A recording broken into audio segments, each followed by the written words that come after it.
All right, we're live with more Citizen Sleeper 2, Starward Vector.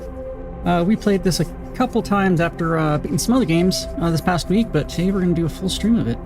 Today and Sunday, in fact. I like this game. If you don't know what this is, we roll dice and do space stuff. That's about it. But cool space stuff, of course. And last we left off, we were just recruited technically our third crewmate. I'm escaping. One place that hasn't been corrupted by capitalism. Space! Unfortunately, there's a lot of capitalism here. Maybe too much. Actually, any amount of capitalism is probably too much. But, yeah, now let me get reoriented here. Right, Blaine is hunting us. So this is the new thing now that -3 ticks per travel, +1 per hub cycle. I wonder if... I mean, I doubt we could travel to a place and back. That seems weird. Okay, we do need to get to the Flotsam to repair ourselves. Healing gates. Can't get anywhere else. That costs fuel and stuff, and we need to get money. We did get a lot of parts, and we actually have a lot of scrap components. Do we have another job? What are our drives here? Diagnose your frame. Let's go to the Flotsam. Explore all of this place. And yeah, fix the die, but we don't have any broken ones yet. I'm sure that will come up. We could process this raw scrap into process scrap, but I don't know what that does yet. Food is full. Yeah, I'd like to get that, but it's not worth doing until we actually need food. A shift thing that we're bad at.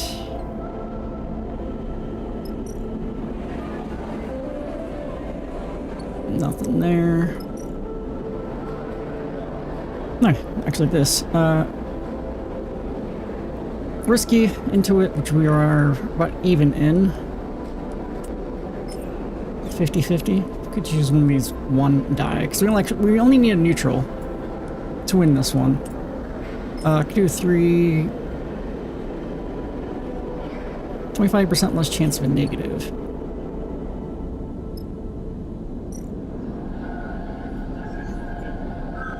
Yeah, this would just be getting money. Which is nice, but I'd like to, you know, make progress. Oh yeah, and this. Let's gamble. I think this would be a good one to use our, like, super high dice in. If we do too low, I mean, I assume you lose money.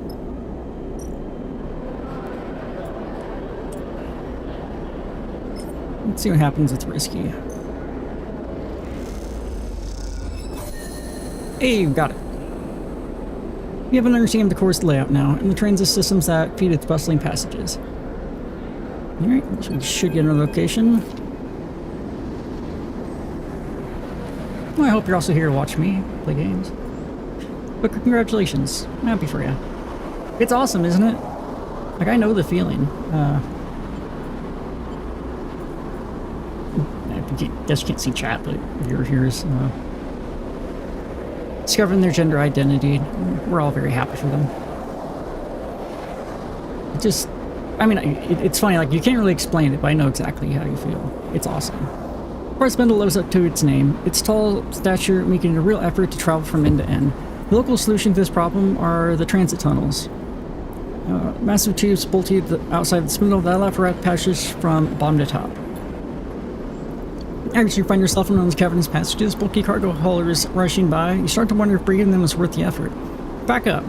The shout rattles down the bare transit corridors like a gunshot. It's rapidly fallen by a crushing impact. You spin back, pushing yourself against the side of the wide cylindrical passage. As you do, a hauler glides by, sending a ripple wave of air across you in its wake.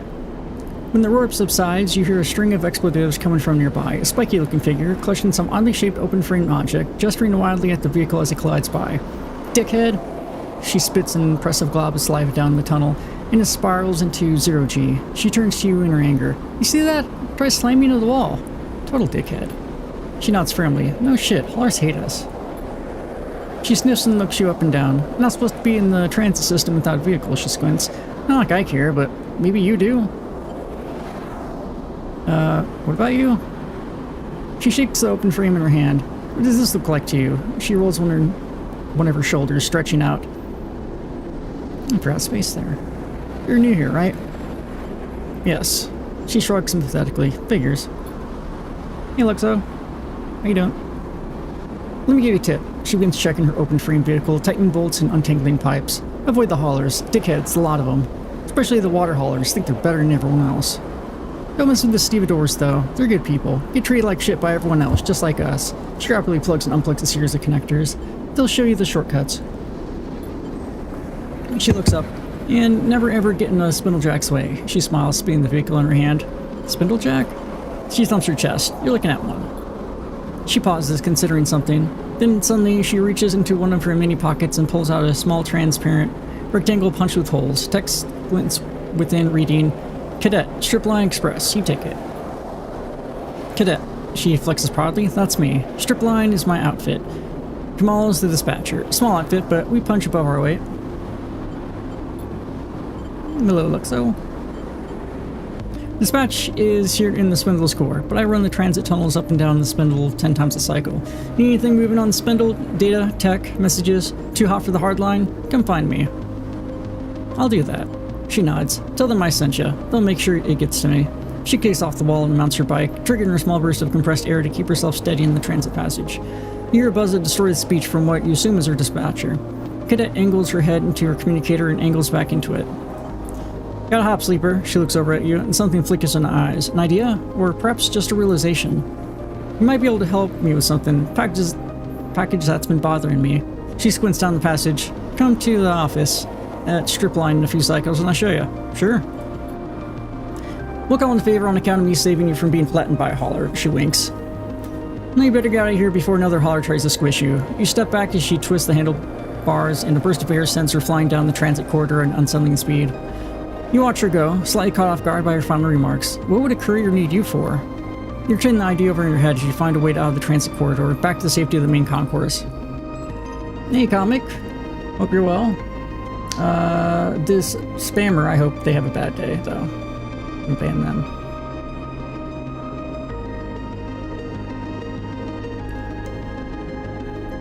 Okay, so now we have... It's actually her place.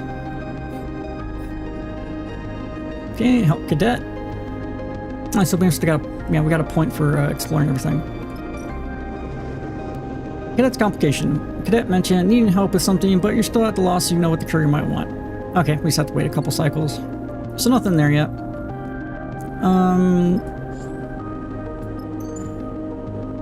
Oh yeah, we actually do have a job we could do.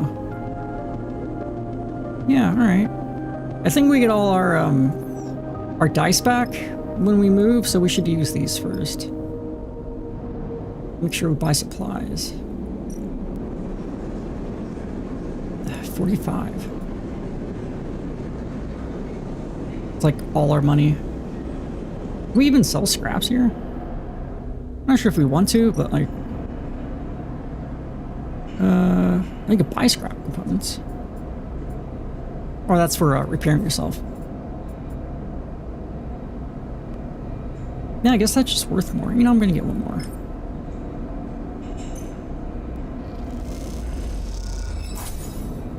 Oh yeah, and then you also get a little bit of money when you do that. Let's gamble. Because there's something here. Just as long as there's not negative.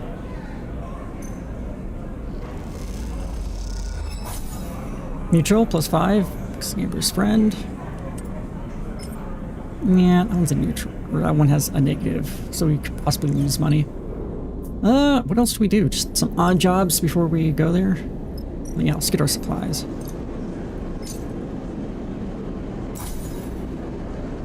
And fuel, sure. Now we're gonna 20 chits.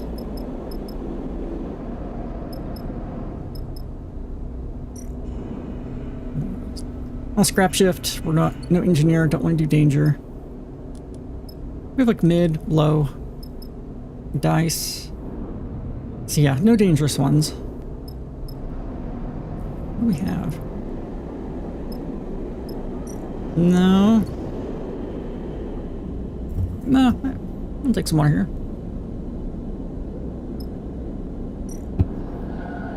Yep.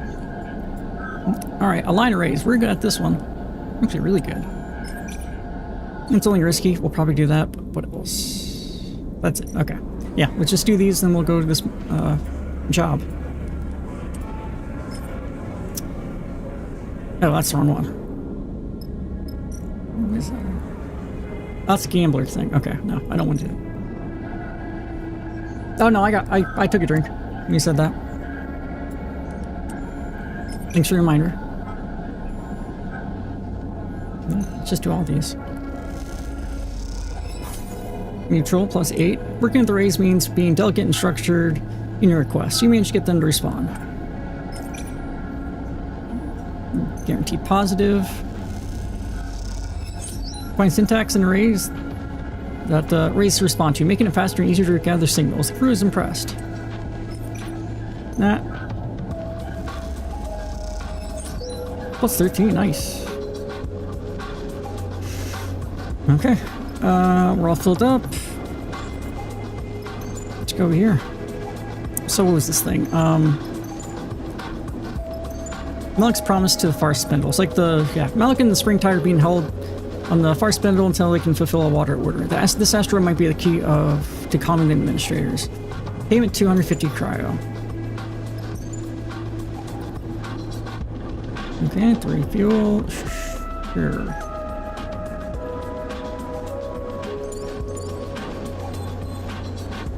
Yeah, I'm gonna take both of them.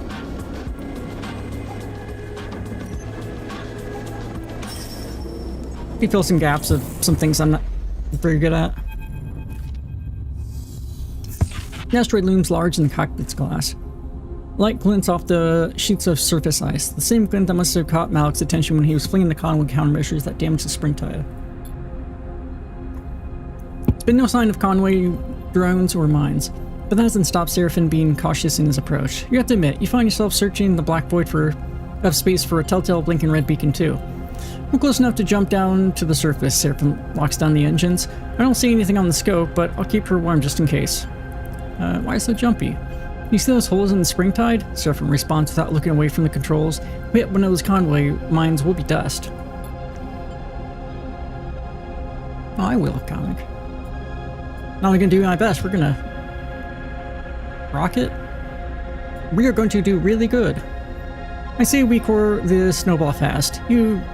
Jin shrugs. The less time we're out here, the less like we are to run to anything. Convoy left behind. He smiles. Simple. Sure, Seraphin cuts in, but fast means messy. It messy means more damage to the ice. We don't need to crack the shelf and lose half the water we came to survey. Who said anything about messy? Eugene stretches, unclipping from his seat. Fast and clean, he winks at you. Easy. You unclip from your seat and kick off towards the airlock. The scale of the asteroid is troubling, but Seraphin assures you on the journey here that surveying would be easy enough. Just take a sample from the deep ice for testing. The problem, he said, is getting down that deep. You'll have to cut away at the ice, dig yourself a hole, and doing so will create fractures in the shelf. The asteroid may be big, but it's held together with the only weak gravitational force. The more the ice is cracked away, the less there is for the far spindle to harvest, something you doubt Malik will be happy about. You push the worry to the back of your mind and get suited up. Something on your mind? Bliss drifts up beside you and pulls the suit from the rack. The job. They shrug. I don't want to jinx it, but it seems simple enough. You can say rock, or in this case, ice cutting is my usual strength, but it's going to be simpler than slicing a hole without touching any of the internals. Bliss zips up their suit. We'll be fine. Bliss's reassurance that they don't have any experience with the job you're about to do doesn't exactly calm your nerves, your worries, but their nonchalant attitude helps, especially when you consider the volume of ice you're about to start cutting into. Cheer up. Bliss punches you on the arm as you get into the airlock. Might never happen. The lock cycles, and you find yourself staring out at the glinting surface of the asteroid. 1 second, Sleeper. Seraphin's voice comes over the comms. I'm seeing something here. Some kind of man-made shaft on the far side of the asteroid. Interesting. Eugene He stood beside you in the airlock, but in this vacuum, you only hear him through the comms link. Curious sometimes stash goodies on rocks like this. Let's go take a look. He pats you on the shoulder. Just hold up. Seraphine's voice cuts through. The surveys are first priority, and the integrity of the water ice. Hunting for buried treasure comes dead last on their to-do list. You can almost hear his eyes roll through the comms link. Don't get distracted. You squint at the rock and spot a dark recess just over the curve of the asteroid. That'll be the distraction then. You focus on the ice sheet. Time to get started. Oh wow, those are just the worst. Oh my god, we got 4 1s and a 2. My snowfall. Holy crap, that's... Also, how did we get glitched? Is it just because they're low?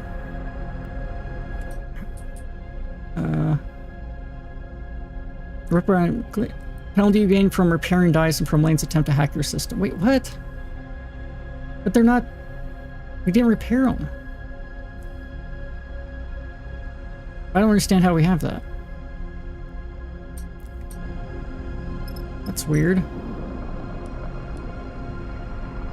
Like, those are just gonna be 1s now. Okay, slice away ice. Rather than scanning for the sampling location, you can make one by chipping away the surface ice to reach the core. This is an aggressive approach. Survey surface. A section-by-section surface scan will guide you to a good sampling location, but with the vast sheet, progress will be slow. Okay, I'm good with that. Bliss is whatever with that.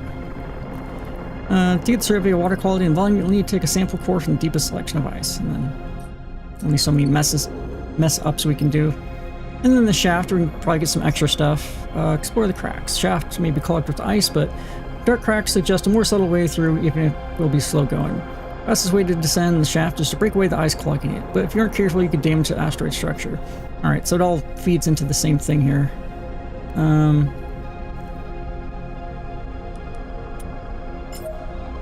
Maybe. He won't get negative on that. Alright, I can also push. Plus 1 stress by reroll the 2 lowest dice, which... Okay, much better.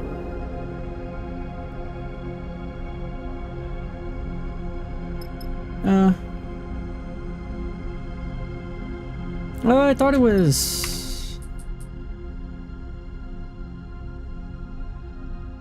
Each time you roll a glitch dice, you clearly... Oh. Oh, wait. Are glitch dice only on jobs then? So I think we had 2 on the last job. Yeah, problem with that is it's like 20%. What is it? 20% positive, 80% negative. But yeah, if we have to roll to get something, then yeah. Definitely not in the risky one. Will this actually be a 3? Or no. Okay.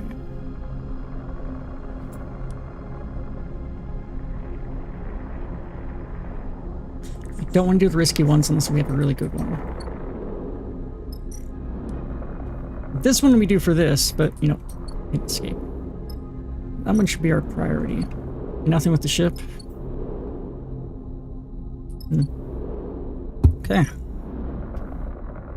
Easy 6 here. Could use here. No, minus.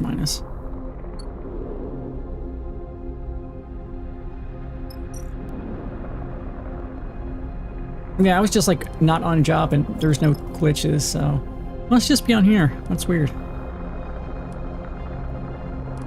Okay.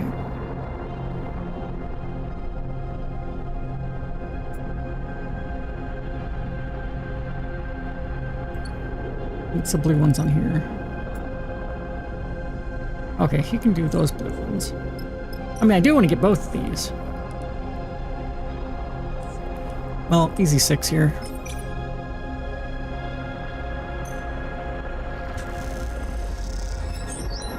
That's a lot.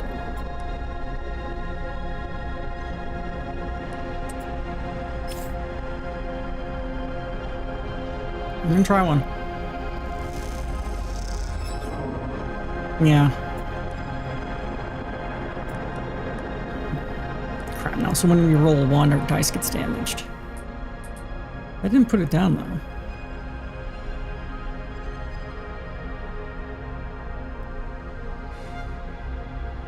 Each time you roll a glitch dice, you clear one level of glitch. Yeah. I mean, it might be on now, I guess, so. Might be worth doing just to get rid of these, but, like, we have... Our dice are, like, super not good right now. And they're super not good at these. Let me stop hitting escape. Yeah. Yeah. I almost want to do that. Like, I guess our only time is just our supplies. We're not being rushed or anything. Yeah, just do this. No, I think you're right.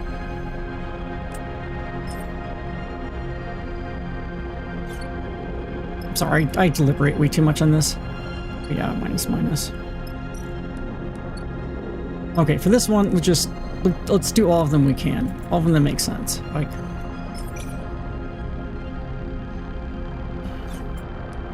screw it. Just, well, oh, it's so risky. Screw it.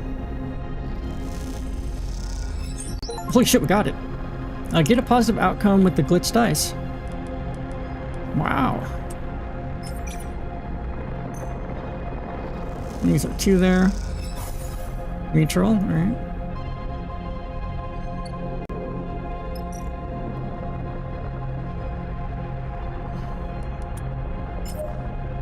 Yeah, I mean, no negative, so...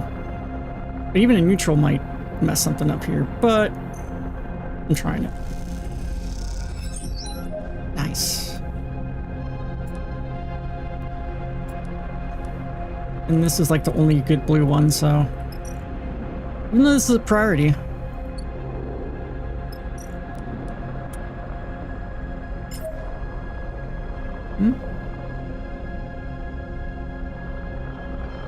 No, we'll see when we rest here. Okay, +1 stress. That's fine.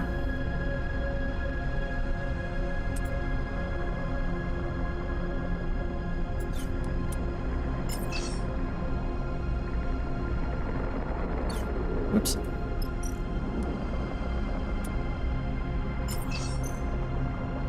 Oh wait, that was a... Oh crap. For some reason I thought he was blue. I messed that up. Oh well. Yeah, screw it, we'll just do this one.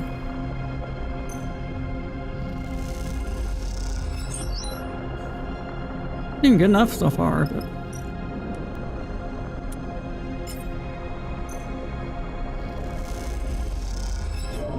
Okay, let's hope we don't get a 1 here, otherwise take damage.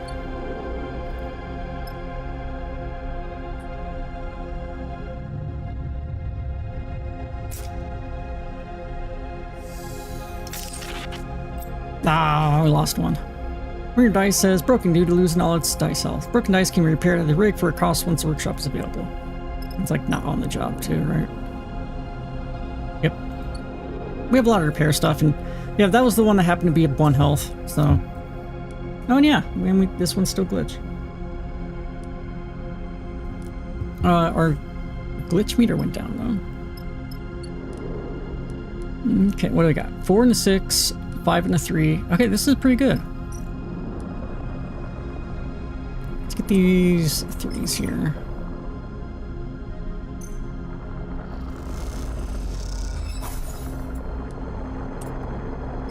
Turn them into 5s.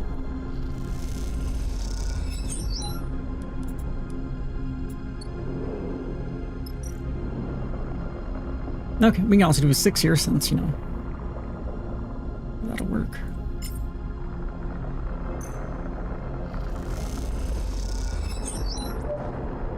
Nice. 3 more.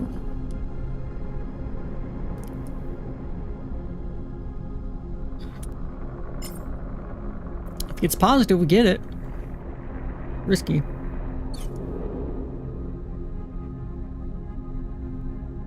No, a damage seems fine. Is there really only one green one? I should just remember these. Yeah, there's only one That's not like negative green. And it's the danger one. No, let's finish this quick. We'll see what's up.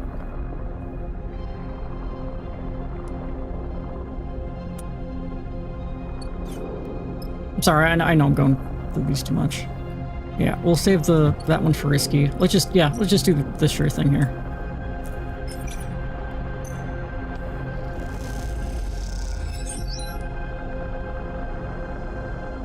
Oh, it's only 2. Still 80% negative. Or maybe it will be okay next turn? I don't know. Still seems like you have to actually roll them. Well, clears one level of glitch.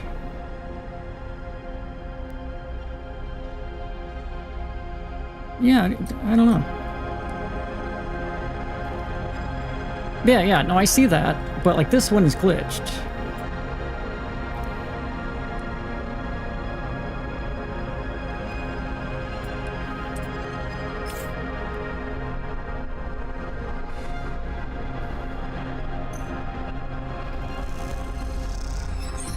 Holy shit, we actually got positive again. 20% chance twice we got it. But now it might not go down. But I'll take it. Right? Okay, extract core. Oh, it's only danger. Time to drill down to the deep ice and extract core of the asteroid's ice for testing and evaluation. Careful now. And green's the only good one. A deep core sample of the ice should give you what you need to analyze the asteroid and report back to Malik. Aw.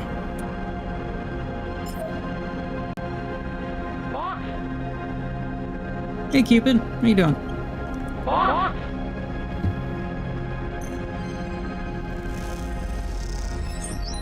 Positive, nice.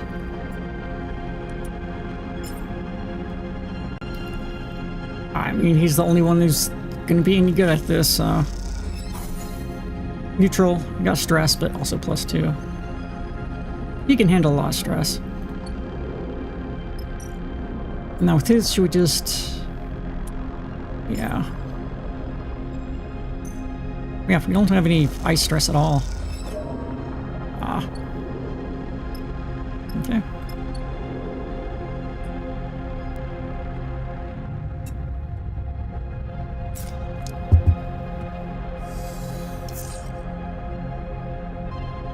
Oh my god. We got some great ones. Bliss got a 2 and a 1. Eugene got a 1 and a 3.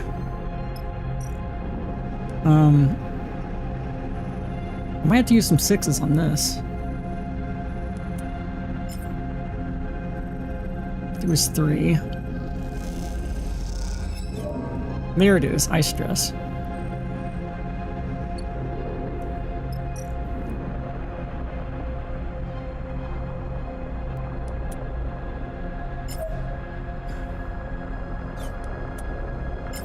Yeah, it's 50% either way.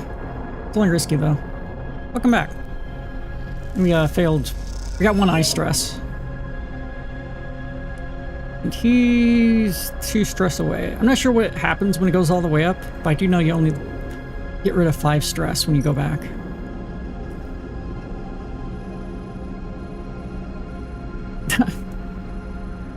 I mean, you tell him you stream, right? Yeah, that sucks though.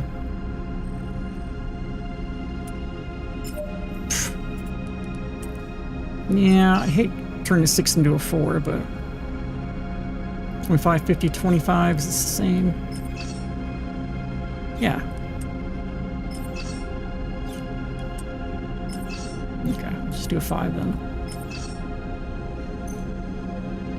Oh yeah, we also got rid of the glitch, didn't we?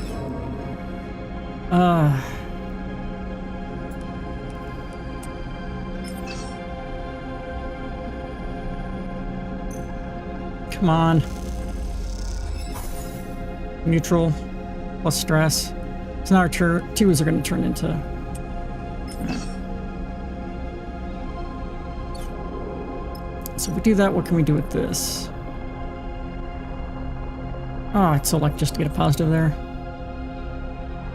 I might not use his 1.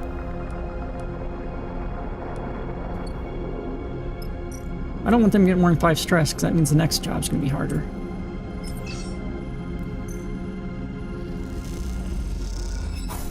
Neutral.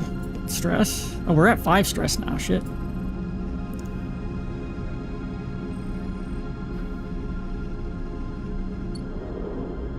we going to do 4 here?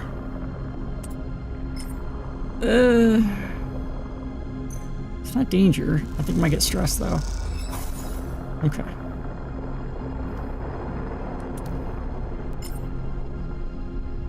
That would put him at 5 if he... No, I think we're doing okay. We'll just rest. Hopefully Eugene gets something good here. He won't. 4 and a 1. 6 and a 6, though. Oh my god. Look at that. Holy crap. I don't know if there's like a way to get... There's gotta be a way to get the stress. I got the spaceport. Yeah, 4.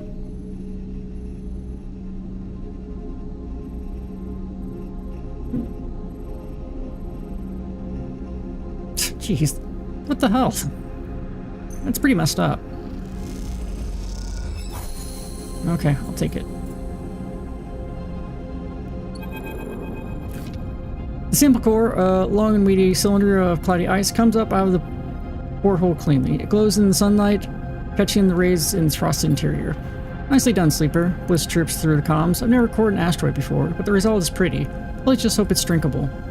Let's not melt it down for liquid refreshment just yet, Seraphim chimes in. It's likely packed with unpleasant impurities. The question is, are they the kind of impurities the Farspittal can filter out?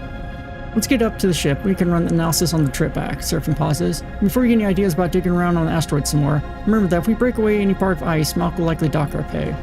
You start the journey back up to the ship, dragging the sample core with you. As you do, you look down at the asteroid, wondering if it might be a bargaining ship Malak had been looking for. You'll know soon enough. Struck the ice core without spoiling the hull.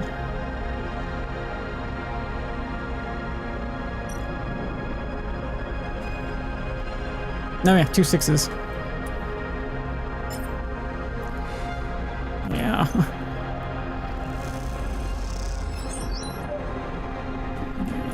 Finish off here. There's probably like one after this, though. Yep. Derelict bunker. Ooh.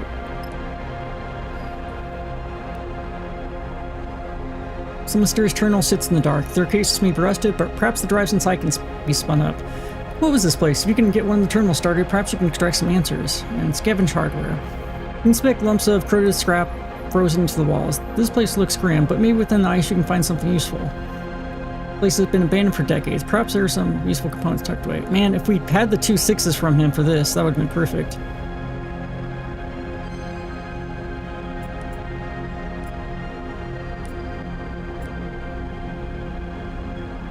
I mean,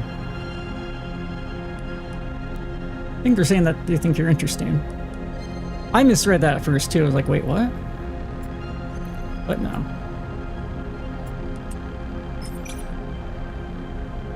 That's fine. I could push and get rid of 2 of these, but that puts us past 5. So I might just rest again. Oh, he sucks at both of these. Yeah, I mean, we got 2 supplies. It costs like an extra 15, but...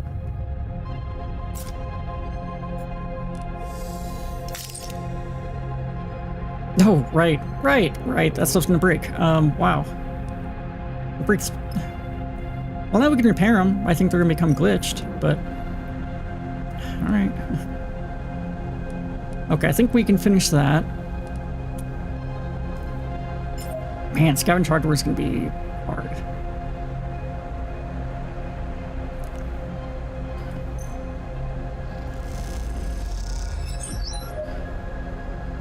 Okay, just one more.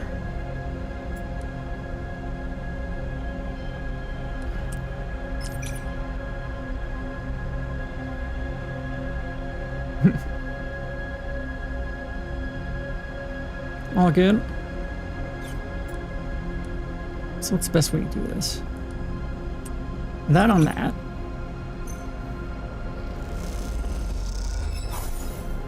You can't see it, but Bliss has a 1. We can take a couple dangers because the ice stress is low. If we arrest again, I might lose this one too, but that might be worthwhile so we can repair it. I don't know how many components it takes, but we have 6. Okay, so we can guarantee 2 more on this. And he's -2 on both of these. He could potentially get a positive. And I'm the same, but I don't want to risk. I have more stress than both of them.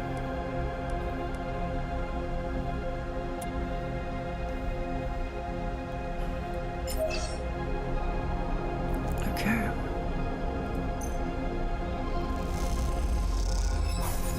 Neutral. Oh, plus ice stress on that though. Only 1 more. I think we could potentially do this turn, but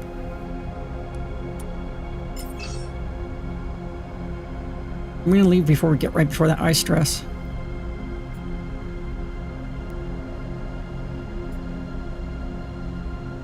Yeah, I just want to be clear there.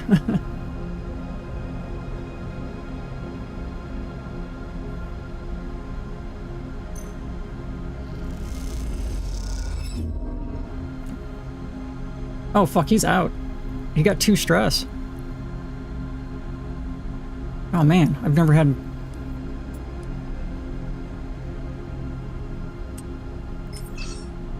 So we don't have anyone that can do the blue one.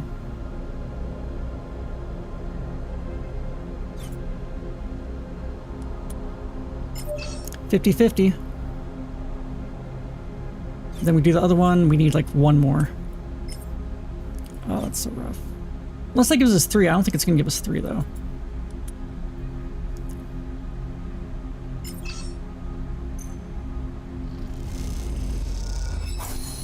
Neutral. Okay, we got that. Place has been abandoned for you pull a set of rare components from the crate. There's a little ESA value here. That'll help us repair. Oh, is it going to be like 1 away?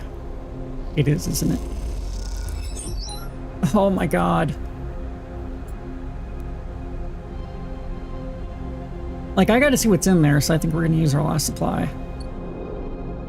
Which is unfortunate, especially since I might... I at least have 1, that's all we need. Yeah, that sucks. And we get paid a lot for this. He got a 1 and a 2. Yeah, we only need the 6.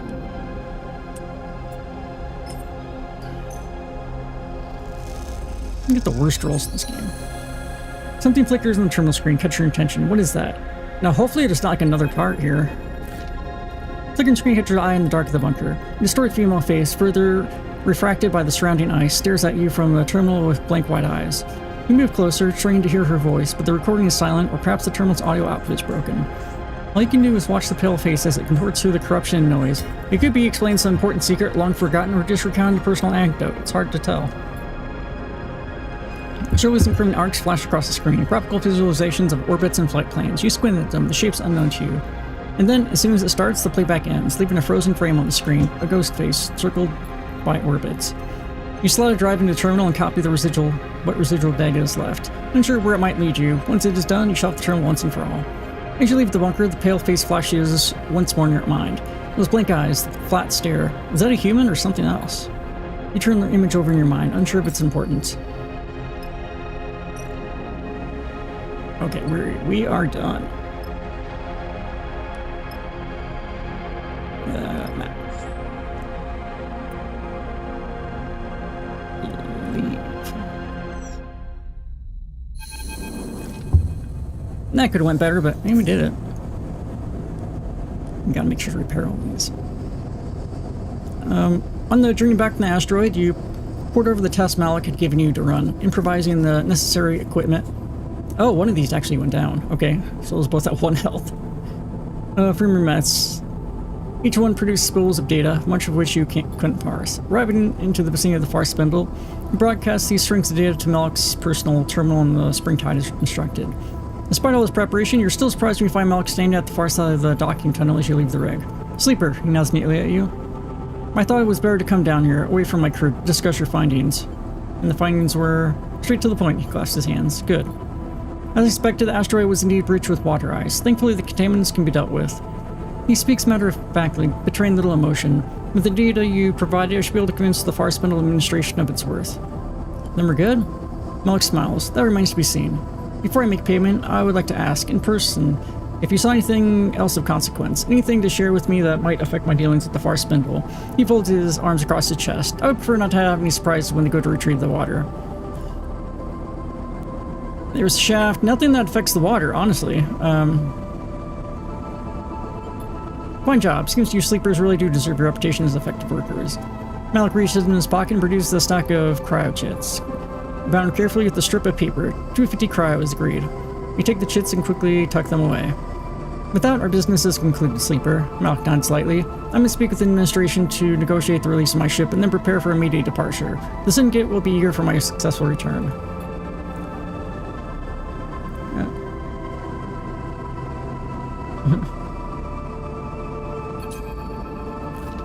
Sleeper, Seraphin catches your attention as you go to leave the ship. Can I have a minute? Of course. Seraphin ducks into a maintenance passage and waits for you to follow. In the narrow passage, framed by loose wires and thick conduits, Seraphin looks suddenly small, trapped. He looks at an open circuitry panel as he speaks, avoiding your gaze.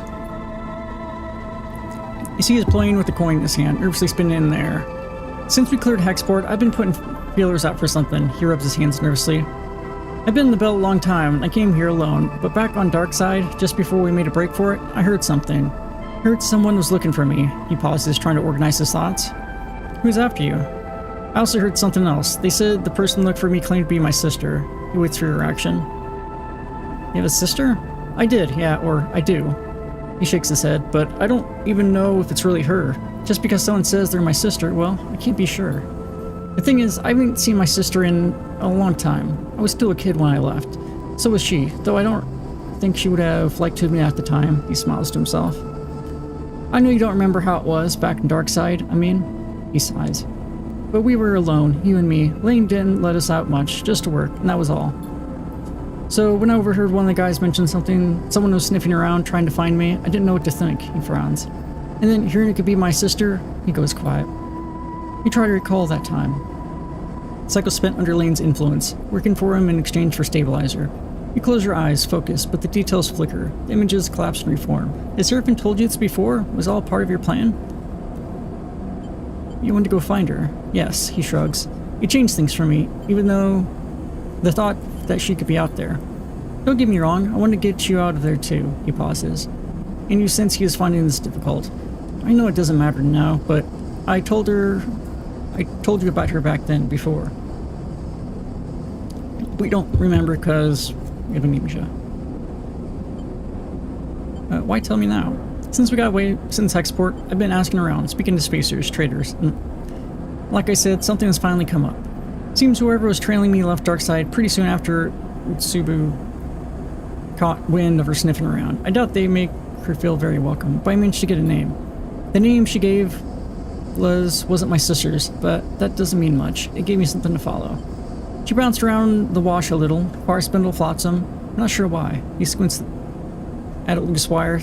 Last thing she did was book passage to Wellspring on a Lodic freighter. That's it. How do you know this? Mostly ship manifests and port records. A few favors on the quiet. I want to go to Wellspring, Sleeper, to know if it's really her. If it isn't, to settle what needs settling. Let's do it. Thank you, Sleeper. He meets your eye. I'll admit it has been strange, reminding myself that everything we talked about back on Darkside, everything we did, it's lost now. He smiles, but I'm glad to see you're still you, whatever that means. Me too. He nods. Anyway, better get back to it. Seraphin squeezes past you in the corridor and glides back towards the engine room. You watch him go, wondering if your past together can ever be reclaimed. Your mind wanders to thoughts of Seraphin's sister. For a moment, you wonder what it is like to have a family, and if you will ever know. Sleeper, Cadet drifts from the shadows outside Bliss's Bay, looking around nervously as she approaches. Seems like I'm gonna need a call in a favor. Her voice is pale and face is pale and deathly serious. Are you okay? She doesn't seem to hear you, distracted by a group of spacers gliding noisily down the passage behind her. She waits until they pass. Someone hit stripe line. No idea where Kamal is. A bunch of goons tearing the place apart as we speak. She screws up her face in pain. Even tried to grab me, but those muscle heads are slow. Wait, why? Remember that package I asked for your help with? The one that was bothering me?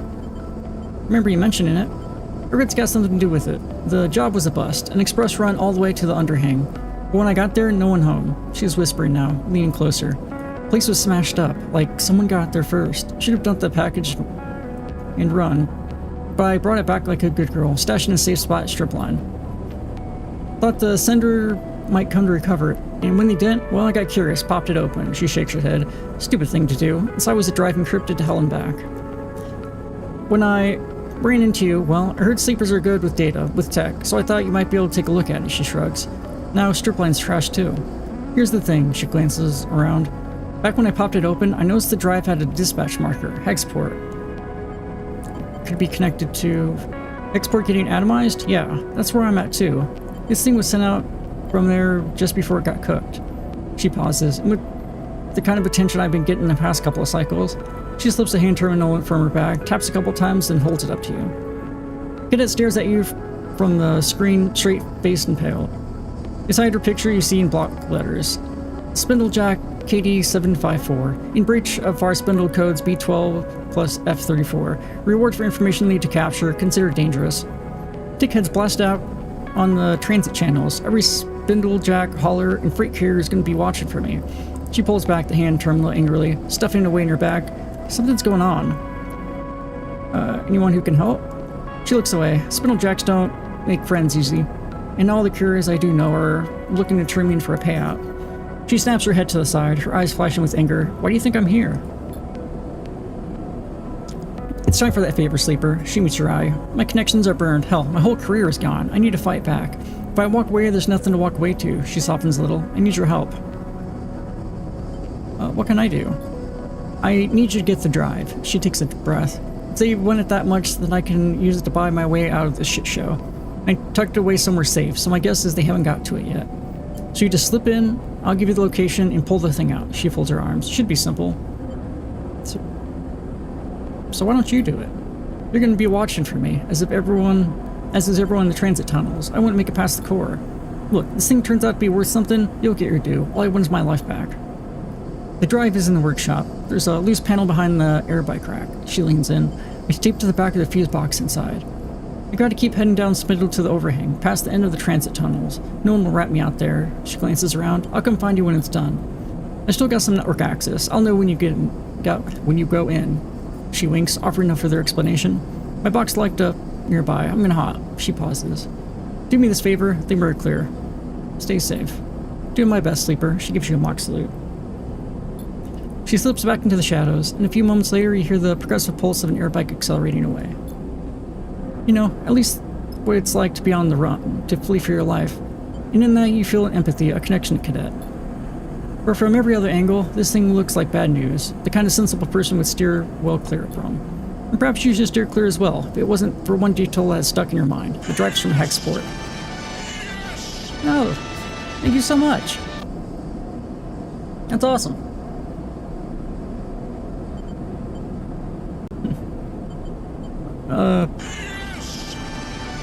Alright. Hell yeah. Thanks again. Is all that enough to send you back to Strapline in search of a drive? Only time will tell. Alright.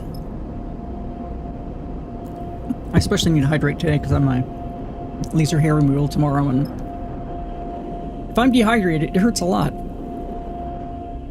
So I keep taking pauses to drink. Yeah, thanks again, Cupid. Okay, we need to repair this stuff before I forget. Okay, rig workshop. It's the first time repairing stuff. Okay, provides dice repair, 2 scrap components. Bliss will do their best to repair damage as long as they have the components. There will be minor glitches. If you're desperate, Bliss can make repairs with inferior components, but this will cause many glitches within your frame. And we got 8 of these, so I think we're doing okay there.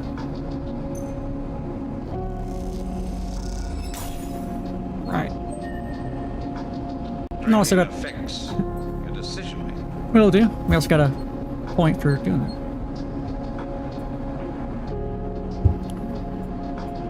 Okay. I almost kind of wish we lost those so we could have repaired them.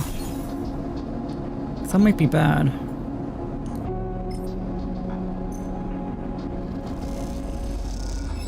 Alright, we still have 5 of those left.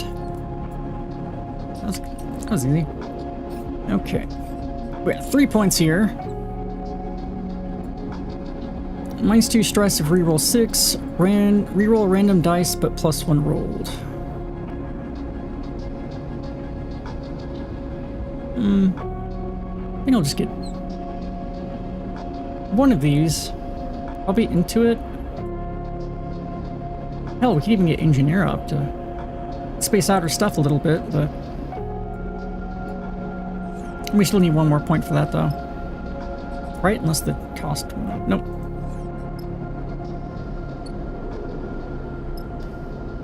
Right, and we got 304 chits now, so we're doing okay. I guess we don't need supplies until we go somewhere. Well, if we don't run into an issue there, but like, whenever you do a cycle, well, you can't see it, but like, you can have like your crew do tasks, like on job, take cryo, scavenge fuel to get fuel, source supplies. So if they source some supplies, it saves us 15. So I'll just wait on that. But yeah, we have to do this. Scope security. The Rented Thugs Cadet mentioned are guarding strip line while they search for the drive. Better to scope them out before heading in. Strip lines nest among other units, each with a mess of ducts and access passages. Must be a back door or a way to make one. That's engineering, we can't do that. Is there anything we do to get like 1 more point so I can make that better? We could go to Flotsam. I want to get supplies and stuff. Yep, we did. You can't fix them until they're fully broken. But the ones we could, we did. So yeah, this is to like help us because we're kind of being weird and glitching out. Oh yeah, we have 3 glitch up here too. That sucks. Well, this one isn't time sensitive, I don't think. No. Oh, I'm also starving. Shit. What? Wait, why did that happen?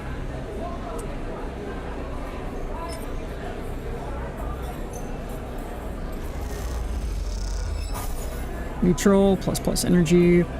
Press Nemba. If we get a positive, we finish this one.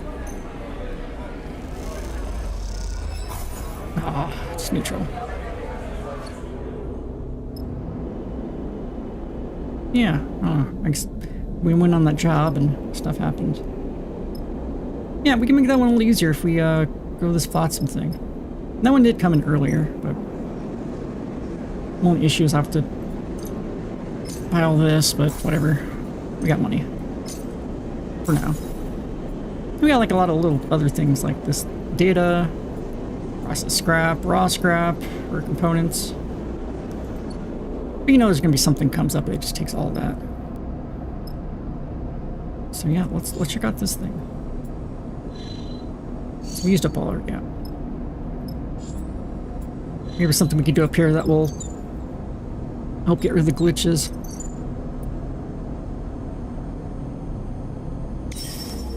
I don't know if there's going to be like an actual job. I think we're just visiting here and like talking to someone.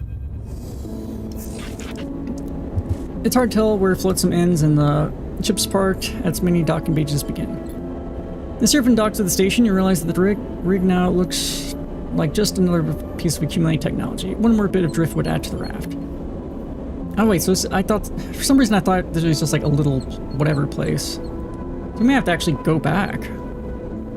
I love this place, Servant smiles as he shuts down the engine. You never know what you'll find. You've been here before? Yeah, back when I first came to the belt. The crew I signed up with used to run salvage jobs out here. Fun place to spend your wages. You see Bliss eyeing the station with what looks like both horror and fascination. You see the seals? They point out some twisted assemblage of ship parts. Total cowboy welds. They could pop any moment. Seraphim waves away their concern. Oh, that's just the outer layer. Here there's 6 or 7 in all, so if one fails, it's no problem. He stretches and turns to you. You gotta taste some of the stuff they grow in old Takahe. He kisses his fingers. That's the good shit. Oh great, Bliss sighs. So many layers of redundancy and fallbacks that you have no hope of isolating a leak and fixing it. They're up on the wall of the rig. Sounds like a ship I know. Matt agrees with Bliss. They smile as you join in with the joke as Seraphim doesn't look impressed. She got you out here, didn't she? He looks between the two of you. No sense of gratitude. I was joking. Bliss looks a little hurt and drifts out of the cockpit, shaking their head. You go to follow, but Seraphim puts a hand on your shoulder. Sleeper. He looks suddenly serious. Remember what I said about getting checked out. There are artificers all over the place. It'll take a bit of searching, but we need to know what's going on. Give me a try. I'll handle it. Good. Seraphim nods. It's important. I'm gonna go see if there's any old haunts are still open. He drifts out of the cockpit with a mock salute. Catch you later. You're left alone in the cockpit with the view of flotsam chaotic structure. You look over the multicolor plating. It does, you admit, have a certain charm. Crap. We shouldn't have came here.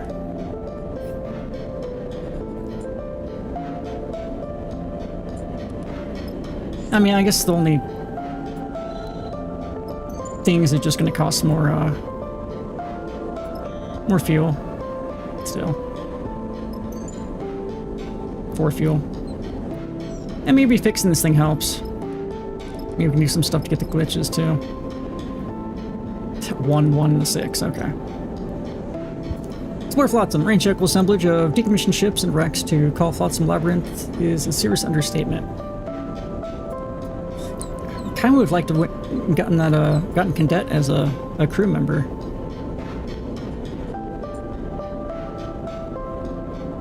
Wait, where's Wellspring? And if we're going to Wellspring, we have to go back there anyway.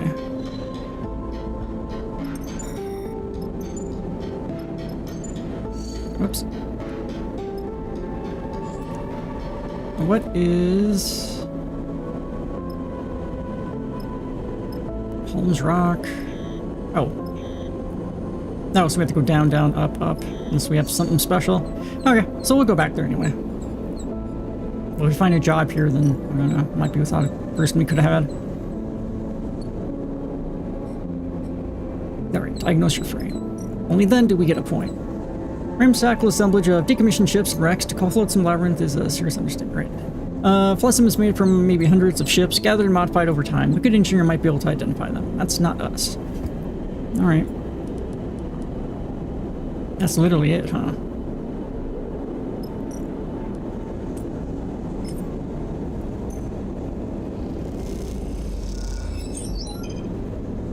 New location. The Narrow Escape.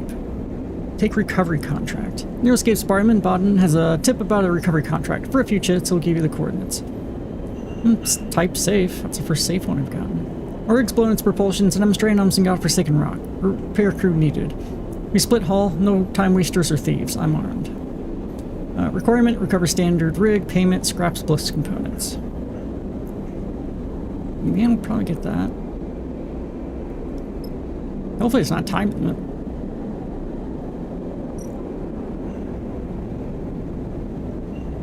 Let's buy it. New contract on that. Okay. Where is that? Right. That's fine. Oh yeah, we should try to use the glitch dice.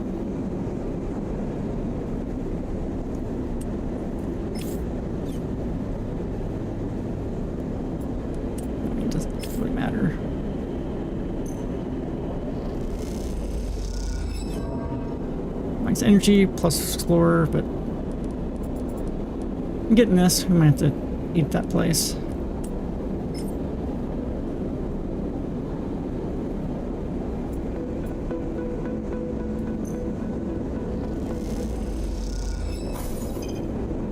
location. Buy fuel, buy fill fuel, buy scrap components. They have no supplies. I mean, good thing we have 5.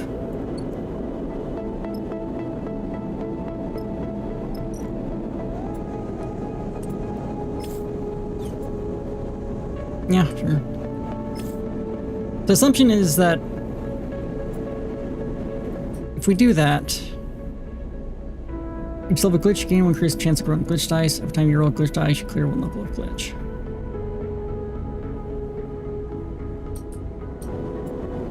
But we're only at 1. So if I...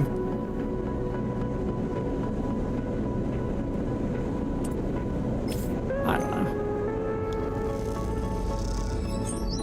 Wow, man, how am I getting those? Like, that's insane. Old Takahe, antique hydroponic ship. Work the hydroponics. Old Takahe is the oldest ship in Flotsam, now serves a huge hydroponic farm. Keeping the station alive. Ships are always available. And there's the supplies.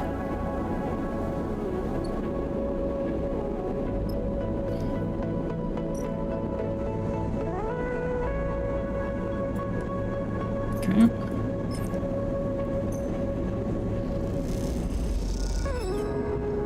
Energy minus. We'll need 1 more. I don't know how much that gives back. That might give 4 back, so let's rest first.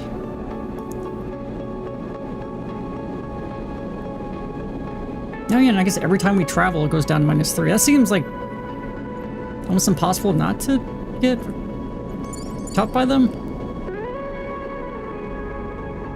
It just seems weird. Scavenge fuel.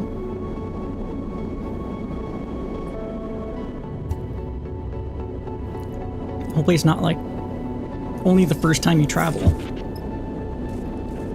Okay, still got 1. Well, 0 glitch, like I wonder if next time we wouldn't get any? So we had 3 at one point. No, we found some fuel.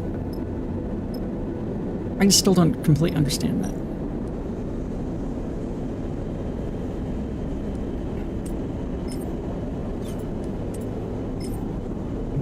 Same. Well, we don't actually need a positive one.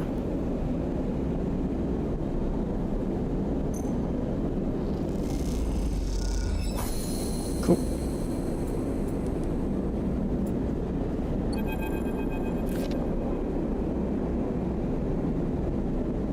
So since I have 0 glitch,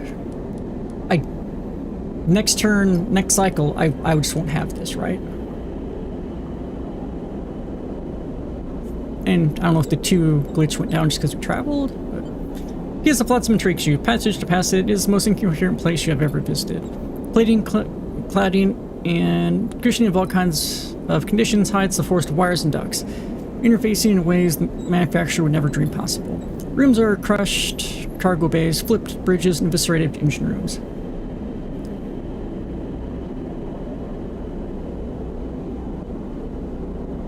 Right, then I had 1 left and I rolled 1. Oh, okay. Okay, nope, I got it. Thank you for the clarification.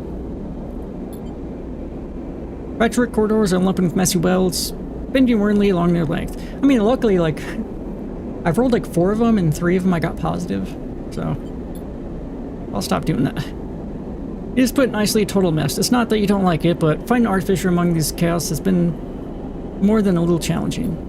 This cycle, searching these winding passages once more, seeing only scrap merchants and junk shops, you begin to wonder if Seraphin had any idea what he was talking about when he advised you to come here. A sleeper, voice cuts through the pungent air. Well, I never. Glance in the voice's direction and find yourself looking at a spell booth, piled with tech. Beyond the fogged and scratched plastic screen is a meticulously ranged counter, the only clear spot in sight. At it, an older man with wet and wandering eyes sits neatly. Approaches the booth. Eugene Me tilts his head. I didn't mean to be rude, please. And he bows a little. That's okay. He smiles warmly, almost bowing again. His hunched shoulders accentuating the movement. How? He pauses, taking care with his speech now. How How are you feeling, Sleeper? He beckons you a little closer. I'm Gene Michael, though please, to you, Gene me. I work with machines. He sweeps a hand above his counter where you see configurations of tiny parts, mostly small ones. I'm okay. Good. He chops with his hands to indicate a stool with a leg bar, meant for perching beside his counter.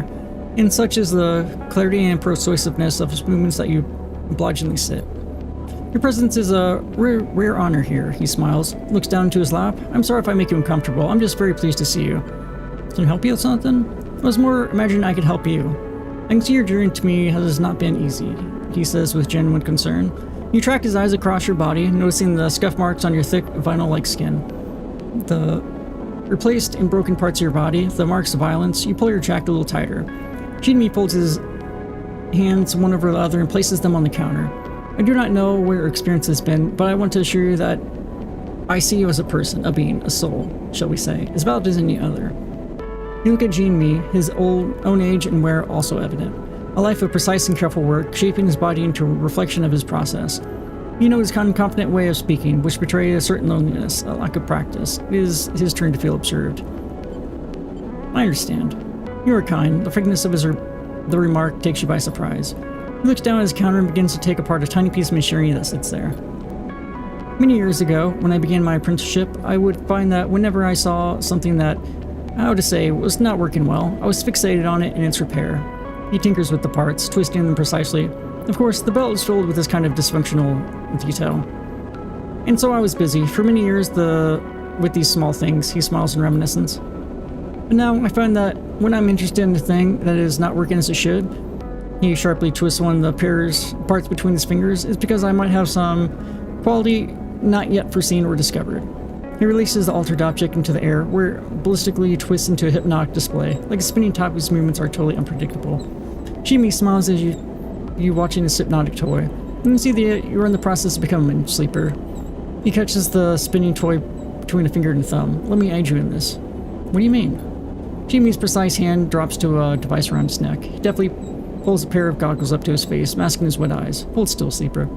Something flickers inside the goggles, their face blank. Jimmy's hands play across buttons and switches on the exterior, tuning, focusing. Let him work. When the goggles are finally lowered, they reveal a look of concern on Jimmy's face. I think you better come inside. He kicks off from his desk and disappears. A moment later, you hear a rattle in the small bulkhead door. Beside the booth that you had assumed was rusted shut creaks open. Jimmy beckons you inside. Jimmy's workshop is even more cramped than you expected. As you enter, you are surrounded on all sides with knitting holding bundles and bundles of terminals, servers, drives, and cables. At center, a padded seat and a set of articulated arms mounted with sensors and tools fill the space. The seat, please. Jimmy gestures at it with a polite smile. I trust this guy. Sit. You timidly settle on the seat, slipping your arms and feet into the straps meant to keep you from floating away in zero-G. Jimmy floats beside you. He looks across your body. There's damage here. I see that. We will get to that. But I see something else here as well. This is why you came. He looks at you solemnly. What are you talking about? Please, sleeper, let's be frank with each other. Though I have never met a sleeper, I have studied them. I was lucky to acquire some materials from SNR some time ago, in the interest of my own endeavors. He begins arranging a series of sensors around you on articulated arms. You're presently distinct from those materials. His eyes flash with excitement. Am I right in thinking you have been modified? I rebooted myself. Yes, I see that your dependency on stabilizer, on the mood recoding portion of its makeup at least, has been broken. He gives you a precise look, but that is not all. Okay, so that's why we don't need stabilizer. I was wondering about that. You're physically modified, not externally, but internally. You carefully positions the final sensor. Your tracker is disabled, which makes it impossible for SNR to find you. Congratulations, he smiles broadly. But that is not all. You've been modified, yes, but you're also being modified as we speak. You feel a strange claustrophobia as Jean-Mi's statement. Modified? Seraphin rebooted your system, ran the recoding protocol, but that shouldn't have physically changed you. It only removed your planned obsolescence. Ow. Jimmy goes to the terminal and flicks a switch. Through a series of translucent screens, you see a nodal web in the vague shape of a sitting body, your body. These changes appear to be complex, subtle, but consistent. Jimmy goes silent as he taps at the terminal. Representation of your body, rotating, unfolding, and unsettling motions. What changes? See here. He points at a flickering representation of your spine, tracing the line towards your head. Your nervous system is growing additional nodal points here and here. Meanwhile, your emulation interface is growing an umbilical access port. though towards what end I am unsure. You instinctually reach back and touch the base of your head. As you do, the skin flickers and screeches with noise. You feel for something there, growing under your thick vinyl skin. Can you feel a lump, or is it just your imagination? You pick at it. Jimmy sighs and shuts off the terminal. The changes are partial and, in all honesty, you gesture sharply at the sensors. The resolution is too poor. I need to run a full diagnostic, but for that, I would need... He drifts over to another terminal and brings up screens of text and diagram. Yeah, some kind of medium to hold your suspended emulation. Access jack I can build myself. But we will need to bridge your emulation. Jimmy speaks quietly, almost to himself. A ship mine would be ideal for us. Would have to be high-capacity prime ship mine. Solheim is in origin. Perhaps Hellion Gate might hold records of any that were in the system. He taps at the terminal. Jimmy turns back to you. Yes, the prime ship mine is essential if you wish further investigation to be done. I'll need this above all. He thumbs the terminal off. I'm sorry to say, Sleeper. Can't you tell me more? Accurately? No.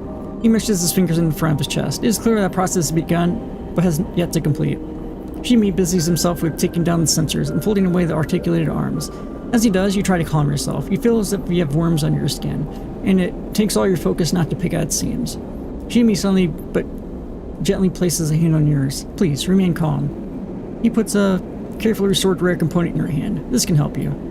Jimmy waits for you to fall still. Then he leans back a little, relieving some of the strange intimacy of the moment. For now, our work is concluded. He meshes his fingers again and bows to the small head bob.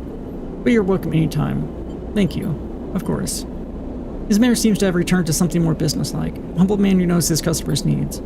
You get up from the seat, a little dazed, and push away from the passage. Safe travel, Sleeper, Jimmy says, quietly, placing the promise list in your hand as he lets you back into the station. You leave dazed, unsure of how to feel about the insistence of this man's particular kindness. But most of all, haunted by the idea of the unseen processes that are running within you. Yeah, that's kind of weird. We just have stuff growing inside of us? Part of you does not wish to know anything further. To leave this place and never look back. Another is desperate to immediately retrieve every object on this list so you may know the strangeness that's happening to you. For now, you must steady yourself to find a way to continue. Surfer comes to find you in your bunk. After Jimmy's assessment, you find yourself drifting back to the rig, in need of your familiarity and comfort of your own ship. Sleeper? He drifts in. You found an artificer? He hovers by the door, looking concerned. Explain. You tell him about Jean and me, how we offered to you repairs and ran an assessment of your frame. You describe the cramped booth, the articulated arms, the strangeness of seeing your own body upon the terminal screen. Then you tell him that your body is changing, growing, in ways Jimmy cannot identify. That some process has been started and you do not know where it will end. You mention umbilical ports and nodal points, trying to best remember the details of the things Jimmy asked you to retrieve. Seraphim grows pale and silent. He shakes his head when you stop talking. Lane, he frowns. The piece of shit has to be behind this. Perhaps. For sure. Seraphim looks stubbornly at the floor. We'll get what you need. We'll find that ship mind. He nods. A bit of work here and there. We can make it to Hellion Gate and whatever else. What about your stuff? We'll do that too, he thumps the wall. We're free, Sleeper. No one can stop us. Just say the word, okay? He goes silent. Don't give up on yourself just yet. He smiles. Get up and get back to it. With that, he turns and kicks off down the corridor, disappearing from sight. You wait a little while, staring at the stained ceilings of the bunks, letting your thoughts settle in your mind. And then, when you're ready, you get up and leave, dazed but with a stony determination growing in your chest.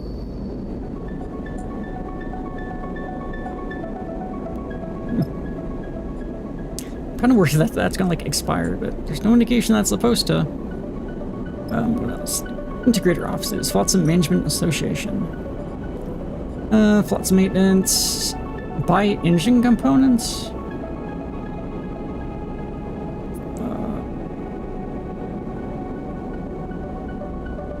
Okay, we could get paid for that. What are we doing with engine components? Find a tech in Flotsam. Artificer shop. We have prime ship mind.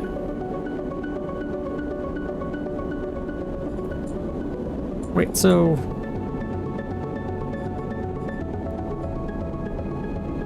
Wait, we found a tech in Flotsam. Where are we? Is that not updating? We have that one job to do.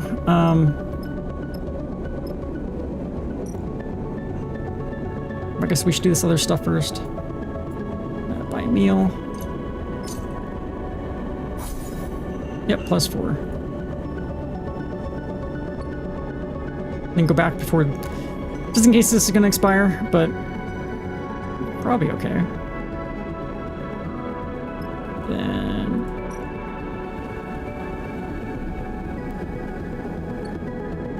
yeah, this one would be the only reasonable one. So we'll do this 3 times and then run up to the thing. How much are we gonna get for this? Now we get raw scrap.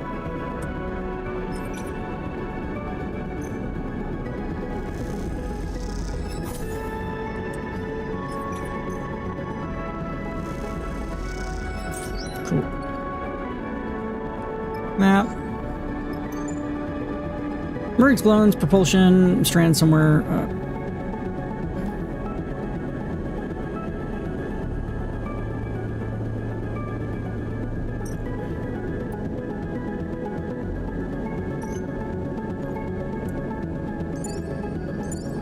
I mean, we need an engineer. We only got one. He's not even really that good. But I wonder if Cadet has that. You know she's gonna join, right? Assuming something doesn't happen. Keep your hands where I can see them. The voice crackles over the open channel of your suit comms as you near the stranded rig. You slow your approach a little as you move towards the ship. Its shape lumpy and skeletal in the distant light of the sun. A warm welcome. Bodes well for the rest of the job. Bliss shoots you a concerned look. You look up at the stranded ship ahead. Clearly they're feeling a bit exposed. We're here to help. Well, I figured that, the voice retorts. Otherwise I would put a hole in that shiny rig of yours already. You arrive at the side of the rig, inspecting the damage as you do. Half the hull plating and big chunks of the internal structure seem to be missing. You have a feeling this is not what you were here to fix. The airlock opens and you move inside. The interior, all exposed wires and metal framework. The systems wheeze and shudder as it cycles. Nothing of value here, so if you're looking to steal something, you're welcome to it. Alma greets you plainly inside the rig. You do the work that's needed and I'll let you take your half of the haul. Understood. Well, alright then. Revasis is placid as unchanged as a rock. Here's the story of it. Engine's conked out on me, and I'm no engineer. Can usually get her going, but this time no dice. She looks between you and the rest of the crew. Surprised there's so many of you, to be honest. Bliss smiles sympathetically. Sorry about that, but don't worry. I've worked on these engines before. They give Alma a wink. I can handle this. Don't be so sure. Alma leads you towards the engine room. The layout of her rig much the same as yours. The girl is a sensitive type. You need to know how to handle her. The central quarter of the ship snakes in a way that isn't familiar to you. And you realize the rig is far more heavily modified than your own. Something has become all the more obvious as you arrive in the engine room. Rather than the rig's stock engine, a singular block and double turbine with feed lines between. Alma's engine is a mess of piping and feed lines, linking up multiple raw components, welded to the interior frame of the room. Your eyes widen at the sight. Been adding to her since I was young. Alma smiles at the chaos. Might look a mess, but she purrs when she's running. Bliss is shaking their head slowly. Oh, Sleeper. They let out a puff of air. This is going to be special. You struggle to tell if they are intimidated or impressed. Perhaps a little of both. That's about all of it. Alma gestures to the exploded engine. Get her running and you'll get your half the haul. What's the haul? Alma glides over to the window set to the side of the engine room and points to the corroded remains of a facility deep in the asteroid's loose, dusty surface. There's the haul. She taps on the glass. As good a find as any. The hall's the building? Building and all that's in it. Almost screws up her face. What, you too good for scrapping? By rights, that building is mine. Scrapper's claim. Alma scratches at her mess of hair. But you help me get the hair running, and you are welcome to take what you want from it. Up to a maximum 50% of raw mass, that is. You have to extract ourselves. She looks up and down, feeling the first acknowledgement of you being a sleeper. I doubt I'll trouble one of you. Anyway, you're leaving with nothing unless my girl here is back in shape by the time you're done. She folds her arms across your chest, so get to it. You turn back to the engine, your eyes tracing the madness of the interlocking systems. You're starting to have a horrible feeling this contract is some kind of elaborate joke. I feel like Eugène's going to be completely pointless here. Well, maybe scrapping here. Or engine labor. The system is complex. You can either understand it or approach it systematically, placing it piece by maddening piece. Engine study. Alma's engine fills the room like some esoteric sculpture. To try to fix it, it must be studied and understood. I'm not good at either of those. Barely good at this. Beyond the corroded outer walls, this place is just scrap. This is scrapper's work, and it takes a resilience more than skill. Component search. In the corroded, ragged remains of the facility, there still might be valuables tucked away. The trick is find them. Suspect that deep in the facility might be just components. Okay. Wow, there's only one yellow. Wow, maybe I'm the useless one here. But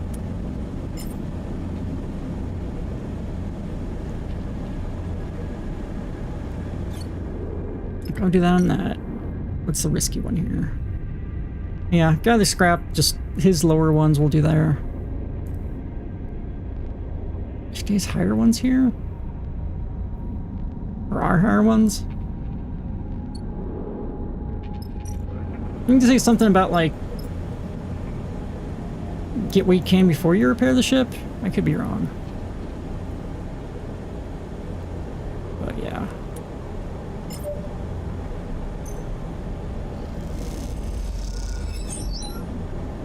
Plus plus, almost grew. And 4 is chance of negative.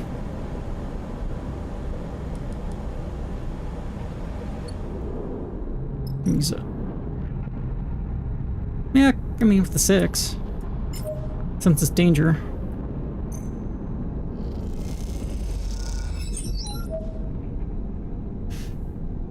Then risky, we'll do 4. It's like we're gonna like loot everything before we... Really? Yeah, I got 6. Might push those. I probably should.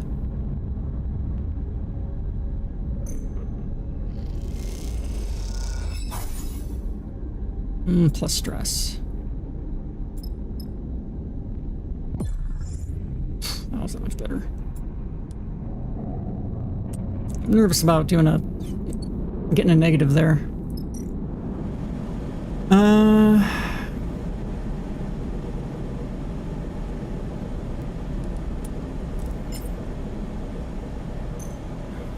Gosh. No, we did it. Yeah, those would always be 1s for me. Pretty much everything's gonna be a 1, except for potentially ones I do here.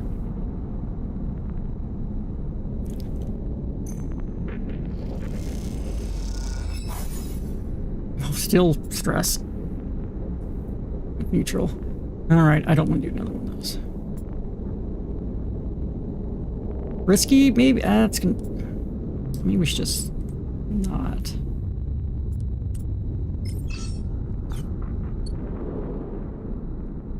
Yeah, let's just rest. I'm already at 3 stress.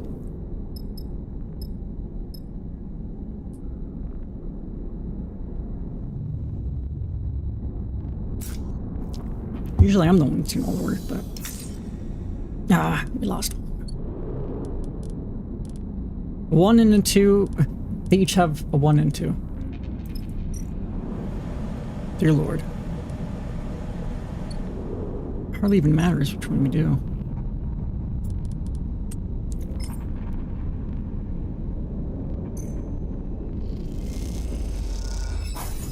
Neutral. Just need 1 more.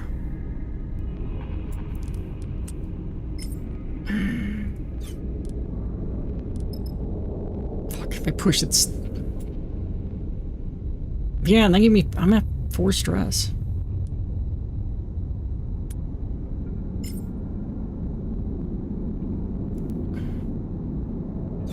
50, it doesn't matter. Come on. Fuck.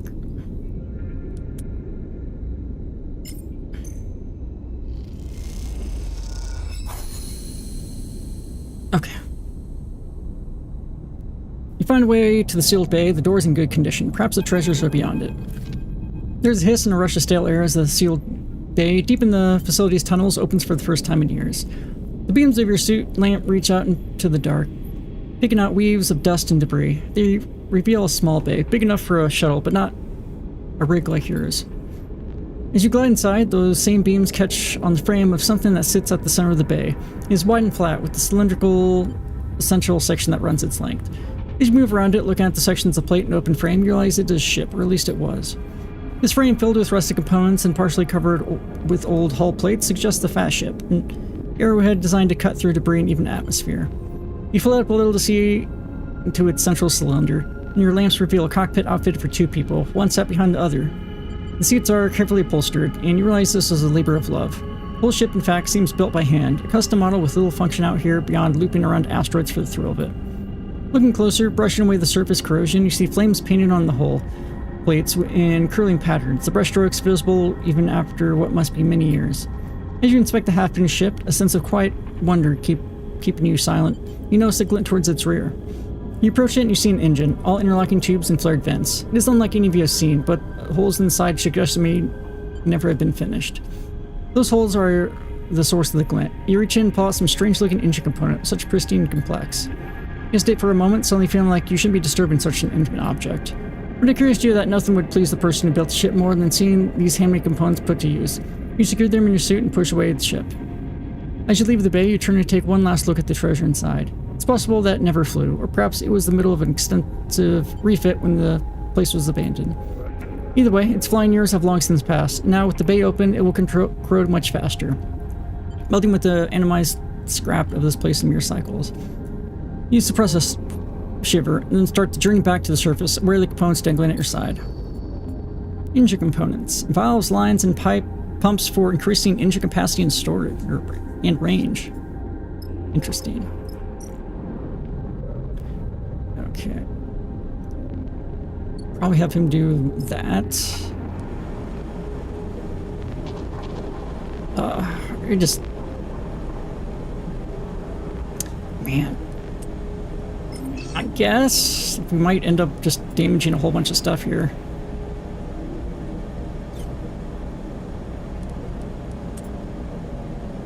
I could push for that 1 and 2.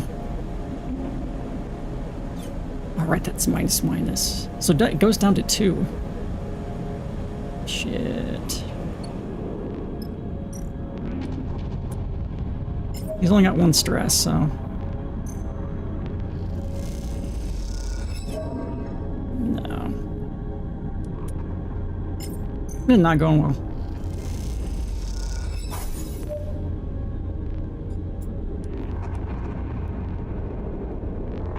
Don't want to risk mine. Like, our best we can do is like 4.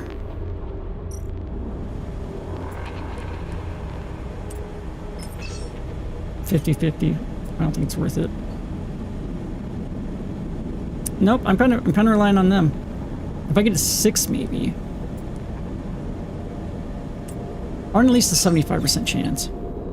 But also, the more we rust, the more chances we have of getting a 1 and a 2, but we gotta finish this.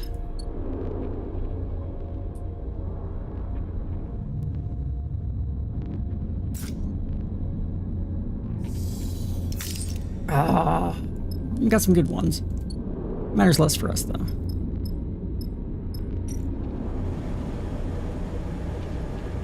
Good. So what we do here?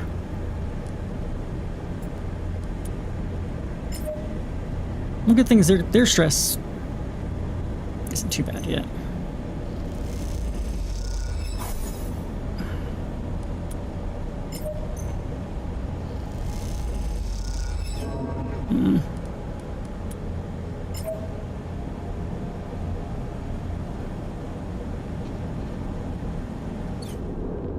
Or should we wait? Man, all these 6s and they're...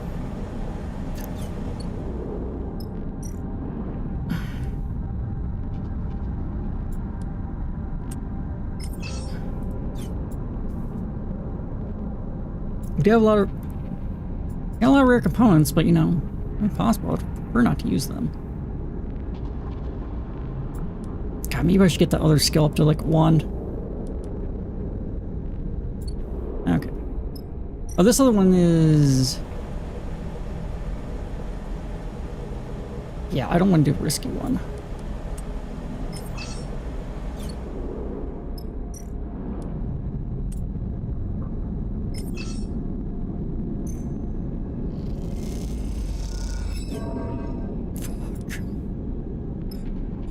get rid of this. I can't see what is happening.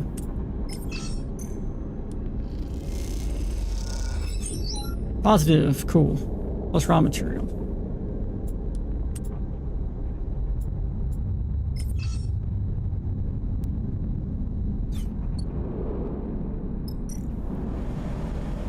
Engineer.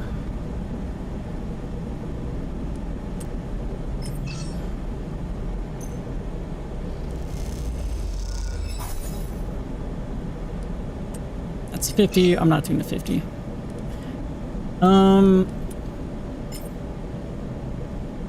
Chance is negative. And it's a risky one. Could wait for him to get higher ones and just do this other one. Yeah. See if we can finish this one.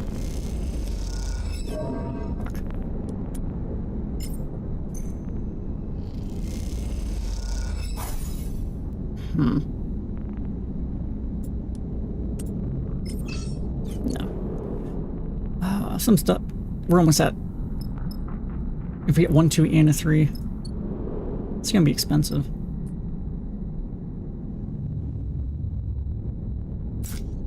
And break. Damn, those are pristine one. He got 2 1s. Hey. Well, try this. You're not going to do the risky one with that.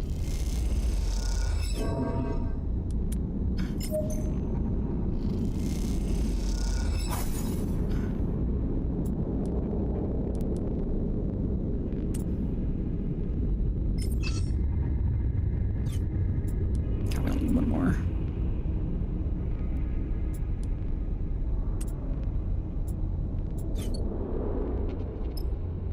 Might be here another cycle, so.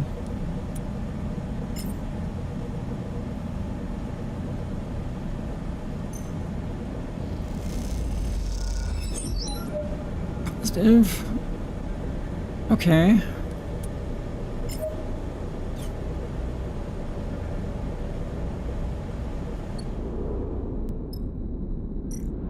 Let's just have him do the 50-50.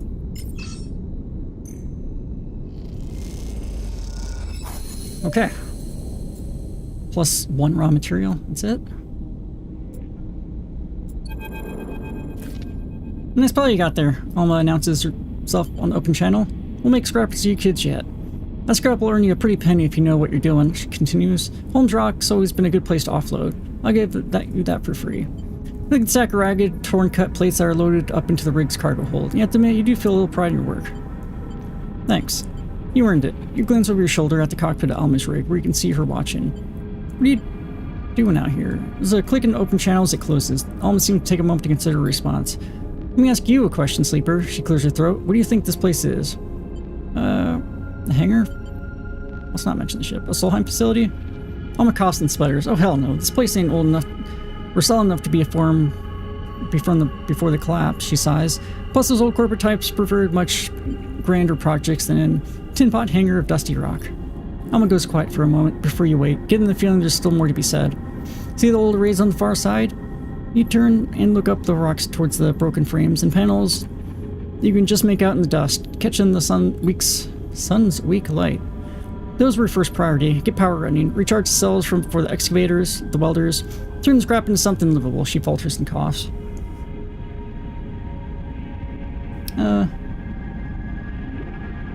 What, you're hoping it was something other than scavengers? Look at them now. You see the tumbled down collection of panels. They look like they were scattered by a careless hand, discarded without much thought. How are you doing, Cloud? Comms channel clicks off as you see the distant silhouette of Alma drift from view out of the cockpit of her rig.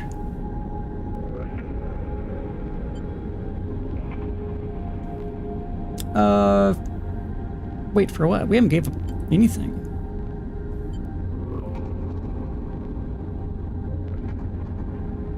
Or are we talking about something different? Turn back to see the scrap that has been loaded into the ship. You're half the hull, though you suspect this place is more than just a haul to Alma.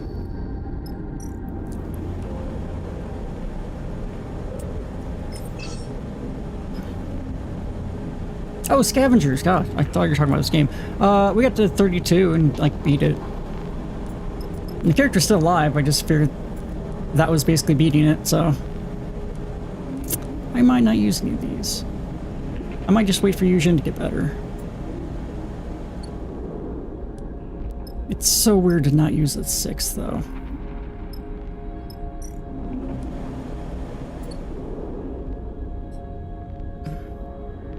I only had like...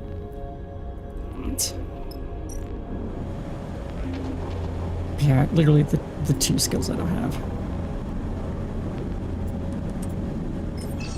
Yeah, even with the neutral, I think I'll get 1. No, let's... I think it's useless on this one. And some stuff's gonna break. Oof.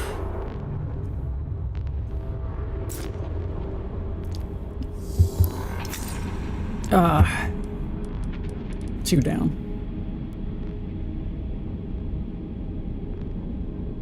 Yeah, I mean, modifiers, a lot of times, it doesn't seem like it matters. Well, usually got a 6. I was confused, so like, we're doing scavenging stuff in this, you're like, scavengers. But yeah, no, I liked it. Like you said, it's actually for $5. Okay, 3 more. I don't think it matters if their stress goes all the way up. All it does is, just makes it so they can't do anything. So... Oh wait, wait a minute. Oh, we have them do the not risky one even. Hey, shark. How's it going? Yeah, no, it's all good. I should have figured. I kind of forgot about that game. Yeah, we'll do the less risky ones. There we go. Just need 2 more. Maybe they can get it. That's fine. Otherwise, it will be us. Damn it. Gotta go for it. Last one.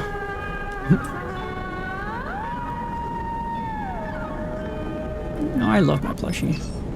It's so good. Alright, we got it. We all gather in Alma's rig to see the engine tested. The engine room purrs and chitters. It seems to warm with the sound of the engine, with the polyrhythmic vibrations that rattle through the open framework of the interior. You look over to Alma and see her eyes are closed, a small tremble at the corner of her mouth. You look at the engine, Alma's engine, an object you've come to respect over the past cycles, even if you haven't necessarily grown to love it. It is, as you see it now, a difficult thing to love. Whole parts of it make little sense, and soulless systems, those not bypassed, that, and made obsolete by newer additions, still somehow play an integral role you don't understand. It is unwieldy and unnecessarily so, and the accumulation of parts and patches from its long service make it surprisingly fragile. Meanwhile, other sections have been welded and re-welded so many times that they are impregnable, and will never be able to replace. It is uncooperative and prone to sudden outbursts of cooling fluid or even fuel. It is restless and will begin to leak when left idle for too long. It is always too hot, or too cold or too hot, thanks to the coolant and the fuel, and it is hard to predict which it will be at any given moment. And yet, despite all this, it is an object you feel close to, they feel kinship with. Because in the end, you too are an accumulation of broken parts, long outliving their operational limits. You too are a machine that has become a story, and the story has grown beyond the abilities of others to understand it. You look over to Alma again, and Bliss is there beside her. You can see they are talking, but with the engine running you cannot hear them. You watch for a moment, Bliss now patiently listening, as in faltering words, Alma explains something to them. Bliss nods, and then suddenly they embrace, gently and with care. Bliss pushes back, and as soon as the moment has passed, it seems like it might not have happened at all. Nothing in the past figure's attitude betrayed the act, and the room seems unchanged. You try to remember if you have seen them speaking before now, but you recall there are many moments when you are not with Bliss. As you watch Alma's approach, you realize the engine is not just special to you, and that between her and Bliss might have been the bridge to a unique kind of respect. That's the job, Sleeper. Alma approaches you from the other side of the room, and you know where the payment is to be found. I believe that brings our business to an end. Alma scratches at her hair. Unless you have something to add, what will you do now? I believe that's my business. She bristles at the question. I'll need to find somewhere quiet to resupply and so on. But I don't think you'll Like my usual haunts, she gives you a sly look. I appreciate the assistance. You are welcome to take what you want from the hangar, if you haven't already. You see a knowing shimmer in her eyes. Now I must kindly ask you to leave my ship. As the airlock cycles, you look across the Bliss and swear you see a tear in his eye. What did Alma say? Bliss turns to you as if they forgot you were there. She just reminded me of why I do what I do, why I fix things. She looks ahead. There's beauty in it. You find yourself drifting away from Alma's rig in a haze of thought. It's clear to you at this point that Alma's history is written all over the place. But more than that, well, you can't be sure. This story, it seems, isn't for you. You realize as you gaze at the broken remains of the facility that Alma never took any of her half of the haul. You turn back and squint at the cockpit of her rig. You see her there, looking out across the wasteland, still as a statue. It's an image that, as you load into the rig and begin the preparations to depart, will stick with you. One that every time you enter the engine room of your ship, a room almost identical to the engine room of Alma's rig, you will leap into your mind. A woman, floating above a wreck of what was once her home, looking for a reason to keep going. Contract complete. With one supply to spare. Oh, and all my dice in the red. Yeah, nothing else. Okay. All good. Good to have you here. Good to see you. Hope to see you again soon.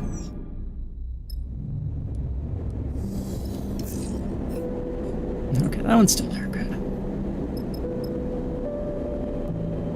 Okay, we gotta get this thing repaired first off before I forget. That's fine. We have 6 of these left. We've got 8 raw materials from that. I mean, you forgot what we can do with the processed scrap. I assume sell, but I don't know.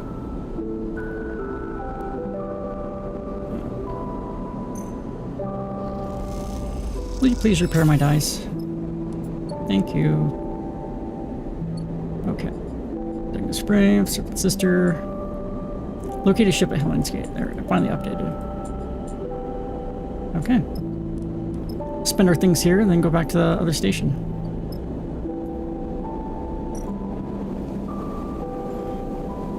Oh yeah, we should get supplies and stuff. What am I doing?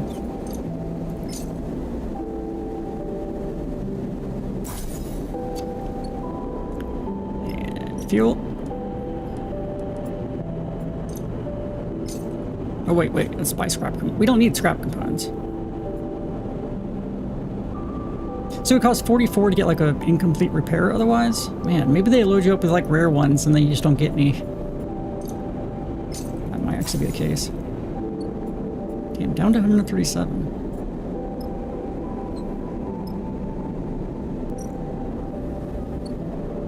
Okay, I think the best one to do is this one for us.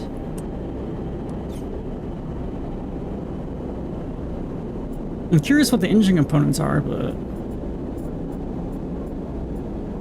No, I guess these. Ones we got 2 of. Actually, is there a chance to get like any other different things here? No. And yeah, no more job. Yeah, I think we're done. But do these, since like, I guess they just disappear from what I've seen. Get a ton of scrap, which we'll convert some of that to the process scrap. I mean, potentially maybe we should do them all.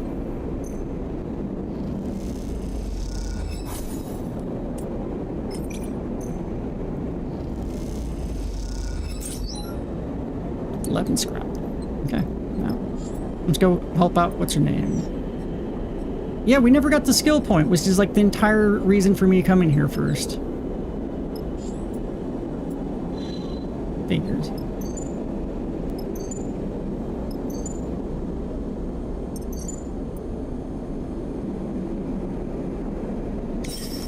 Yeah, the hunt does go down.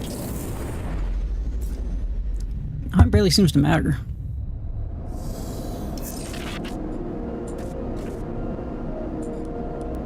Alright, because I repaired. Okay. We'll do which ones we can into it. Don't need to eat yet, but eventually I want to get this so I can see what that is.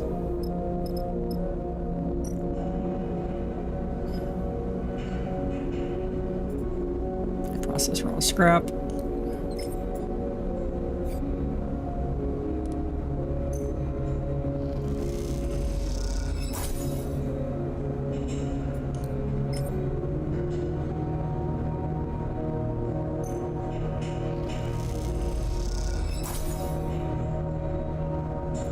One more. Again, I don't know what this does, except give us a little bit of money in these processed ones. It says ready for the exchange, which is like, okay, I guess we sell them for more.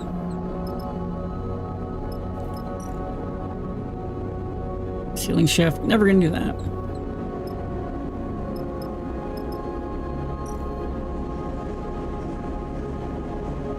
We'll see if we can get fuel between cycles.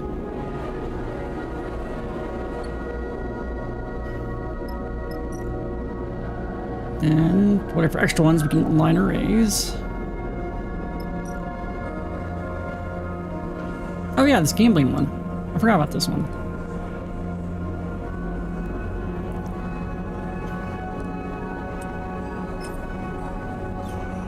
A little nervous to use a lower one on that. I wonder what the bad part of this is. Might find out here. Neutral. This two would be 50-50. I'm gonna use the 6 on this. Not that. No, the gambling one.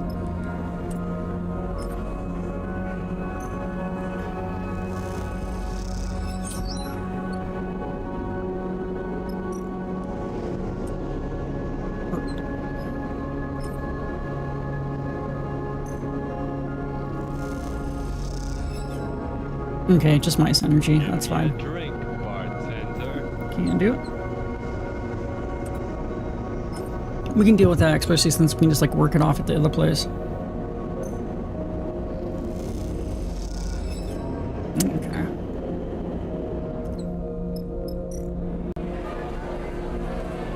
Yeah, this one's safe, so if we get negative, I think we still get something. Negative outcome plus energy. Yeah, still got one. Okay. Scavenge fuel.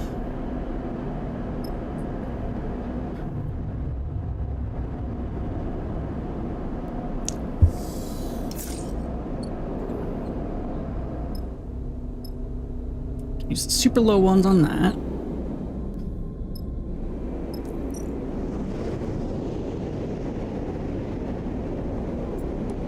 Three on that, and the 5's on this one up here.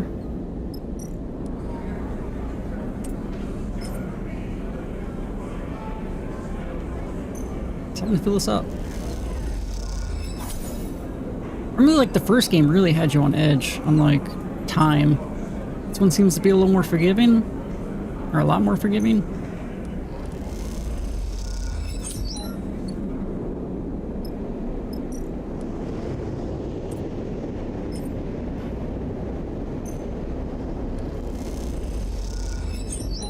Positive, nice.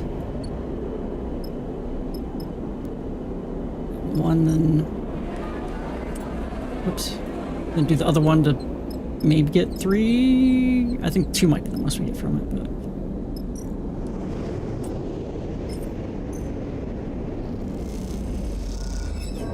yeah. Great neutral, we'll see whatever this is. Alright, and 2 energy. Sleeper, Nimba wants to see you. You nod to the other volunteers as you wipe off your hands and clip your cutlery to the magnetic rock. You drift out of the improvised canteen on your way to the kitchen in the back. It was a busy shift, and each shift seems busier than the last. That makes sense, of course. You've seen the steady flow of refugees arriving from the inner system, and most of them with barely a chit name end up in the underhang. As you cross into the kitchen, you can still hear the rumble of the refugees' conversations through the hatch.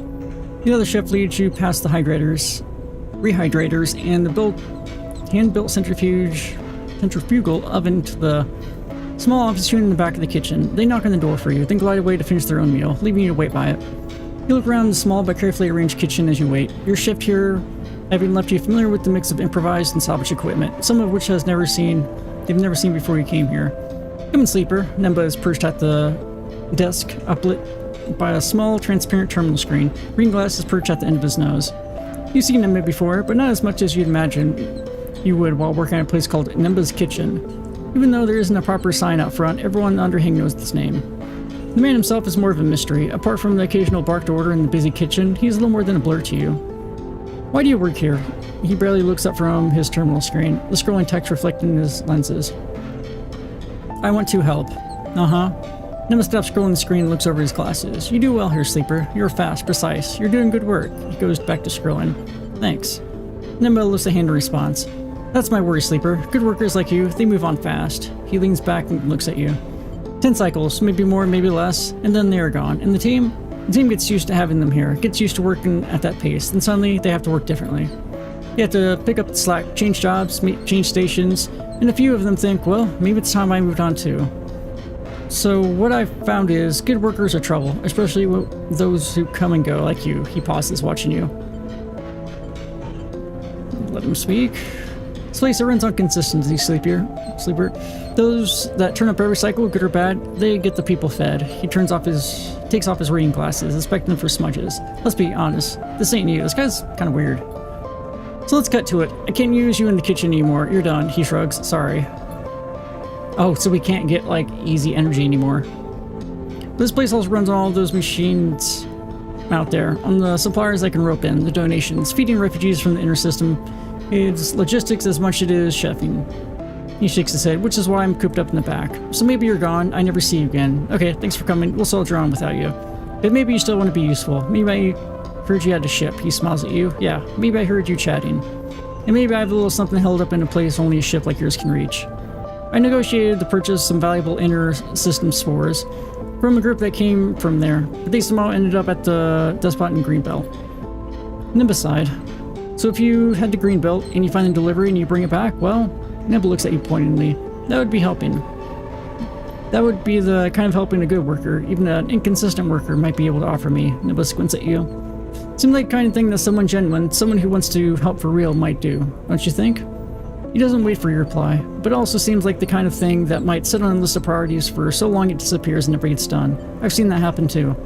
Well, we'll find out which it is. He definitely places his reading glasses back on his face and continues to scroll the screen of his terminal. You know the way out, Sleeper. You turn in the doorway, slightly taken aback, and it slides behind you.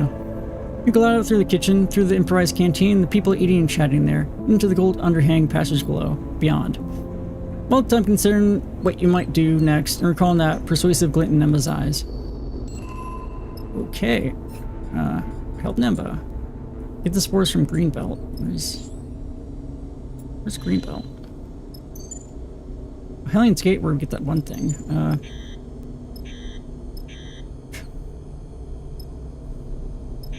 Way the hell down there.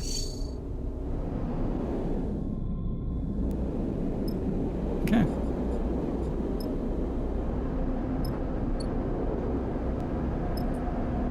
And cycle. I'm gonna run the rest. That starts a couple minutes, but I'm gonna run the restroom and also maybe see if I can grab some of this rice that's in the kitchen to munch on.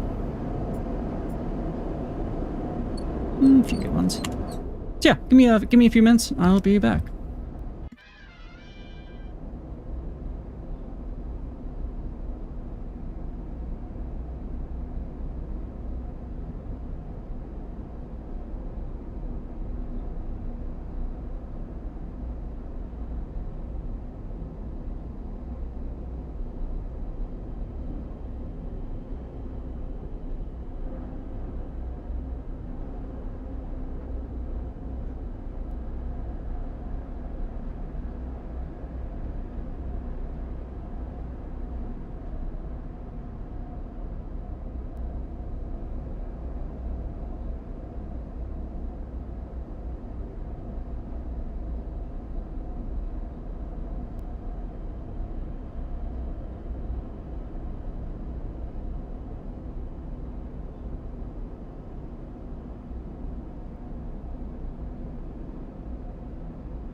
Alright. Back. Need to ship stuff here. Got a plate.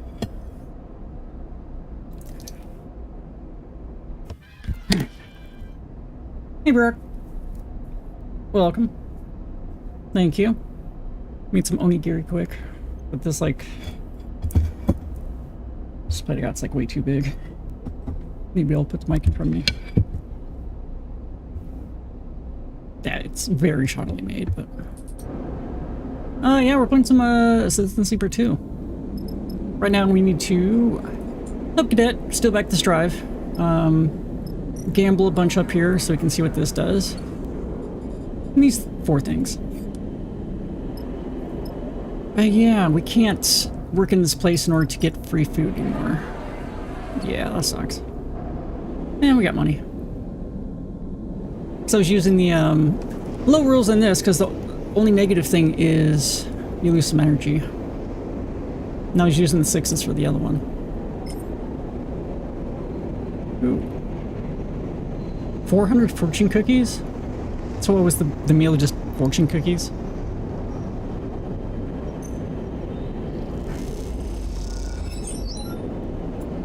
Don't those go bad eventually?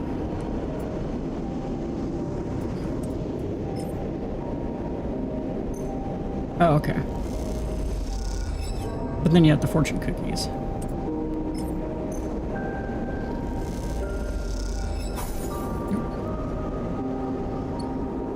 Good, finish that. Also, like, again, I don't think there's like... Many fall in the face of chaos, but not this Ooh. one. Not today. Alright, let me get that. That's actually the last VIP slot. So congrats.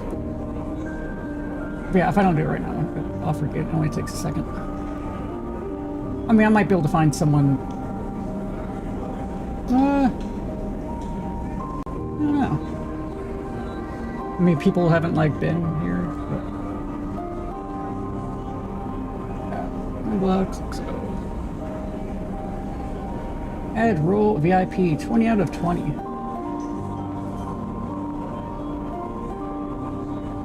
Let this wire admire assertiveness.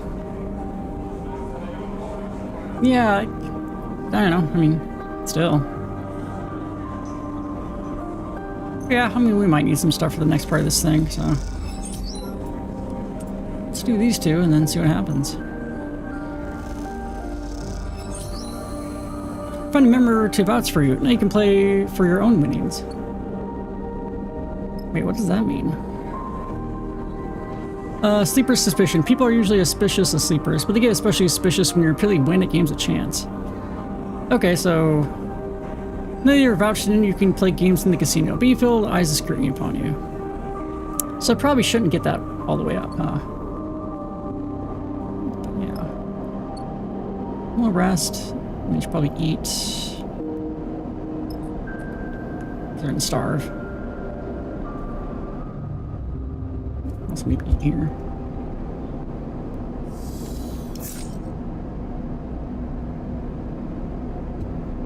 Right, full fuel.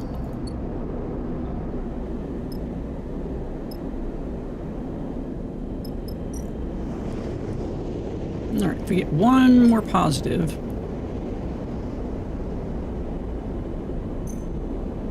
We'll get done this. Maybe we should have ate first. You slide the loose panel away from the wall, letting it float there, beside the air bike rack. Behind it, in the dark, you see a blinking light in the fuse box. The noise nearby draws your attention for a moment. The scrape of a sliding door, maybe, or just some old system cycling in the walls. It took long enough to gain access to the Stripline Express bike garage, and longer still to find a safe route to the air bike racks. But you're almost there. You've seen and heard the hard muscle searching and guarding this place, but you've been lucky enough to not to come face to face with them yet.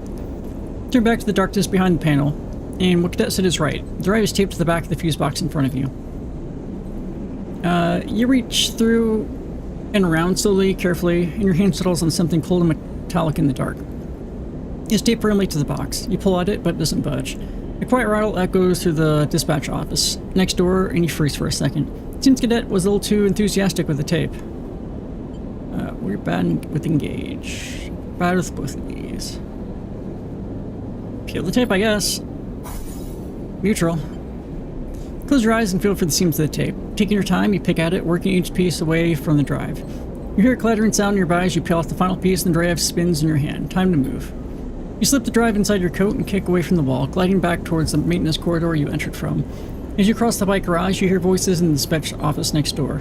Just as you tuck yourself into a cool darkness of the maintenance corridor, a screech indicates the opening of a door from the office next door. Voices rumble through the room, and you quickly and quietly push yourself deeper into the guts of the building. Too close. Barely daring to breathe, you carefully make your way through the maze of passages that brought you here. Their dog legs and dead ends now familiar. Eventually you spot a thin slit of light ahead. Marking the loose panel you levered open to gain entrance, you take a deep breath. Almost there. As you reach the gap, you freeze. Voices rumble from beyond, and peering through, you see two figures in dark clothes searching the chaotic bay behind the strip line. Your eyes are drawn to the dark, boxy weapon one holds at their side. Shit. You hiss silently to yourself, your eyes searching for a path through. Right around to that building's guts. Wait for an opening. Man, these are not the skills I have. Neutral. You wait, silent and still, as the figures search. They split and drift across the bay. You take the chance, sliding open the panel and slipping behind the scrap and boxes at the edge of the room. You work your way around until you can't get any further. You kick off hard, making a dash for the far side of the bay, and the public passage beyond. There's a hiss and a guttural chatter of pressure valve as an air bike pulls up beside you in the passage. Cadet leans over and grabs you out of the collar of the coat. Hop on. In a moment, you're on the back of the air bike, clutching the straps of Cadet's bag as she guns it down the passage, the air resistance almost ripping you from the thin seat. He thinks they don't know what the difference between silently... I mean, you could hiss loudly and then hiss... I guess quietly would be a better word. You lean against her back and let out a sigh, the drive pressing into your ribs beneath your jacket. You did it. Neutrally. You alive back there? Cadet's voice brings you back from the hypnotic rhythm of the tunnel lights rushing past the air bike.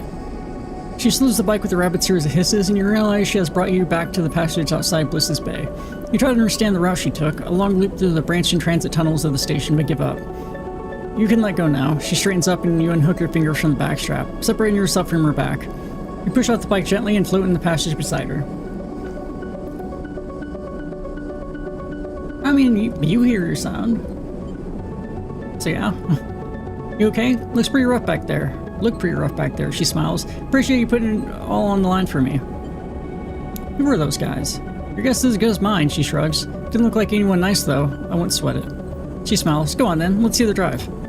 You fish the drive out of her jacket and hand it over. That's the one. She squints at it. Should have chucked it when I had the chance. It's like, no, that's a different drive. What the hell are you doing? You get a first good look at it, and there's not much to see. A small lump of solid-state memory with a few markers on the case. You spot a yellow hex among them. Hexport. What now? She winks, slides her back around her shoulder to the front, and slides a drive neatly into the pocket. I know someone in the scatter yards who can crack anything. She'll be my first port of call to crack this thing open. She stretches her shoulders. I should make myself scarce from the spindle anyway, before those dickheads come up with me. Come with us. Appreciate the offer, but I think it's best if we go our separate ways for now. Two targets are hard to track than one. She cycles the pressure valve of the bike impatiently. Cadet leans away from her bike, squinting out the viewing window of your ship behind. That's yours? She doesn't wait for an answer. If I'm not mistaken, the whole thing is going to struggle to reach the scatter yards unless you've added a Nav suite? Has-nav? Yeah, belt between here and the scatter yards is drawn in debris. Worse than since export. We'll need a hazard navigation to make the crossing safely. Lodex Syndicate created the tech to help their tankers across the belt. Common knowledge. Cadet nods at your ship. Maybe if you head up to Wellspring, you can barter or steal a suite. She adds casually. Here, Cadet unties the bag, lashed to her bike frame, and holds it out to you. Not enough here for a refit, but maybe you'll find some use for them. You take the bag and something clinks inside it as you do. You open to see a couple of engine components. I was going to use them to boost her. She taps the frame of the air bike, but you deserve them. She meets your eye, then looks away. Not like I'm doing any runs for a while anyway. Thanks.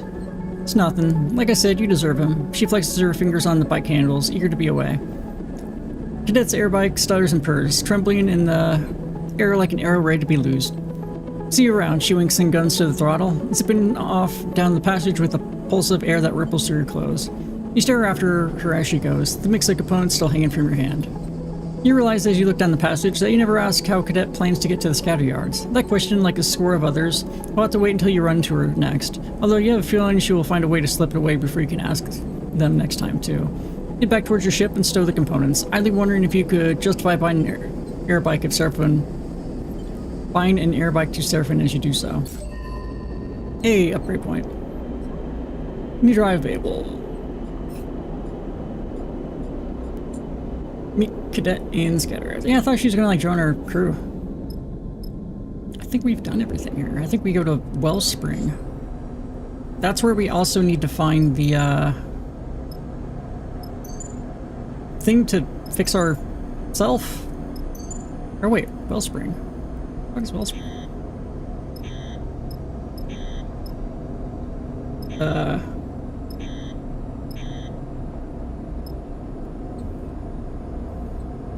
Is that way the hell up here? Oh shit.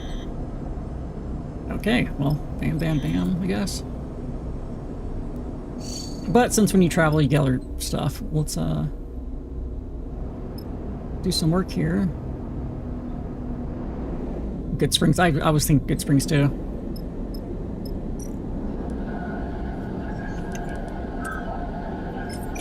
Gradual aligning of the arrays. Oh yeah, we gotta eat too.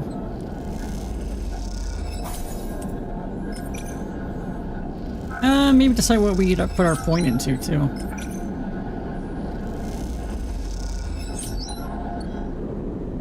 So a few things we can do. We can, I was thinking get Intuit up so we get a plus on it, or we can get Engineer so we don't get minus.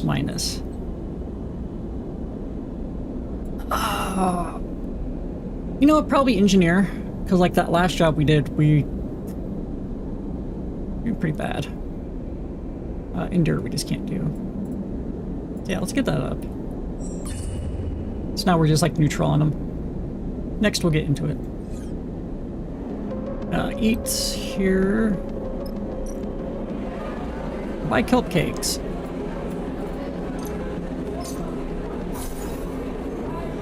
Nice. I mean, we got money and I feel like we're doing good.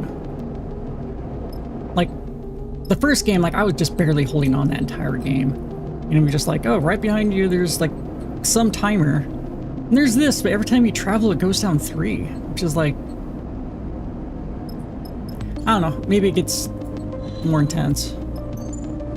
But Hellion Gate, do we have something there too? Oh yeah, the diagnoser frame. Wellspring for that. Spores from Greenbelt, which is down there. And yeah, Scatter Yards, which is down there. Okay. Yeah, so I guess we'll go all the way up there and then down here and then back to Watson to do the thing. And take whatever jobs you find.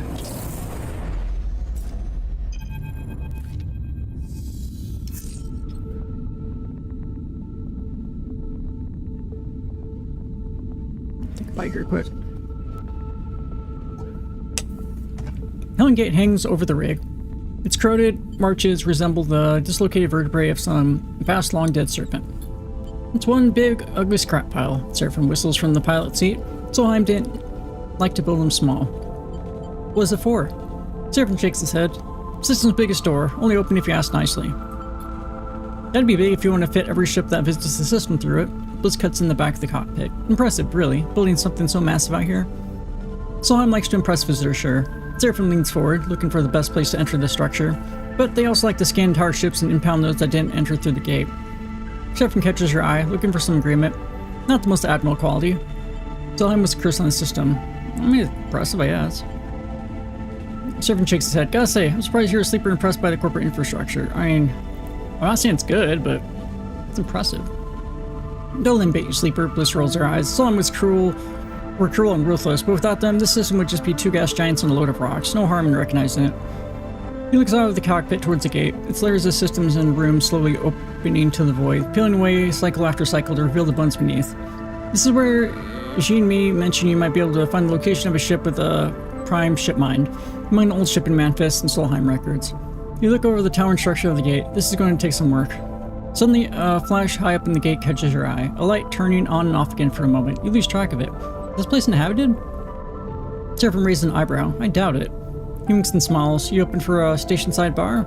I have a feeling you'll be disappointed, unless you find an executive's old liquor cabinet. Lifts pat you on the shoulder and drifts out of the cockpit. Time to see what secrets the gate has left. So is this complete derelict, or... Oh yeah, abandoned checkpoint, okay. No, Solheim records. Explore the corridors. Dark corridors lead off into the abandoned facility. With no map, no one to guide you, picking a direction and following is the only option. Also, yeah, nowhere to eat, so we'd have to like dip into our supplies or like run back. Scan the hull. Once a busy entryway, the customs hall was abandoned after the collapse. With some careful analysis, you can find what's left behind. Once the main checkpoint for entry into the entire Hellion system, the Hellion gate now lies dark and broken, but it's not without its secrets. And identifying a ship with a viable ship mine means pouring through the records of Solheim shipping lanes. Power up the archives. One way to get the data you need from the archives is to power up the whole machinery of it. A daunting engineering task.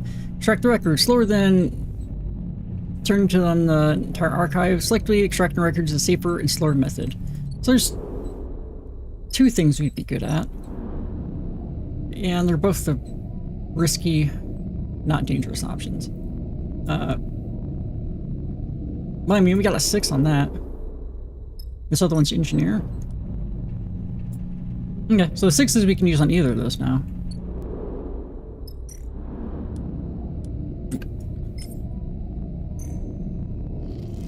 I should actually see which one is harder. That's a 6. Oh yeah, that's like way more.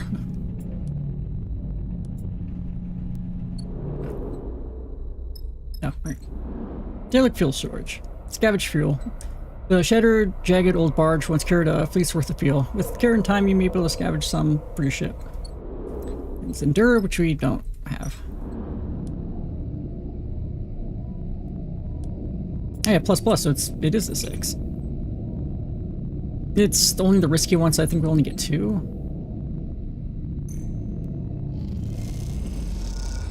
Yeah. And then probably lose an energy if we get negative, but we only need 1. Yeah, that's fine. After spending some time here, you're convinced you're not alone here, but how to find the gate's residence? Gate structure, internal workings, seized cargo, prohibited storage.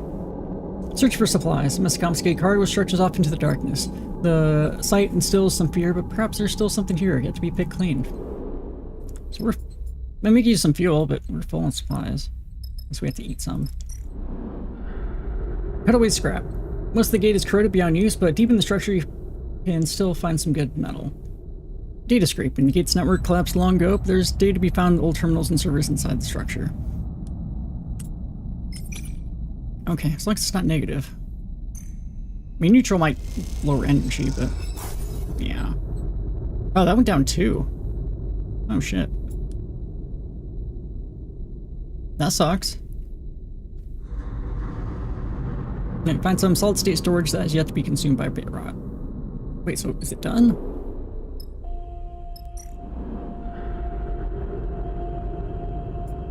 Oh, it's just the Solheim data. Huh, it's just like unlimited?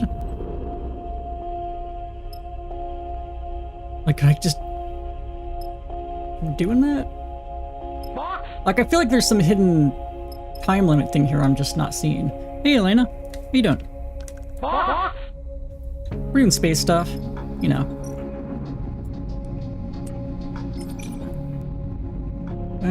Don't want to get into our supplies, but we have to. What's the... I've never had to do this, but it's like... Make a meal. Supplies are typically safe for contracts, but when food isn't readily available, you gotta use what you can survive. And then we could potentially, like, get some before we leave here. That's the fuel. It's fuel and Endure, which doesn't work for us. They're both Endure, right? If we get a 6, it might be worth it, but For this, we'll just do risky, turn that into a 4. Hopefully we don't like lose 2, which I don't think we should, but... Okay, neutral.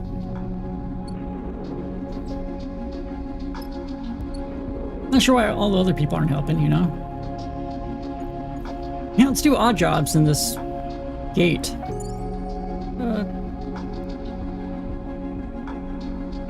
Scavenge fuel, I guess? Yeah.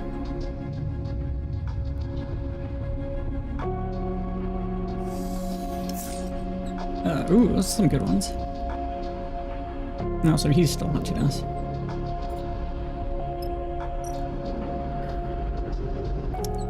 Alright. I don't know what the Solheim data does yet. But, you know, it'll be something. Eventually. Probably. Turn these 4s into 6s.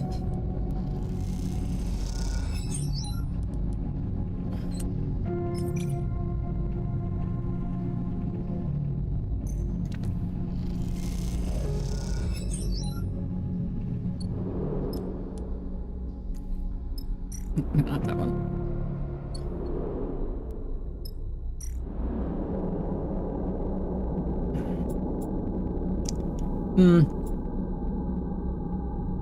No. We'll eat when it gets to 0. But... Or maybe all I have to do is just finish this. Oh right, I forgot we can do 6 here. And the 5 is... Could lower our energy, but... Oh, welcome to freedom. What are we doing? Guarantee positive, or... I mean, we got money to buy supplies and stuff. Yeah, it's... as long as it's not negative. Nice. Oh, and then just the one here. I think we get whatever.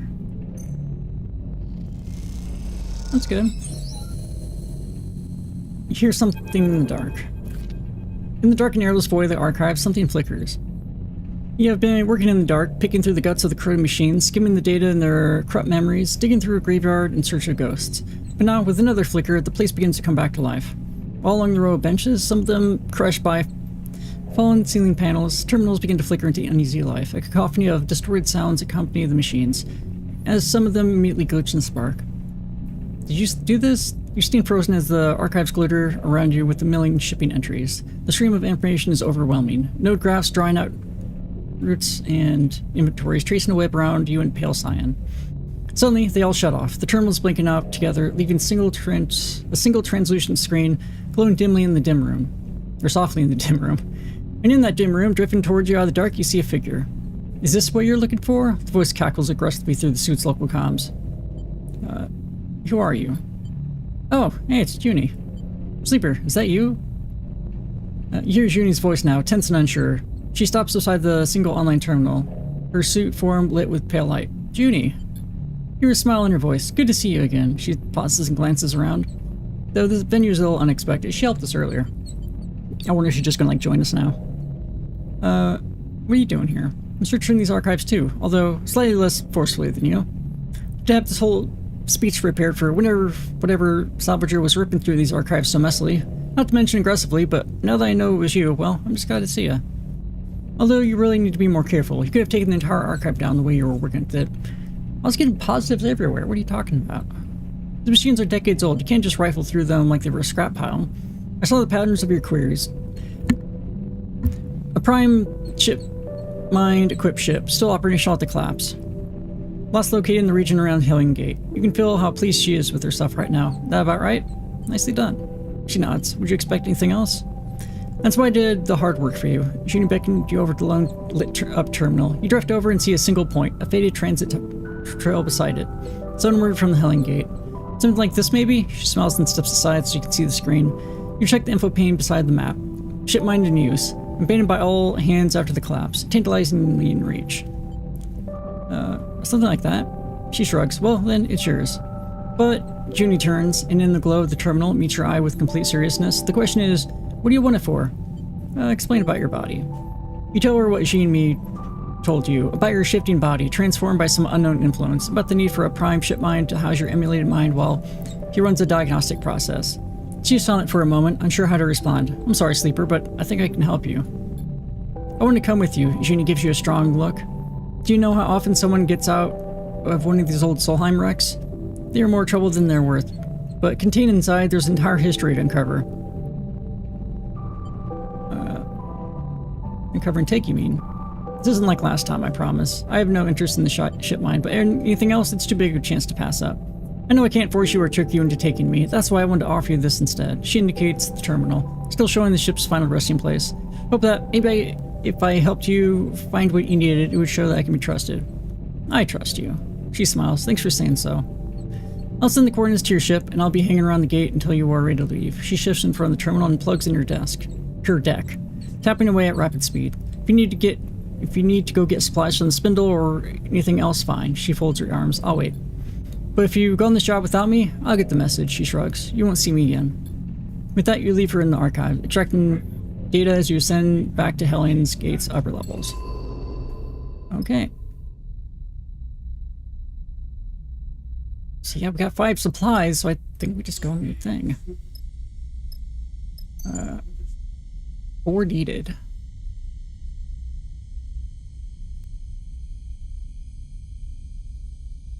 How much does it take to get back to the...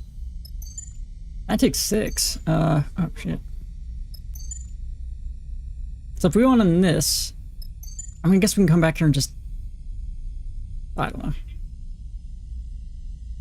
Oh, this is a danger one too. Whatever, let's just do it. It's all our, like, nearly broken dice.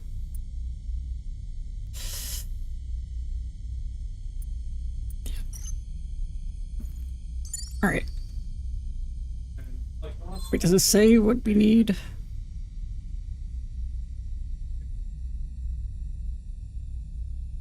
No, not really.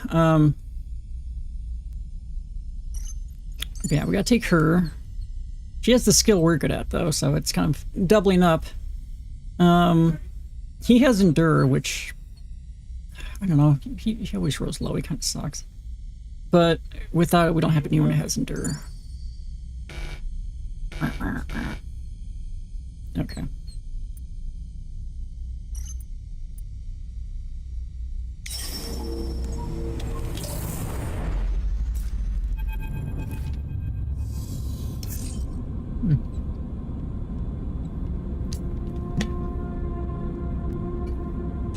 Too far sunward, Sleeper. Seraphin turns back in his chair to look at you. I don't like it. It's hard not to agree. The coordinates Junie found have drawn you out of Hellion Gate and almost out of the belt completely, into the soft, rubble-strewn transition of the Hellion system, to the edge of convoy-controlled space. That's why the ship is likely to be untouched. Junie surveys the wreck coldly. It's too far sunward for belt traffic to run into. And now, with convoy drones patrolling the edge of the belt, it's even less attractive as a salvage site. Lucky us. Junie eyes you, trying to detect if you're being sarcastic or not. I doubt anyone has been in here for decades, so actually I would say we are lucky. I wasn't being sarcastic, I was serious. Any drone signals? Nothing can see, but I don't dare reach out too far. Seraphin flicks a few switches. We should assume that they're out there. As you look out of the twisted wreck, you swear you see a red light blinking between the stars. You exchange a look with Seraphin. He has seen it too. We better get to it, Sleeper, Seraphin begins, unclipping from a seat, quickly and quietly. From what I understand, convoy drones run on automatic until they detect something of interest. Junie unclips too. So as long as we are quiet, we don't have to contend with an operator, just automated search sweeps. With no weapons, I'd say we are screwed either way. Yushin shoots with a wink. I'd say better not be seen, right, Sleeper? He gets up from the corner seat and glances towards the back of the ship to get suited up. You drift out of your chair and head towards the airlock, unable to shake the feeling of being watched. Being here is a risk, you know that, but you need the ship mine, so no matter what happens, you won't be leaving here empty-handed. Okay, convoy alert. That's pretty bad. 1 and a 5, and they both have 1 and 5s. Explore the ship. Starting with network architecture might bring unwanted attention, while exploring in person is likely to keep your crew undetected. Extract map data. Some of the ship's network architecture still functions. Accessing map data from it will help you explore the wreck. Records show the ship has a ship mine installed, but you'll need to find where. Okay, so he's useless.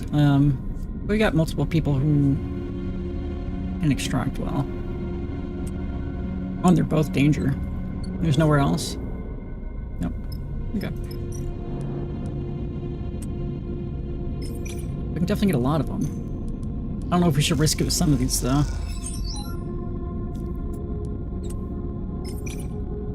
Okay. Might put our stress up. Let's do the guaranteed ones here.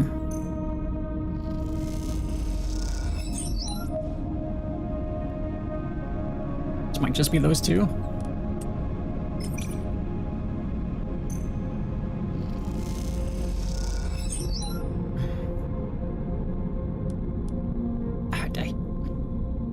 I hate leaving dice. Could push. Yeah, I might do that. 6 and a 2. We have several dice that are almost broken. We need 4 more, which...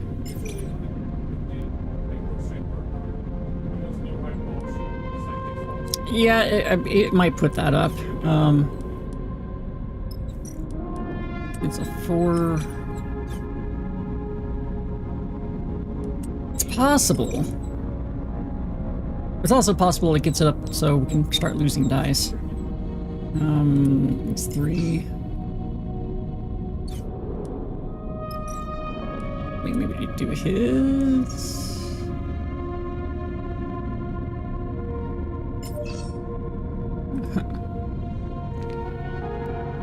Fuck it. See, you're fine. Kinda. Yeah, we got one more positive one, we'd be good. Let's not risk it. We all got like super low ones.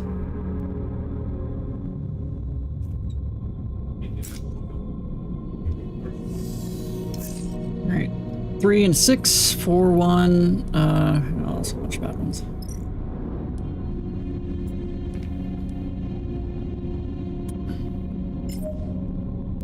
Okay, I think that'll give us 3. I was wrong.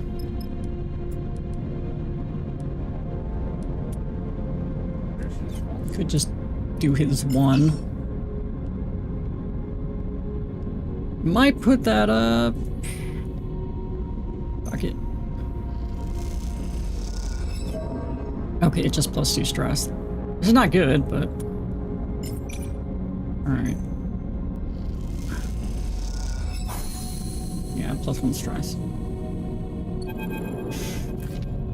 Junie leads you deep into the wreck, through crushed and twisted corridors, floating panels and wires appearing suddenly in your headlamp like strange sculptures. Just as you begin to tire of the endless dark and the haze of particles washing over your suit, Junie leads you into a chamber where the ceiling is torn apart to reveal the stars. At center lies a cylindrical object, half your height and raised on a complex pedestal, but which countless thick cables snake off into the dark like braided hair. 1 or 2 of them float freely, waving back and forth with glinting severed ends, but most of them disappear into the floors and walls, or twist and carve out of sight. Beautiful, isn't it? Junie stares at the prime ship mine, the stars reflecting her faceplate. Well, that was easy. Not bad. Junie glides over the pedestal, pushing her way delicately through the wires. When she takes out her terminal and looks for an access port, she talks.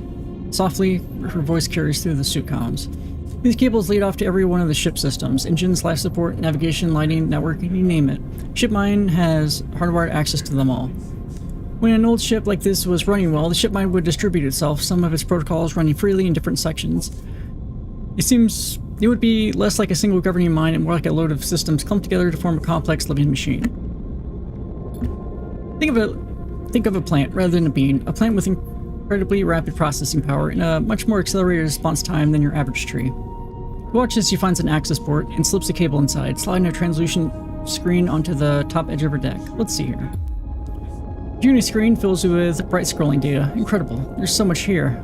She hits a few keys. I'll start copying this over. It's everything I need. Watch as Junie starts rapidly tapping her keyboard, her attention sucked into the data she's extracting. Junie, ship mind? She snaps out of her trance. Sorry, yes, let me check. As I thought, she sighs. So, like I was saying, the protocols inside the ship mine are distributed. So when the ship mine is shut down unexpectedly, the protocols are rarely all contained in this unit. She places the hand gently on the cylinder. As is the case here, parts of it are trapped elsewhere, in the ship system's nodes. She taps a few keys, which is the problem. Why does it matter? If we rip this thing out with parts of its protocol elsewhere, it's probably going to destroy itself the moment we turn it on. It doesn't matter that we're going to wipe the whole thing anyway. It'd be too late. The mine inside the ship mine will be broken. But if we find the nodes housing the distributed parts, power them up, and then disconnect them, the protocols will be sent back into the ship mine here, and we can take it out clean. How do we find the nodes? We either ask the cradle very nicely, or we spend the next cycles following these cables to see where they lead. I've got an incoming signal. Seraphine's voice suddenly cuts through the comms, urgent and nervous. If you're lighting up the systems and networks down there, time to stop. You hear a click as Junie disconnects from the cradle, and the two of you exchange nervous looks, instinctively backing up from the ship mine. Suddenly, a faint red light glitters in the dark beyond the broken ceiling. You hold still. The moment stretches out, and you hear Junie's breath through the comms. The light flashes, pauses, and then fades. You take a breath. Too close. Conway drone, Junie whispers, sniffing the network. We're clear, Seraphine chimes in again. I've turned off almost all of the rig systems, but we need to be careful. Keep network activity to a minimum. Understood, Junie cuts in, but we'll need to access the network to get the ship mine out quickly. And I hope you're feeling lucky. There's a click as Seraphine closes the line. You and Junie look at each other again. Then at the ship mine, encased in its cradle, wrapped in cables. This isn't going to be easy. Yeah, that sounds hard. Okay, track cables. If you want to keep the network quiet, your only option is to track the physical connections the cradle has with the rest of the ship. There's physical, or endure, whatever.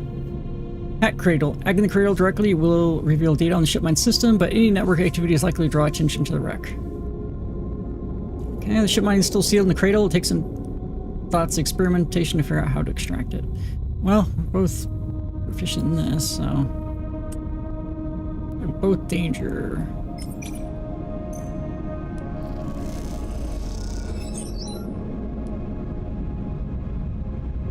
I mean, we have to do something.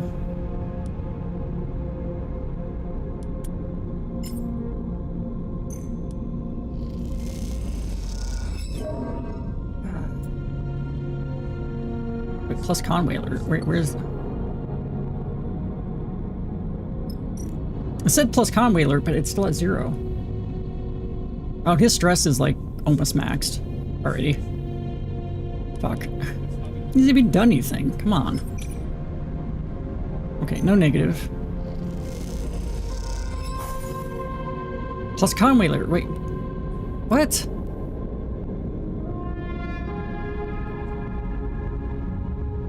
How the hell?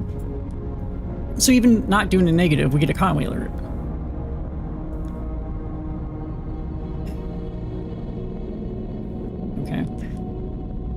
So like push this to reroll these 2 dice, but then if we get any ones, it takes health off. I guess our only limit is supplies and this. I mean, it's a 5. I'm gonna do this one. Damn it.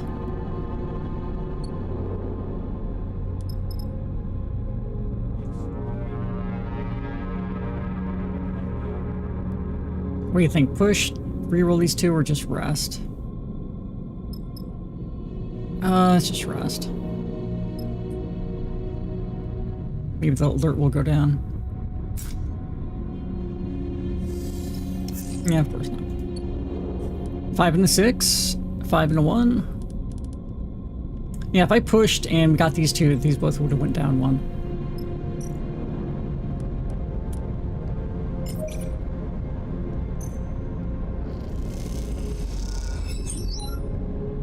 Right, that doesn't alert him. Then door 4, because I'll go to 6.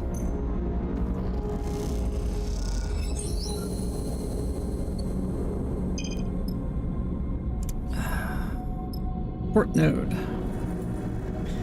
Disconnecting its nodes by any means will allow the ship to be extracted safely. Engineering. Cut node. One clean cut through the connecting cable and the node will be disconnected, but mess it up and there could be trouble. Disable node. This node needs to be disabled precisely and quickly to keep the incursion under wraps. And... same thing. Okay.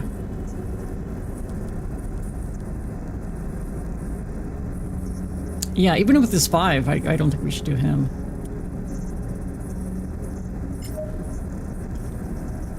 I guess this gives us like 2. Yep, and then another 2.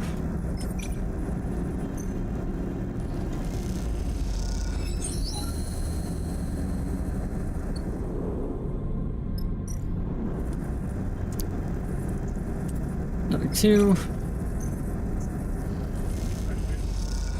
It's like we can risk it, or I can push and hope we don't get 1s. Or even if we do get 1s, if we just get rid of some of these, that might actually be beneficial. Because then we can repair them. 2 6s. Oh shit. Alright.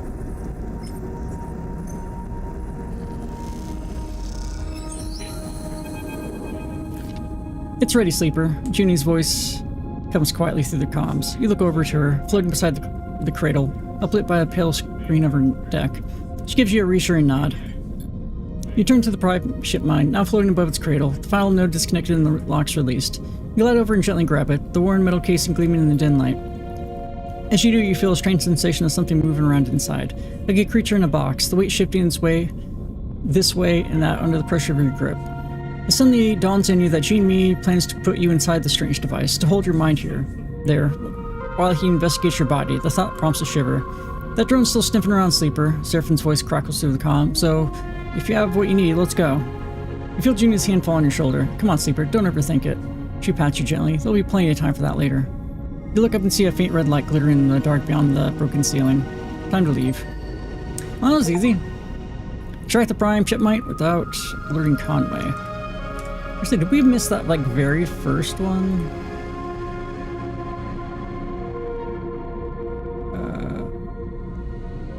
Oh, no, we did get that one. Okay. Because, like, we got the thing, and then we did some more, and it, like, blew up. All good. We just finished this contract. Like, we did pretty damn good. What all you got to do?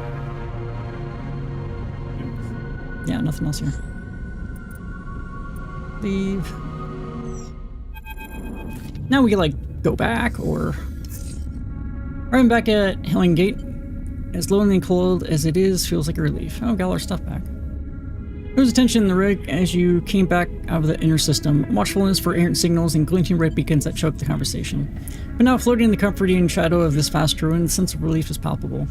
There's one prime ship mine, condition unknown, retrieved. Seraphin runs the engine shutdown protocols as he speaks. I'd mark that as a success. Agreed, thank you. Seraphin waves away your thanks. We're a crew, we work together. Sleeper, can I speak with you? Junie asked the back of the cockpit. So should we go back to Flotsam and do that, or should we just continue on to the other place and do the other things? So we have to, like, go back, then I guess probably just continue on. Of course. She leads you out into the passage, tucking herself against the wall. She looks small, even in this compact space. Thank you for taking me with you. I hope I proved I am trustworthy. I never doubted you. That's nice to hear. She smiles at the floor. Thank you. My time here in the Bell, I haven't found easy to make friends. She falters, tripping over her words slightly. But you, Sleeper? Well, hope you'd consider me a friend at least. I would. She can't help but smile. I'm glad. I'd like to ask you something, she pauses. Would you consider taking me with you on the rig? Oh, I thought we already established you were. She blurts out, and then before you can answer, I think I would be of help to your diagnostic. And in the meantime, I can take a look at the ship mine, make sure it's ready. Yes, Junie, you can. She stops, speechless. She looks down on her hands and then back up to you. Okay, she smiles. Thank you, She looks down again. I'll find a bunk. And she quickly glides off down the corridor before you can say anything further. Another stray collected. Seraphin puts a hand on your shoulder. Quite the refuge we are building here. He gives you a sly smile. We need her. I don't doubt it. Seraphin squeezes her shoulder. Let's get that ship mine and to Flotsam. I'll make sure Junie will prove herself once again.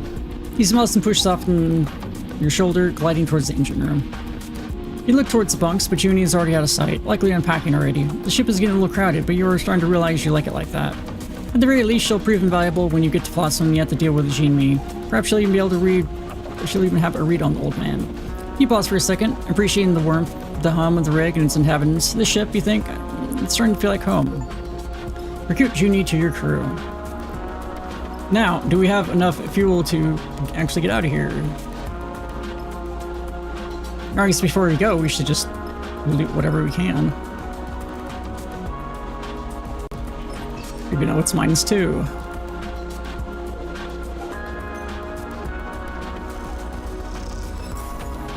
+2 fuel. I think I need 60 at the other side.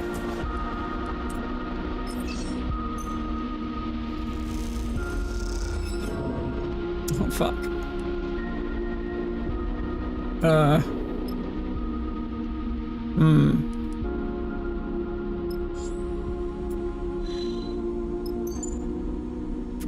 Yeah, I need 60 up there.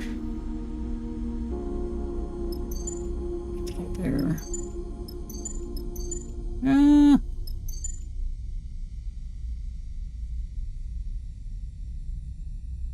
Wait, if we go... If we're here and we go here, then we're gonna have 2. So we're gonna have to do this anyway, aren't we?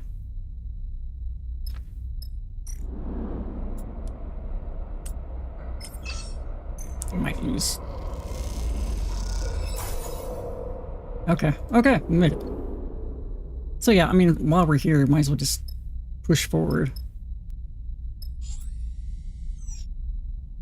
So I'm sure we'll be back this way.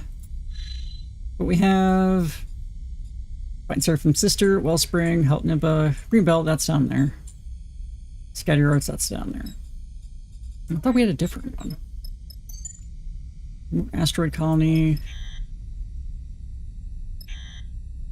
Oh yeah, let me get from there to there.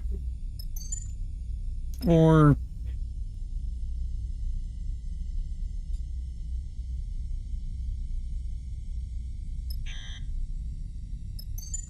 Oh, you can go from down there. 7. But like, I'm assuming this is open, like you can actually get to Wellspring from here. Sky Yards is where they were saying we need the thing to... Alright, read it. Yeah, has nav.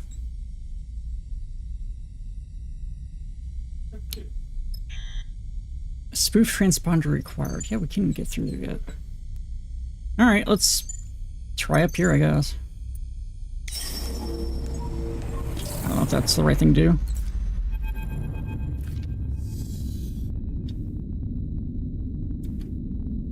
Sleeper, Bliss quietly... Squeeze quietly from the room at the back of the cockpit. Can we talk?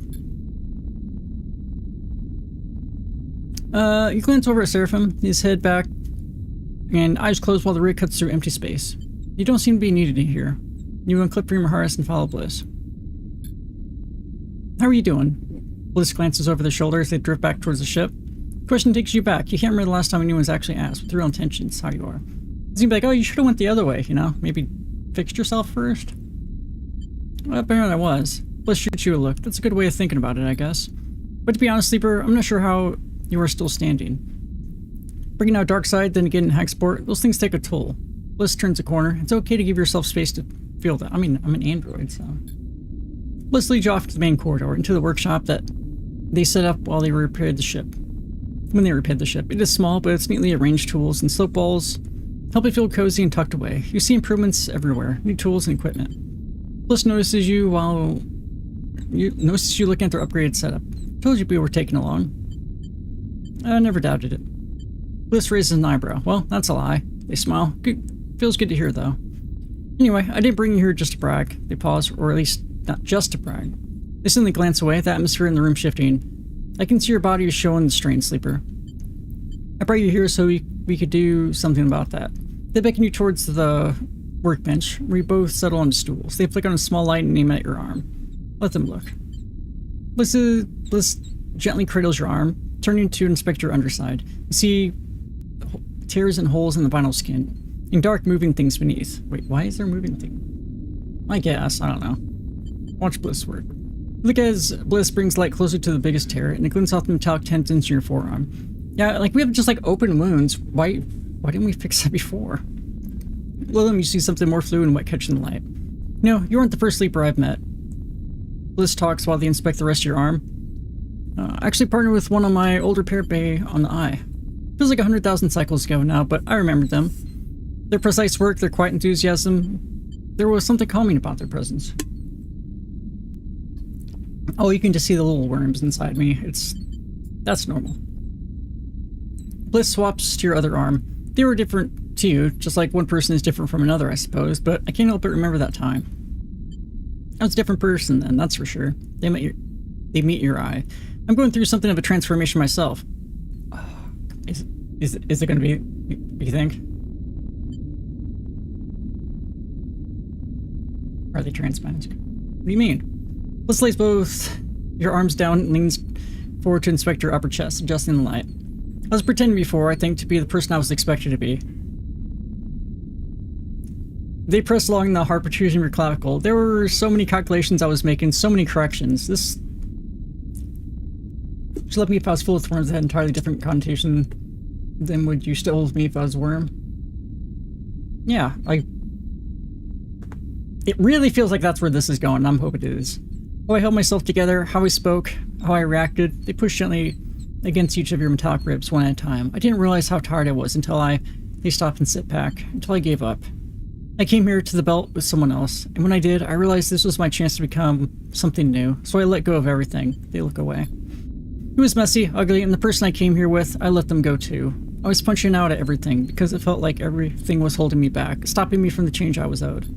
Don't worry, they smile weakly. I'm calmer now. I'm not about to explode on you or anything. It's still a difficult process, but I feel like but it feels like shedding 100 suffocating skins that you spent half your life putting on, one by one. They meet your eye. It feels like an escape. It has to be. They lean forward again and check the skin of your shoulders where it's worn and faded. You let them. The atmosphere quiet but calm in the workshop. Feeling the solidarity glowing somewhere in your frame. Not bad, sleeper. You're holding up well, given everything. Bliss folds her arms in front of them protectively, but I'm still concerned. There's some decline in your system functions. Let's keep an eye on your components. Thank you, Bliss. It's no problem. You released from the stool and drove back over the rocket tools.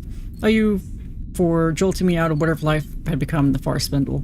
You lead Bliss to their workshop, feeling reassured you have them here on the ship. And as you do, you think of the relationship to your own body, this frame that you were forced into has never quite felt like your own. You realize this feeling is not unique to you. No one gets to choose their body. Everyone has to contend with the entropy of their flesh. In that realization, you suddenly feel less alone. Well, that was cool.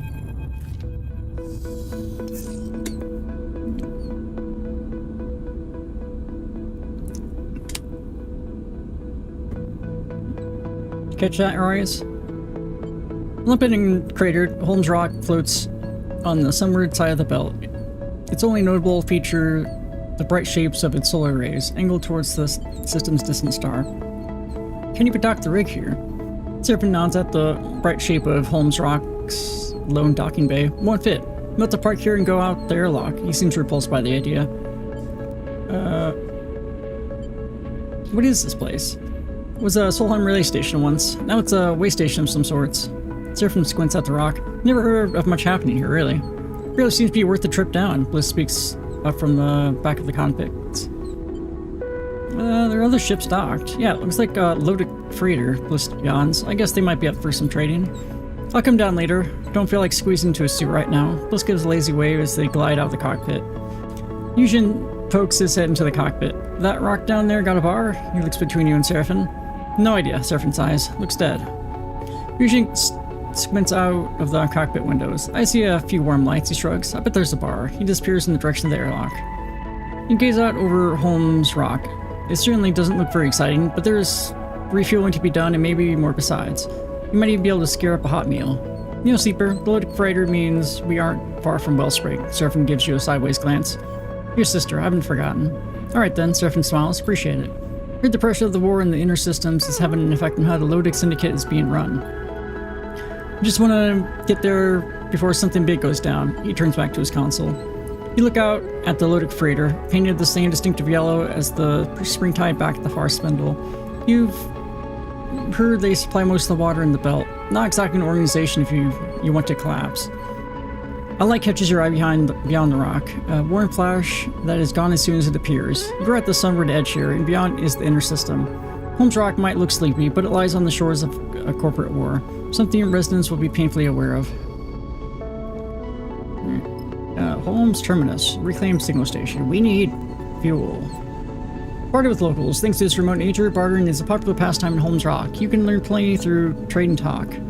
Split the tunnels. What's an old Solheim signal station? Now a sleepy settlement. There's a whole labyrinth of dark tunnels cut into Holmes Rock.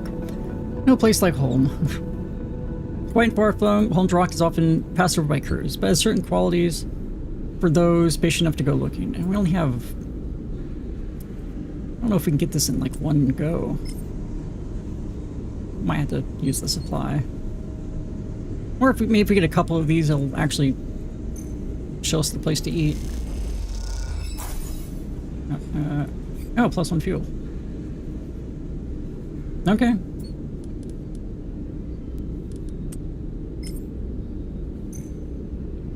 No, I should have done another one.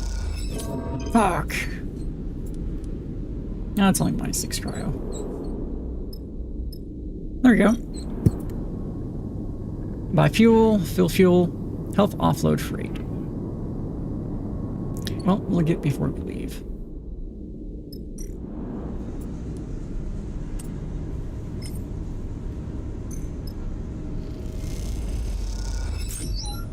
+1 supplies, cool.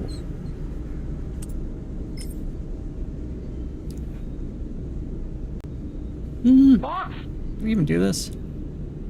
Hey, Elena. Fox! Did you catch the trans representation? Maybe we just rust. Oh, we only have 1 left though. Fuck. Do it. On. +1 fuel. There's a restaurant. Buy supplies. Sell engine component. It's not the best use of these valuable items. 35 cries pence, but Senna will broker a deal for the passing crew who need repairs. Buy meal.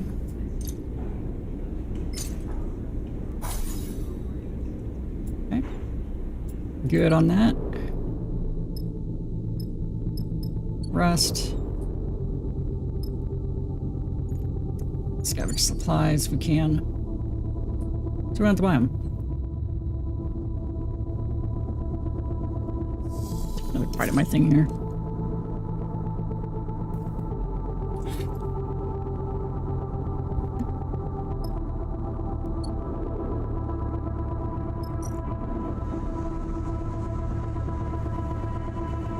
Alright, some decent ones.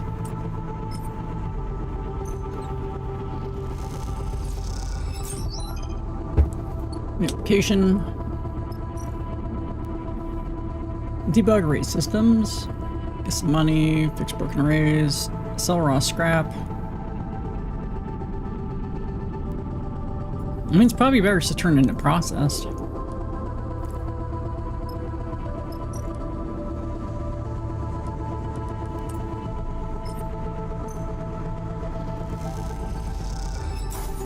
Neutral, of course.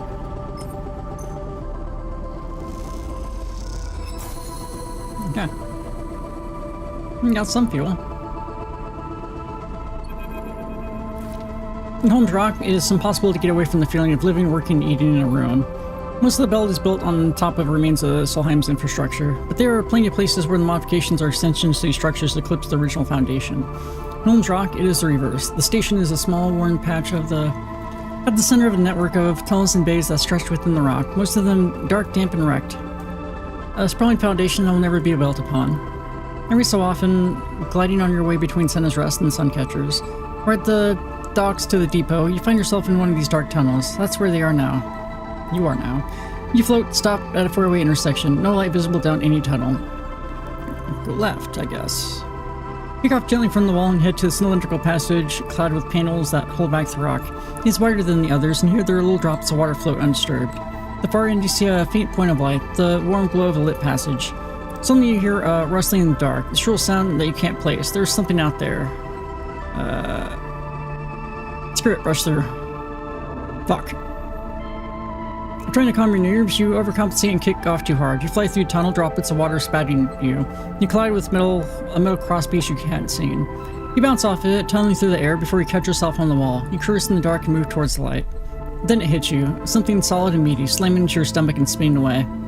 You press off the wall and push on as the shrill wail echoes behind you in the dark. What the hell was that? When you reach a lit passage beyond, you turn back, but the tunnel is silent and still. Continue on, but you can't shake the feeling you're being followed as you send back up through the station. Perhaps next time you'll take a different route. Okay. Is there gonna be a next time? Oh. Solid bay is sealed, but with enough data you might be able to crack the encryption and get inside. Hey, we have that. Sure.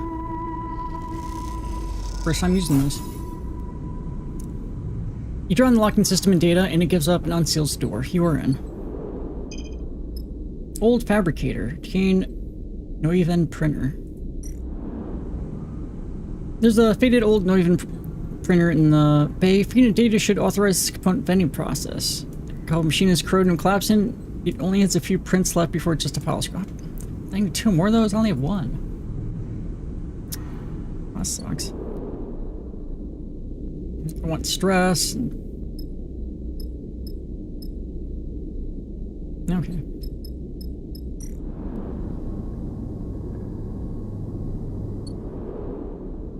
What's the work we can do here? So we'll do whatever the 2 work is, and then get fuel and go to whatever that place is called.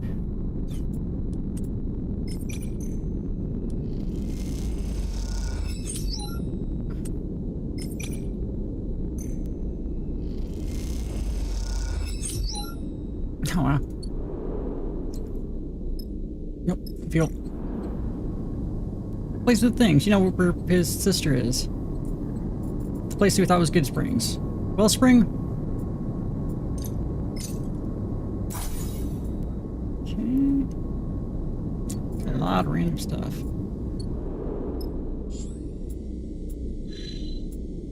Decent spring. Fast water extraction facility. 6 fuel. So we wouldn't be able to come back. Unless they have fuel there, which, I mean, I assume they would.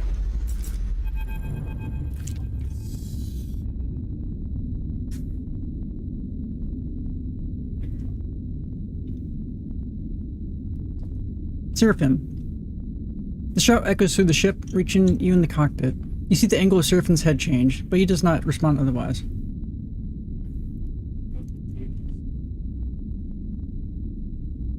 Oh hey, welcome. Yeah, first playthrough of this. I did play through the first one. But yeah, welcome. Hopefully I do as well. I'm reminded also I need to take my my pills. Just let me do that quick. Estrogen does some really good things. Bet you'd like to ride the lightning too, wouldn't you? You feel tired and old, but you could have that sparkle in your eyes.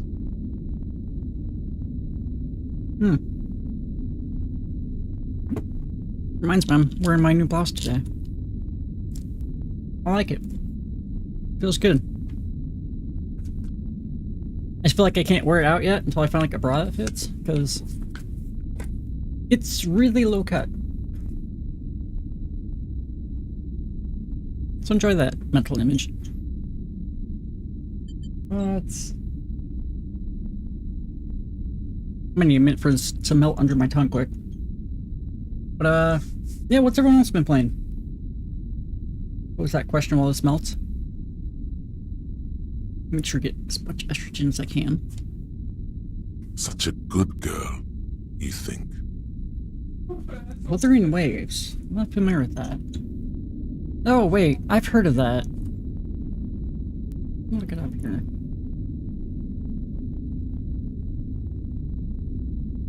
What is it?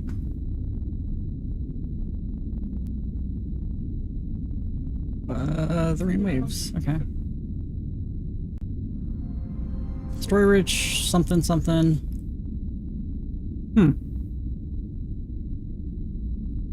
This seems like a mobile game thing or something. Yeah, that's what I was thinking. I mean, it could be good. I like Fire Emblem Heroes. It's like the only gacha game I ever played. Okay, but do they have any anthropomorphic characters? Are there any fox women? Okay, Seraphim, shout. You see the angle of Seraphim's head change, does not respond otherwise. Did you hear that? Okay, I am interested now. Seraphim sighs. Yes, I heard. He looks back at you. How about you go see what they want? Go investigate. You can drop from your seat and glide out of the cockpit. You run to Bliss in the corridor. Where's Seraphim? He's got to be the guilty one. They look impatiently over your shoulder. Bliss shakes their head. Come on, you need to see this. There's like a stowaway cat, isn't there? Nice.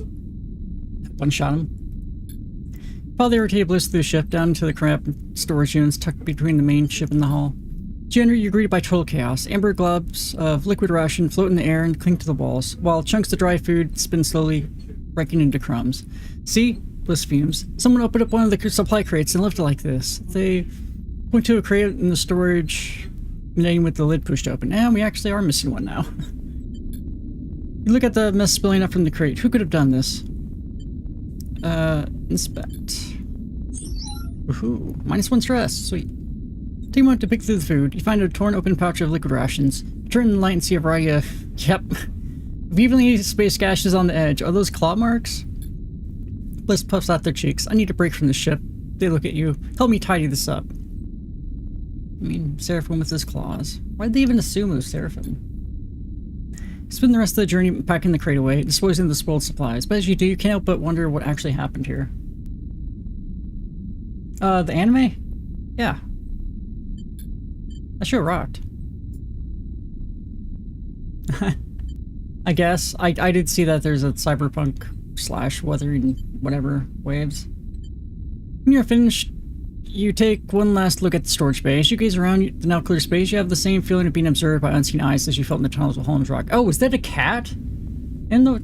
Huh. Really? Just... I mean, I guess it didn't hurt us, but it, like, stressed us out.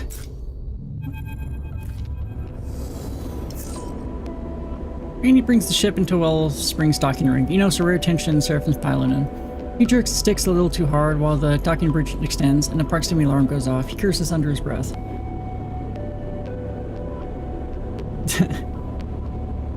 I just love the idea of Atom Smasher. We're just like, yeah, this game's gone on too long. We're gonna bring an Atom Smasher. You okay there?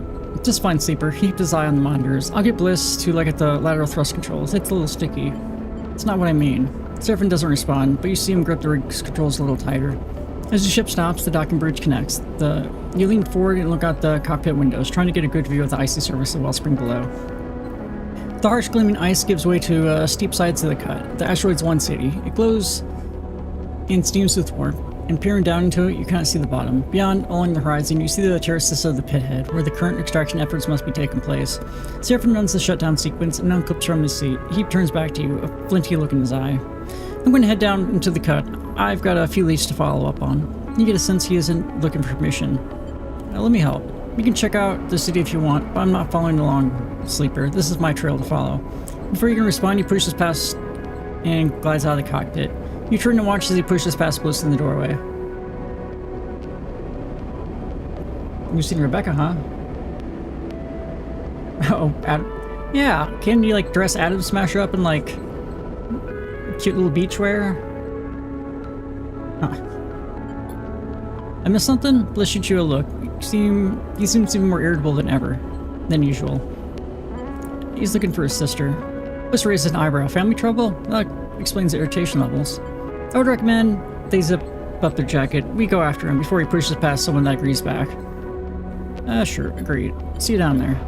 At least Lean's unlikely to come out here to pick a fight with the Lodix Syndicate, Bliss shrugs. They turn and head towards the airlock, whistling softly as they do. Eugene comes out the side door as Bliss passes. He stretches and squints at you. Permission to find a bar down there? He grins. Just joking. I know I don't need to ask. He winks and follows Bliss. I'll wait with the ship. Junie's voice echoes through the thin interior of the corridors. I've got archiving to catch up on. She pauses. There's nothing older than 1,000 cycles on that snowball anyway.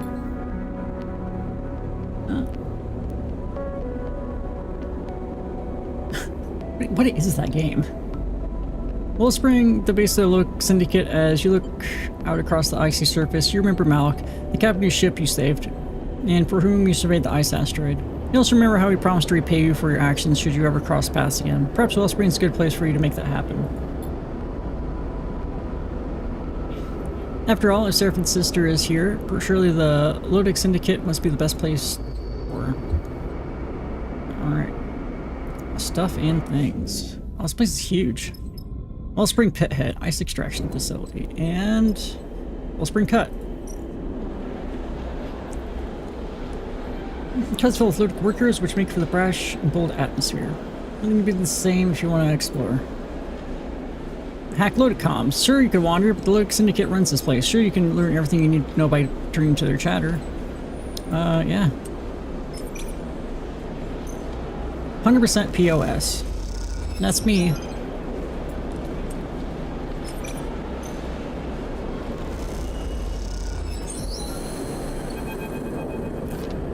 Amazing thing, this place supplies most of the belt's water. Looks across the cutwater at the workers in their distinctive yellow gear. No wonder the syndicate runs like a corporation.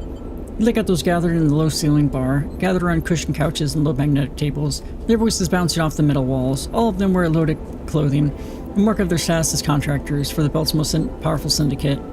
At the far side of the bar, you spot Yuzhin, perched at a magnetic table with a bunch of miners. He appears to be playing some kind of local dice game. Although given the amount of alcohol involved, it's hard to tell if gambling or drinking is the focus. You look back to Bliss, who is watching another group, quietly discussing something serious in the opposite corner. I was thinking piece of shit, but... oh. I don't think you're supposed to be able to kill Atom Smasher. No, I don't like it one bit. Bliss turns back to the bar and sips her drink through its metal straw. Contractors seem happy right now. They glance at you, though people usually are when their shift's done for the day. I've been looking around Casimiro, searching out components in the markets. Down there, people don't seem so happy. Bliss meets your eye. There's a lot of talk of contracts. It seems Lodic's been locking down its workers, given the war in the inner system as an excuse. They play with the metal straw, throwing ores of liquid in their sealed glass. The pressure is building, Sleeper. We shouldn't hang around here much longer, they sigh. We need to give Seraphin time. Well, Bliss raises an eyebrow. It sounds like I'm not the only outsider who's hanging around Casimiro. I heard someone complain about a rude young man asking too many questions. Bliss smiles. Who else could that be? They laugh. That's the place to start if you want to find our boy. He said he was asking about the Rhine market, but I have no idea what that is. Bliss looks out across the bar. Definitely a touchy subject for locals, though. I'll head there now. Bliss nods. I'll finish my drink. They smile. Let me know how it goes. You leave the cutwater, shouldering your way through a crowd of boisterous contractors. There's a conspiratorial mood to the conversation. Now Bliss has mentioned it, and you wonder what that's all about. You hear a bellowing laugh from Eugene as you slip out the door. Better leave him to it. You feel the sun cold as you leave the steaming bar and enter one of the icy passages cut into the asteroid itself. All this water in the hands of a single syndicate. If something goes wrong here, the belt will die of thirst long before the wall reaches it. Turn up the collar of your jacket against the cold and head for Casimiro. Your location. Depot, buy fuel.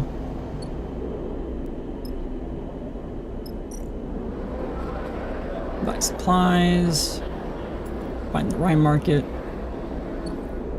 Let's see what this is. Show Lodic Pass. With Lodic Pass, like any other workers Syndicate members carry, you should be able to gain access. Well, I don't have that. He's like, screw this.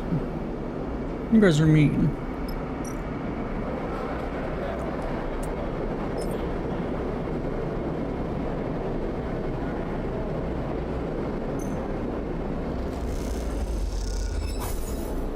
Wait, why do we have... I thought we had 4 supplies. When do we use the supply?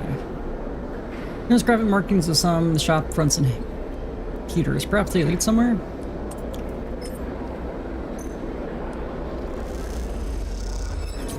Fuck. Pastry hawker to guide you to the entrance, but they lose you in the alley. An old trick. If all we lose is money, then... Okay.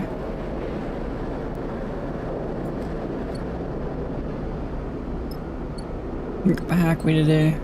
Try to get some supplies. Take a bite of this.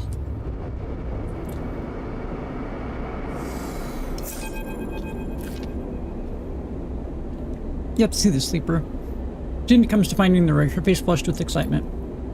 At first I didn't believe it. Junie can't help herself while she leads you through the ship. There are mentions occasionally, but I've always understood them to be references to something smaller, a system or unit, not an entire facility, even a series of facilities.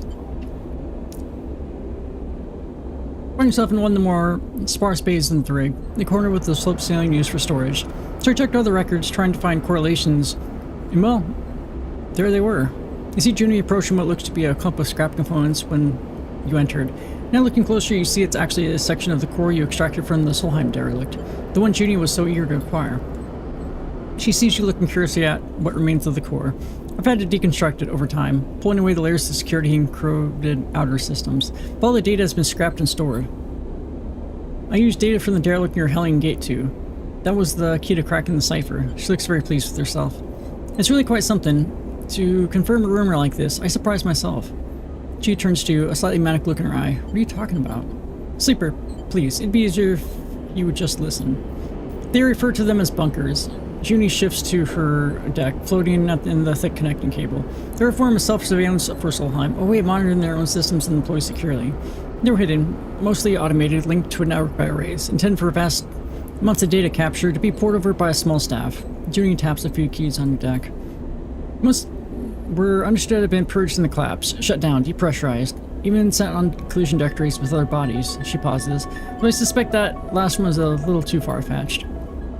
For people deny they even exist, and we are misreading the data. That the evidence doesn't hold. Junie turns the deck screen to face you, but I found one.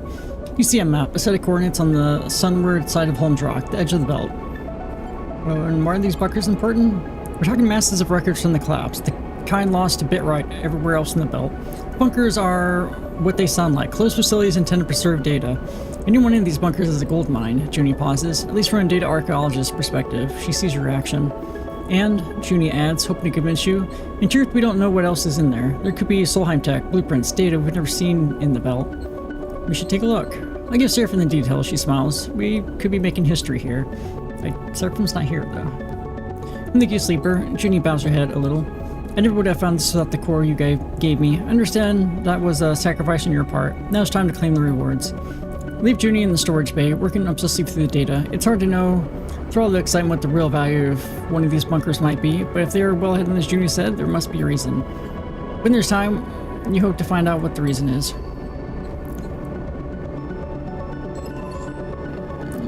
Surface not ready to leave. Well, I want to... Okay, fine, whatever. Buy meal. Okay, we did find supplies.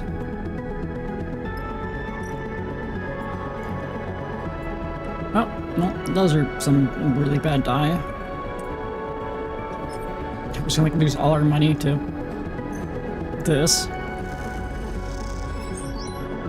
Okay, one more.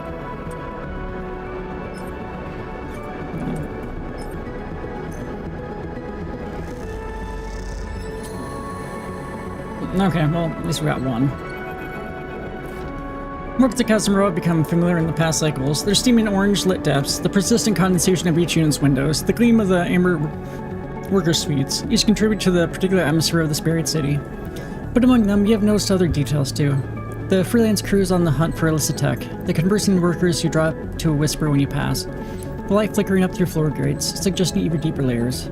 These are the details you have followed on the Rhine Market, a place discussed in hushed tones in dimly lit rooms, and as you drift towards what you know to be one of its entrances, the door busts open in front of you. A large dark bundle glides out the door and impacts the metal wall of the passage with the echoing bang, but your eyes are drawn by the imposing figure that hovers in the doorway, braced himself on the frame. Stay out of Rhine Market, rat. The man sends an orb of spitting after the bundle. The bundle unfolds and you suddenly recognize Seraphim, winded but straightened up to go back once more. I could try. Stop, Seraphim. Oh, wow. You rush up in front of Seraphim as he prepares to kick off, back into the fight. At the sight of your determined face, his brewing anger is halted, and a confused look crosses his face. Sleeper? What are you doing? Seraphim excels in frustration, his anger fading, replaced by a stinging pain of his injuries. You watch a perfectly round blob of blood form at the bottom of his nose. Want to explain what's happening? For the record, the man folds his arms. This one started it. He looks between the two of you, snooping around and beating like a rat. You see his sharp eyes recalculating the situation since your arrival. I wasn't stooping, I'm looking for someone, Seraphim glares. If you'd taken a minute to talk to me before throwing a punch, maybe you would have got that. The man scratches his beard, squinting at Seraphim. Say I believe you. What were you doing at the meeting then? Missing persons ain't our business. All I heard is this is where the loaded contractors meet, Seraphim sighs. I don't like you hearing that, not at all. And I'm going to need to ask you who told you that later. He straightens up, but yeah, this is where the contractors meet. And if that's anything to you. Person I'm looking for is a contractor. Seraphim's frustration rises again. She uses the cover name Luz. He pauses, a desperation entering his voice. Please, I think she might be my sister. Something changes in the man's stance. He holds up a massive hand to silence Seraphim and looks down the passage in both directions. Not here. He retreats to the door. Get in. As both of you enter, he reaches past you and slams the metal door behind, spinning the locking wheel with one hand. I'm Kirk, he grunts, pointing at himself with a thick thumb. Contractors are my concern, but if Lothar catches us discussing contracts in here, he shakes his head. He turns and leads you down the passage. You pass an open door, and you glance inside to see a group gathering in a circle, all of them in workers' clothes. They are speaking in hushed voices. One of them exchanges nod with Kirk. Let's not interrupt the meeting anymore, shall we? He glares playfully at Seraphim, who remains silent. Kirk leads you to the side of a massive vertical metal pipe, with a rough hole cut in the side. He beckons you both inside. You descend through the pipe in silence and darkness.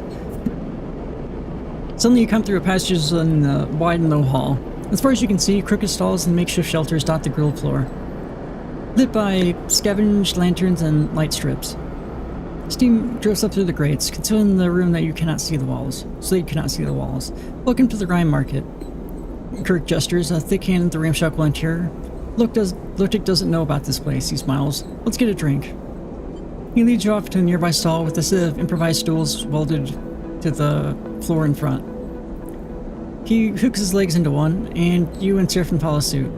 He holds up 3 fingers to the stall's owner, and the drink in a straw-pierced packet is handed to each of you. Seraphim looks skeptically at the drink. We friends now or something? Look, Kirk takes a sip. I'm not going to apologize for putting you on your ass. That's on you. But like I said, I represent the contractors. If someone is part of the family, well, he shrugs his massive shoulders, then they deserve to be heard at least. You know who we're looking for?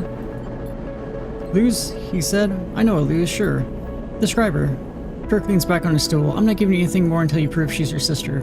Seraphim closes his eyes. Dark hair, used to wear it long and messy, bright eyes, broad shoulders. You see a little twitch around his eyes as he recalls. Tough but kind, tattoos. Nervous laugh. He opens his eyes and glares at Kirk. That enough? Kirk sniffs. Yeah, that's her. You feel something jump in Seraphim, an almost imperceptible tension rising. It's her, his sister.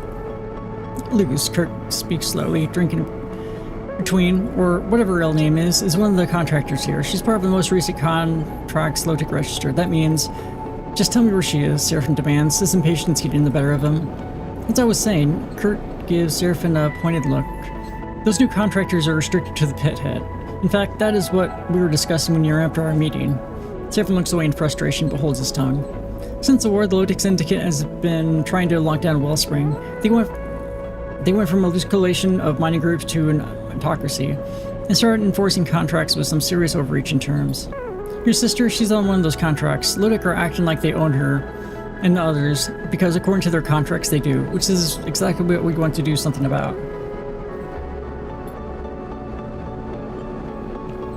Wait, what? Saying I'm not live on YouTube anymore?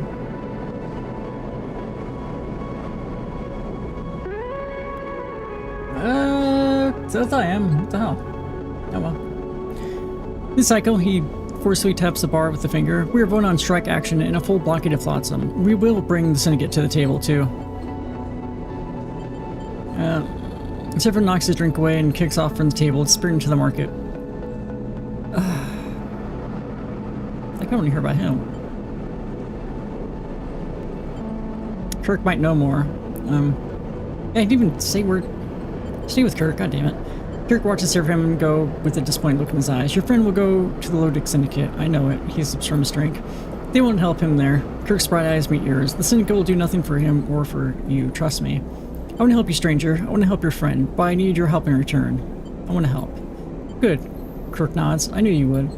Kirk places a plastic pass card into your hand. It glints with the mark of a Lodic Syndicate, a blurry ID photo laminated into its transparent interior. This will get you into the head. You can see for yourself what's happening there, even if it's not my picture. Don't follow your friend to Lodic. Go to the pit head. Find Lose yourself. He meets your eye. When you do, come back to me and we can discuss how to free her and everyone else like her. If you go to Lodic, if you meet them, I can't help you. He releases your forearm and drifts back into the crowd, disappearing into the stream and darkness. Catch up with Seraphim in the bustle of the Rhine market among the steaming crowds. I can't have been the only one who saw his pitch coming a mile off. Seraphim bristling with anger. What kind of idiot does he think we are? Is that what this is about? This is about getting my sister out of whatever mess she's gotten into. Yeah, and that dude is trying to help you, dumbass. Seraphim starts to push the crowd towards the exit tunnel. We need to speak to Lodic. Forget these clowns. He shoves his way forward. We don't need to get tied up in this. We just need to get her out. I'm sure they'll listen to you and just let her out, huh?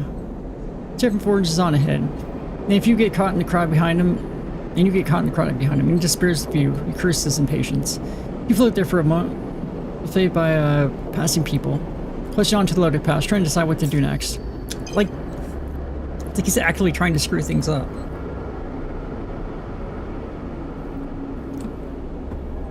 Alright. Rhine Market. Buy scrap components, buy rare components. Man, that shit's expensive. At some point we'll probably need it though. But just like, yeah, dude, I got the pass thing and like they literally know how to fix this. Like they've been actively working on fixing this. Alright, Super Arc. We'll finally get back to Valkyria Chronicles 4 tomorrow. So hope to see you there. Negotiate a meeting. No, let's go over here. I think this is a better option. See ya. Okay, the supervisor waves you through. Barely looking at the pass. You are in. Pithead Canteen. Using your pass, you can sneak into the canteen to get some free food, but you better be careful. Lick pass isn't actually yours, and if not, you won't be able to eat there anymore. That'd be fun if that was like the entire thing. Like, there wasn't even anything else. Search for Lose. The chef has a constant flow of contractors, but you're determined to find Lose among all these faces. Join a work crew. Okay. With all my absolute horde rolls. You hope you're talking to the contractors locked in their contracts, but you miss half the conversation. Well, we have a chance for free food if we end up getting exhausted.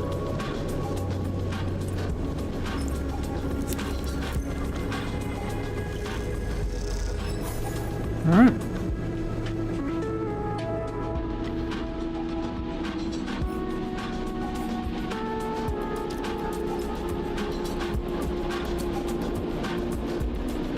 And Price Scout would just blast the supplies we can carry.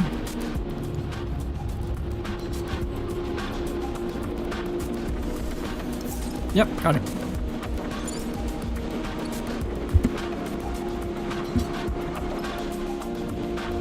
Pretty good.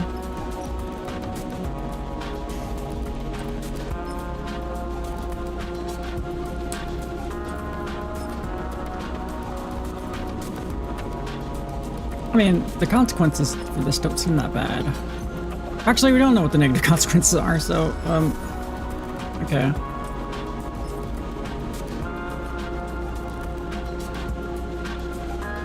That probably gives us 2. I don't think we got a non-neutral one. Yeah, 2. I can guarantee the other 2. You're heading down the deepest part of the shaft with the tip-off that loses there. Oh yeah, Seraphim, while you're messing around there, I found your damn sister. Shaft descends towards the sump in the depth of the pit. Here the air is freezing cold to prevent the ice from melting into globules of floating water. If your breath carried water, you'd be able to see it in the air, but the absence of steam in each exhalation only serves to remind you of your own strangeness. Not that anyone else notices. The workers' heads are low, their eyes fixed on their work, shuttling chunks of ice and tools up and down the shaft. Then in the nearby tunnels, you see a bright spark of ice cutting in progress. Slabs hang in the air in that strange way they do in zero-G. Some loose memories of the time before Darkside, before Lane, before freedom come to your mind. The familiarity of the cold, the sparks, the endless toil. It chills you more than the packed ice on either side you ever could. You reach the bottom of the shaft, a metal grill marking the terminus. It squeals as you push open the bar door set into it, and safety lights flicker on, lighting up glittering ice particles around you in their hard beams. It is as if all the stars are held there in this cavern. As your eyes adjust, the massive space comes into focus. It seems to have no up or down, just countless dark shafts and terraced pits cut into its sides. All around, silhouetted by their work lights, contractors cut and haul and gather. This is where those locked-in workers are being held, caught in a contract clause that permits an endless shift. That mysterious grim. That seems bad. It's in the cavern floats a construction of welded-together habitation units. Healthy twist of cable stretches from this improvised structure past you and up the shaft behind you, tethering to a central power source. On each of the 6 sides of this strange apartment block, a set of struts project outwards, bracing the construction against the cavern walls.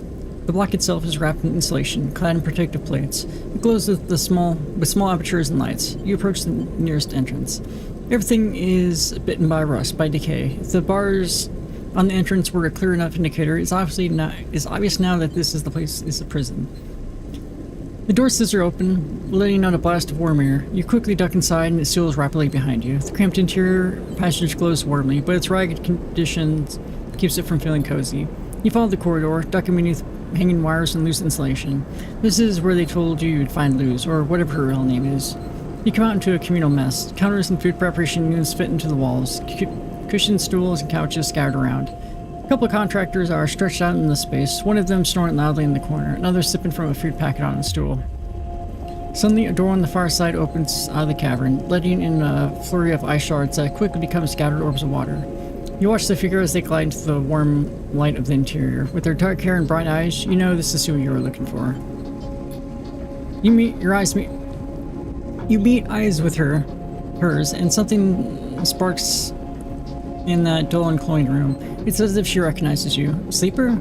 She looks in the haze, her hair stuck to her forehead with sweat, her eyes still adjusting to the interior. I've been looking for you. You, what? She squints. You see her scan you, taking your clothes, the way you hold yourself, your face. For a moment, you feel exposed, aware of your damaged vinyl skin, your industrial markings, your doll-like features. You feel the familiar sense of being objectified, but also something warm beneath it, a recognition of what you are. She blinks, exhales, and shakes her head, realizing she is mistaken. Give me a second, alright? I just finished cutting 100 cubic meters of ice. She pulls back her hood. Haven't seen you down here before. They just contract you or something? The tension drops, but you get the feeling she isn't quite looking at you. She crosses to a food unit and pulls out a packet, slotted it into a warmer. She thumbs it on. First sleeper I've seen in a long while. She doesn't take her eyes off the slowly warming food. You'll do okay down here. I know you folks are tough and stick with a job. That's good. The rest I can show you once I've eaten. She laughs a little to herself. I'm with your brother. My brother? She pauses, her eyes not leaving the warmer. I think you have me confused with someone else. Stop, we need to talk. She turns to face you, and you see a wet shine in her eyes. What are you going on about? You realize what you need to tell her. Seraphim is on Wellspring. The worm chimes to let her know the food packet is ready, but she doesn't seem to notice. Seraphim? She takes a ragged breath and steadies herself. Here? Not here, at the cut. She nods and then shakes her head. Well, if he trusts you with his name, I guess I should trust you with mine. She comes closer. I'm Tala. She smiles a warm smile. Now, where's my idiot brother? I'll take you to him. She laughs nervously. Sorry, it's not what I was expecting on my lunch break. Tala suddenly seems to take on some energy. She glances towards the corridor behind you, and the door at its end. I sure hope you have a plan, Sleeper, because they do not want us locked in contractors getting out. She moves towards the corridor. There is security in the shaft, and then again at the pit head. You must have passed through the checkpoint at the entrance too. I doubt we can bypass all these. She turns back, grabs her food packet, smiles at you, and shepherds you towards the corridor. You could run distraction maybe? Or is Sarah on that already? You're slightly taken back by a sudden change. We're gonna have to... A blaring alarm sounds inside the habitation module, loud enough to wake the sleeping contractors with the start. You and Tala exchange glances. Surely this can't be for you. Tala rushes down the corridor and tears open the door at the far end, with you following close behind. The ice scatters, glittering in the interior light. The cavern is in chaos. You see dark-suited low-deck security wrestling with contractors, lit by flashing red lights. More contractors are coming through the door in the grill you entered from, carrying bulky equipment. The equipment is blaring out a voice, Kirk's voice, echoing around the cavern. A look of panic crosses Tala's face. A general strike is now in effect. All contractors should down tools and hold in place. Extraction will cease until our terms are met. Kirk's voice distorts and shifts. We have blockaded all traffic to and from Wellspring. We seek the resignation of the Syndicate's leadership and for a new workers' council to be installed in this place. This cycle, we will shut down the shaft. New workers not willing to strike should leave now. There's a screech of noise and the message being repeated. You watch as security are pushed back towards the grill, unarmored by the gathering workers. Tala looks at you for guidance. Now's our chance? Tala looks around the corridor, the red light reflecting her wide eyes. She sighs. I need to stay. I won't abandon the others. What about Seraphim? Good to have you here. By all means.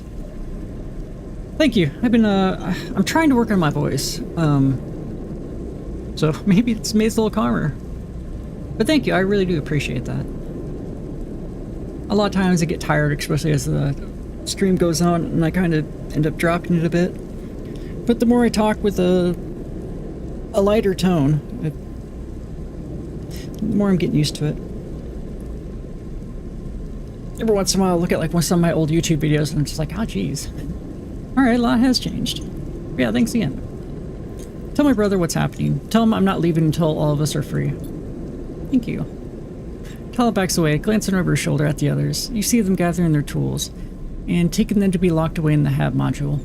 I need to see this through, Sleeper, and you need to go. Find Seraphim, do what you can from out there. Help us change this place. And with that, she turns and glides off towards the others.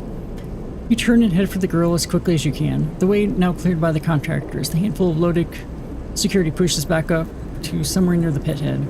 As you ascend, other contractors shooting you dark looks as you do. You realize you have to speak with Kirk. For a second, you're just like, okay, yep, we're gonna take you back. No, just come back. You find Kirk at the pit head, directing contractors to barricade the entry points of the mine. So you took my advice. Good. Kirk smiles. We're glad to have you as an ally here, Sleeper. What happens now? The Syndicate was arrogant. They did not believe we could do this. Kirk gestures towards the contractors, welding plating across our checkpoints. But we far outnumbered them. They're monopoly ends here. How can I help? Kirk leads you a little ways away from the contractors. If you want to free those like Seth and Sister, I will need your help. We have ships, but not many, and the Syndicate still has tankers in operation. Our blockade is not complete. The debris field between here and the far spindle remains open. We need another tanker to occupy it and dissuade the Syndicate from trying to pass. All of our ships are in use, but your ship and your crew could help us take a tanker and secure the blockade. You want me to storm a tanker? This will not be an assault. Kirk puts a hand on your shoulder. The tanker, the Headstream, has been held outside of Wellspring for many cycles. The crew is tired and sympathetic to our cause. We'll just give them a nudge. Your ship will pose as an in-distress trader trapped inside the debris field. When the Headstream is obliged to rescue, we'll board and encourage the crew to take control. We? Kirk laughs. Do you think I wouldn't come? I'm key to our success. Kirk folds his arms across his chest. Will you do it? I will. I knew you would. I'm glad to have you on our cause, Sleeper. In our cause. Suddenly, Kirk puts two fingers in his mouth and blasts out a shrill whistle. A contractor quickly approaches the large box, the front marked with screens and dials, and then backed by loose cables. You'll need this nav unit, nice, to navigate the debris field. He nods at the contractor. Jinzer will install it in your ship. Consider it a gift from our cause to yours. So I guess there's multiple ways you can get that, because there is another way to get one of those. He nods once more and Jins passes by you, heading for the lift to the docking ring with your new module. I will provide the Headstream's coordinates. He moves away towards the contractor, still working on the checkpoints. Now we'll wait for your word. You leave the pit head behind, your mind racing. You do not know how you end up in the middle of all this, but you know that it will be up to you to pilot your way out. Sleeper, Seraphim comes up the passage towards you. What's happening? I heard the pit is being taken over by Kirk's guys. This, you realize, will take a lot of explaining. New local crew available. New contract on map.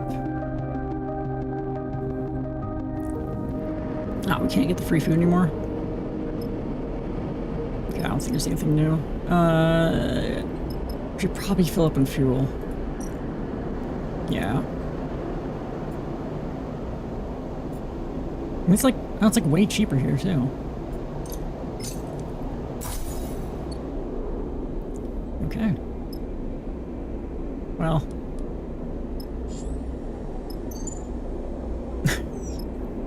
And then in the middle of all this, we'll just take on a job. So we can use up these dice.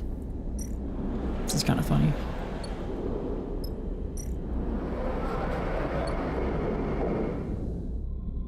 Oh, maybe there might not be any more. Depot shift, risky. Danger.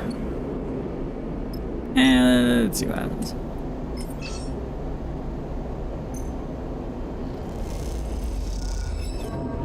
Okay.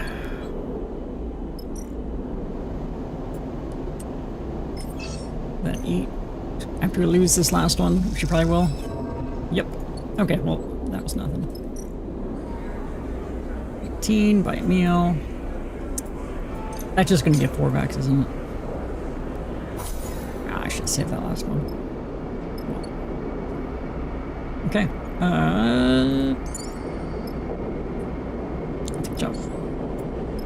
Headstream. Isolated low to tinker. Headstream is holding the debris field on Syndicate orders. Kirk believes it is a perfect target for a mutiny. If you can get on board and inspire one. Okay, what's he got? Okay, engage, good.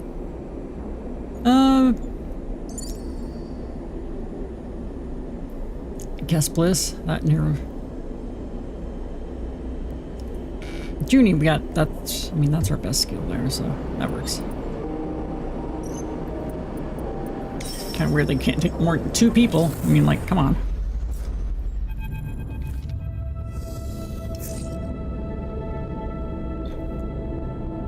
Take a drink here.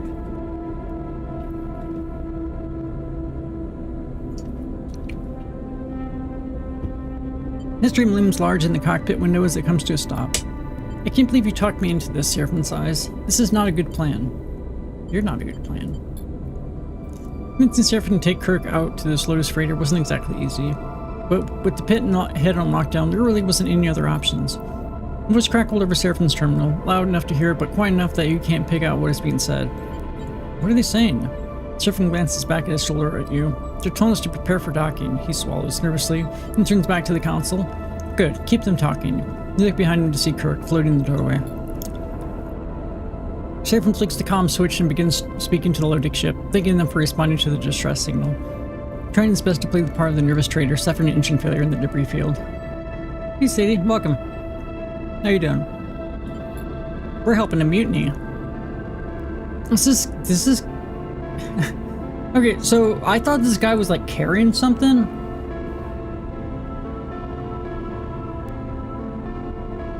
Is his legs? Wait, what? I thought he was carrying something and I kind of realized he had like no legs. Oh. Kirk jerks his head free to follow him into the corridor. You unclip your seat and float out behind him. If it's okay with you, I'm going to play the captain on this one. His flat stare suggests he isn't asking for permission. Fine by me. Kirk nods. I appreciate it. Let me tell you how this is going to go. He starts moving down towards the airlock, and you follow as he talks. This dream has been holding here, cycle after cycle, while Wellspring tries to quash all the rebellion. He smiles at the idea. Now the blockade is in effect. Well, now that the blockade is in effect, well, they'll know they have to hold out for a little longer still. While the messages from Lodic operations get less and less frequent. He stops by the lockers, swapping his Lodic uniform for an old flight jacket.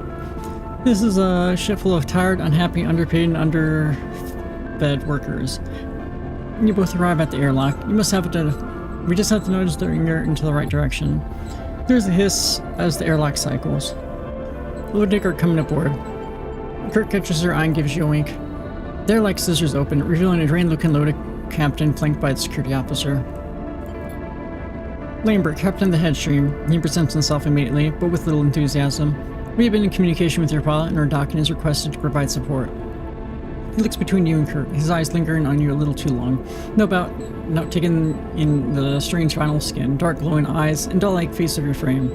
He directs his attention to Kurt. How fares your crew? Thank you, Captain. You notice the immediate change in Kirk, his deflated posture and softer speech. We are surviving as best we can, but now that you have come to our rescue, he sighs and holds out an eager hand to Lambert. We are very grateful indeed. Lambert limply shakes Kirk's hand. Not to worry. The Lodic Syndicate takes its stewardship of Wellspring and the surrounding environment seriously. It is our duty to offer aid to workers and travelers alike. I'm afraid we don't have much to offer by the way of supplies. Our stores have been depleted by our long posting here. Your crew is free to enter our ship and make use of its facilities while you make your repairs. Kirk continues playing the submissive captain, not enthusiastically and uttering a stream of thank yous. You feel like he's pushing it a little, though Lambert only seems to be paying the minimum of attention to him. Suddenly, he turns a sharp eye to you. Your pilot didn't mention you had a sleeper aboard. What of it? Lambert flinches almost imperceptibly when you respond. Nothing at all, just observing. She glances suspiciously toward the corridor. I don't suppose you have any other surprises tucked away in there. Oh, we have like 15 sleepers in here. It's a sleeper cell. Wait, no, not at all. Kirk jumps in. Apologies. Our sleeper is a hard worker and a quiet one, too. He shoots you a look. Perhaps if your ship is in need of maintenance, you can borrow them for a few cycles. Ember eyes you more gracefully now, taking Kirk's lead as permission to indulge his curiosity. Yes. His eyes trace a tear in the thick skin of your forearm. Perhaps it could be of use to us. Kirk smiles. I will send them to speak with your crew. I'm sure they can direct the sleeper to appropriate tasks. Oh, they'd love that, Lambert jokes. They're a work-shy bunch, this lot. I'm sure they'd be eager for a slave. The word sets you on edge. Stay silent. We're happy to serve, Kurt bows. After all, we owe you for safety.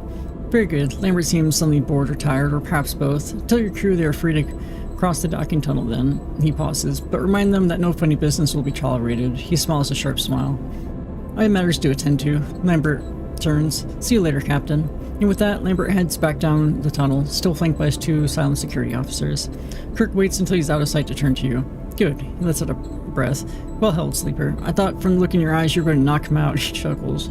I'd love to. I bet. Kirk stares down the corridor, but don't you worry. We're going to pay him back for all of that very soon. Kirk squeezes your shoulder. Shall we go meet this crew? See what their opinions are on Lodic administration? He smiles broadly. With a captain like that, I thought they'll be very positive. Okay.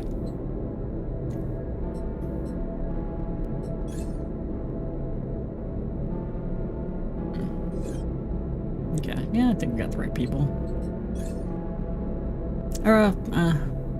Yeah, no, that's fine, whatever. Engine room. What do we got here? History mutiny. Turn each section of the crew against their captain is the job, and isn't going to be an easy one. Lodic stress, security lockdown. Ensuring staff of the Headstream are already in doubt about their captain. Criticize contracts. Engine room crews are always the worst paid. A little bit of contract discussion should spread discontent.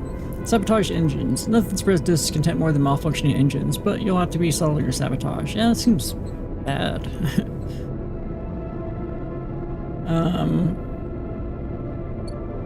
Okay. Navigators are supportive of Lambert, but less so of Lodic overall. Debate Wellspring. The situation on Wellspring is untenable. You just need to get the nav techs to realize that on their own. Falsify data. False data in the system will lead to frustration and mistakes in the bridge text. We can play it without being seen. Okay. Well, let's check the last one quick. Payload ops. Operations have been poorly treated by Lodic. They are ready for alternatives. Discuss the war. Lodic are trying to profit from the war and their monopoly on water. The cargo crew just needs some encouragement to see it. Okay, tamper with payload. So how exactly is connected? Oh, like...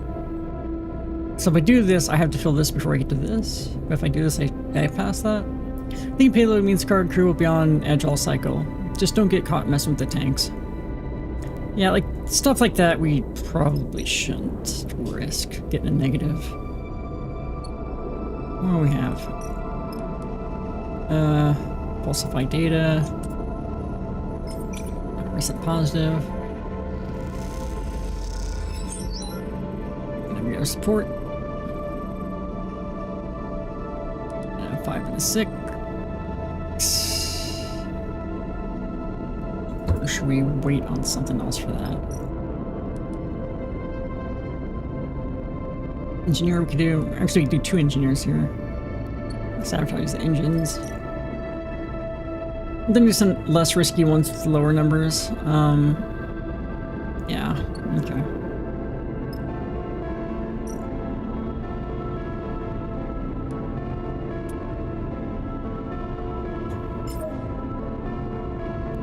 Or wait.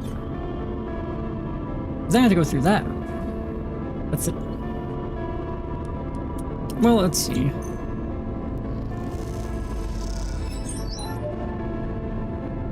Oh, is that when if we mess up, maybe? Okay.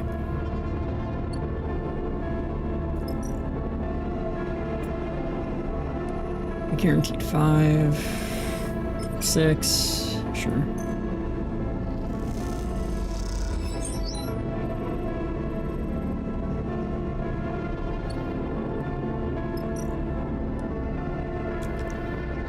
Yeah, as long as it's not engaged, we can do any of these. Checking our options here. Lots of those. I think I'll do this one. And then I'll push the reroll these 2. Not bad. Let's use the 3 on here. Because there won't be any negatives. Neutral at worst. Oof. Oh shit. I forgot about crisis places. The headstream crew has started seeing updates of the growing tensions to Wellspring. This is trouble. If the ship's comms, a drastic move, but if they get word of the mutiny out in Wellspring, we're in trouble. Crap.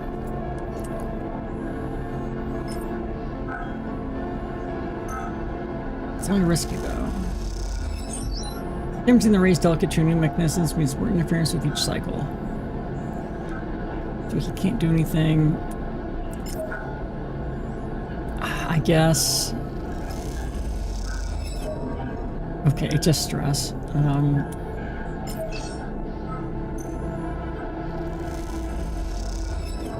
Damn it.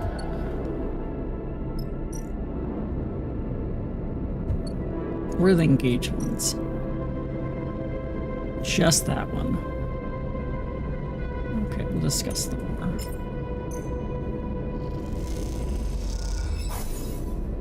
Okay. Yeah, 1 crisis active, +1 per cycle. Excellent. But not really. Excited to fuck that one up.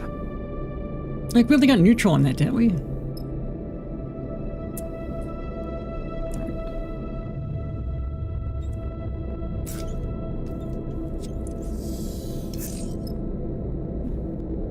Both got 2 ones.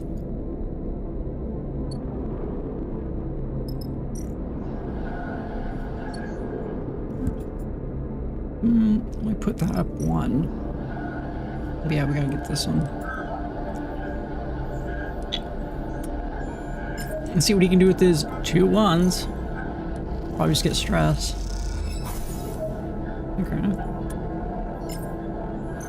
Get that, then we can do a guaranteed here. Nice.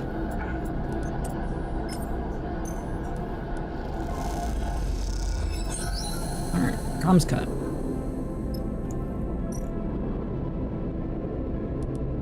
Three and a 4.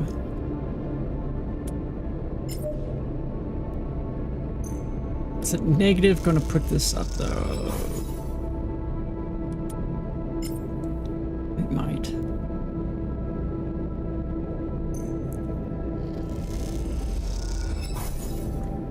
Okay, doing good.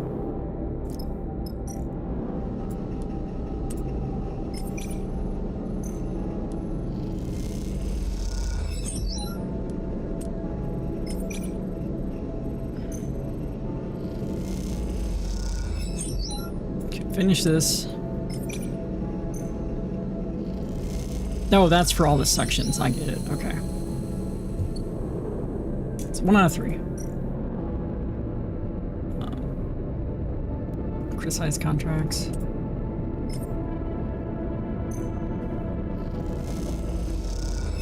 Fuck. 2 more, there's another crisis thing.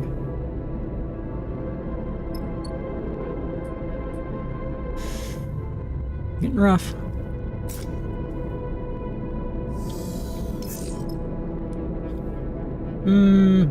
God damn it, Bliss.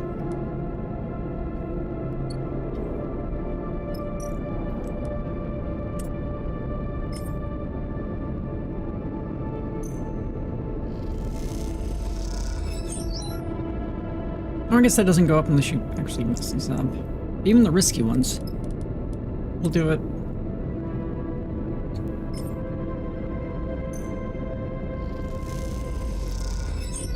So I might not want to actually use some of these. Okay, we'll take care of that one. This one will be a little harder, so I'm going to have him do the 4.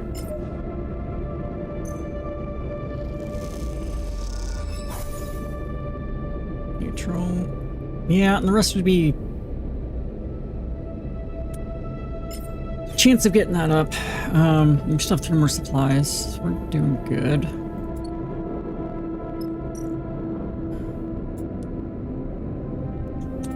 I should try to finish this. Neutral.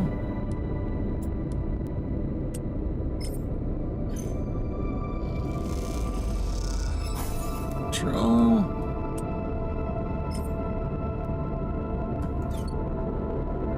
Mean I'm out of it. Come on. Nice. 50-50, no, let's just rest.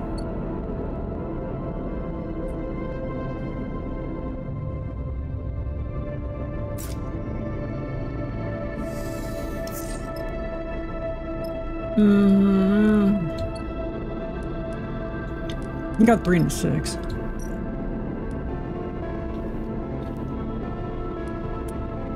So we can do this one.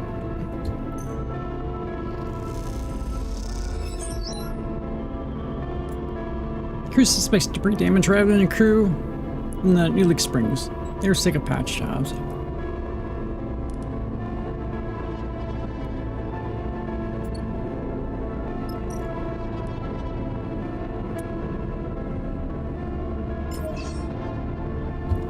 Oh wait. Oh right, he's bad with that.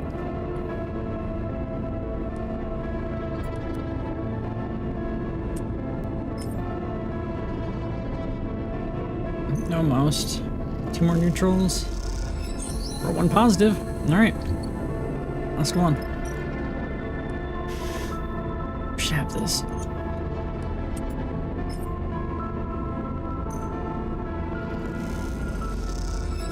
If there's like another crisis, I mean, might just ignore it. Nope, bad at that one too. You can do a 3 though.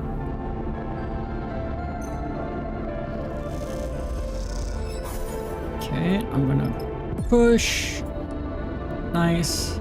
Kinda. I mean, the second one was nice. Positive. Yes.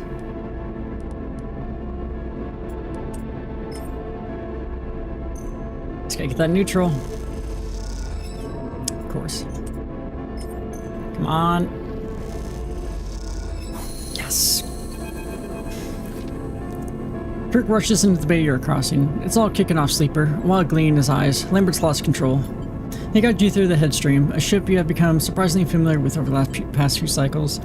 Perhaps it was the influence of getting to know the crew and the complaints around Lambert and the Syndicate, but its twisting corridors, thick pipes, and cold metal have taken on an impressive feel, cycle by cycle, hour by hour. Now as the shouts of conflict echo down the corridor ahead, where the room glows with the warm light of the galley, you feel that oppressive pall being scraped away, replaced by some new and exciting quality. Enough, Lambert shouts echoes like a shot as you enter the crowded galley. From what you can tell, more than half the crew have crowded into this space and are clumped around, some perched on the side units. However, you return to your stations. Lambert floats slightly above the crowd, his hands held out in a gesture of feudal calming, or nervous surrender. You see him glance over his shoulder, and tracing his view, you can see security officers tensely gather in the back of the room. Warn Kirk. You turn to Kirk, ready to indicate the mass security, but you are met with a wide smile that makes you pause. Just wait. Kirk winks. You turn to see security moving through the crowd. If you'll not retreat willingly, I will have no other choice than to use force. Lambert's voice breaks in with anger. Disperse. You watch as the guards form behind Lambert. Then one moves forward and grabs him, forcing his arms behind his back. Nice. Tactus is met with raucous cheer from the assembled crew, and the yell from Lambert himself. He is forced through the crowd, who part and jeer, heading directly for the corridor from which you entered. When Lambert is close, Kurt nods to the security officer, hold him, and they stop. Lambert looks up in confusion and stares directly into Kurt's grin. You are officially removed from duty as captain of the Headstream, on the authority of the Wellspring Workers Alliance. Kirk's tone is direct and clipped. This is done with the authority of the majority ballot of your crew. Workers Alliance, you have no authority. You're pirates. Lambert spits at Kirk. There will be consequences. On that we agree. Kirk nods to the security officers, and they rush struggling Lambert from the room. Kirk watches Lambert go, determination set in his heavy brow. What happened to him? He will be killed. Lambert can enjoy the hospitality of his own brig. Kirk pats you on the back. We have a celebration to muster. The galley erupts and Liberated join. Soon, drinks and food are passing around. From a stash Lambert had been asking the quartermaster to keep back for his own use. You settle on the counter and look on as the crew celebrates. You watch as Kurt moves effortlessly through the room, giving and receiving thanks in equal measure. Despite his intimidating appearance, you see him in something softer come to the surface, something reserved for those who have struggled alongside. Fresh allies are old friends to him. I like this guy. When the celebrations have died down, the crew retreated to make plans for supporting the blockade. Holding out on what they have, Kurt approaches you. No toasting the victory, he offers you a transparent bag of shipbrewed moonshine. The crew of the Headstream, Kirk smiles. To our comrades. I think it's time we return to Wellspring. He looks off towards the last crew members leaving the room. We've done our job. Say the word. I'm just pretend captain, Kirk smiles. The ship of yours is out there is yours to command, everybody knows it. Suddenly knows how exhausted Kirk looks, his eyes dark and hooded. He looks down towards the scuffed floor. You did well here. He smiles weakly. We certainly stirred something up, he pauses. I don't want to overthink it. Lambert is right. Retaliation will come. He looks around the room. I hope they will be ready when it does. He sighs a heavy sigh. Kirk takes a deep breath and lets it out slow. The struggle goes on. He pushes off from the counter and heads towards the docking bridge.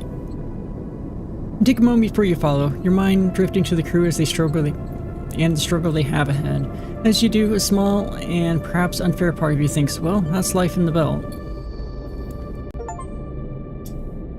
Inspire a peaceful mutiny on the Headstream. Let's get out of here.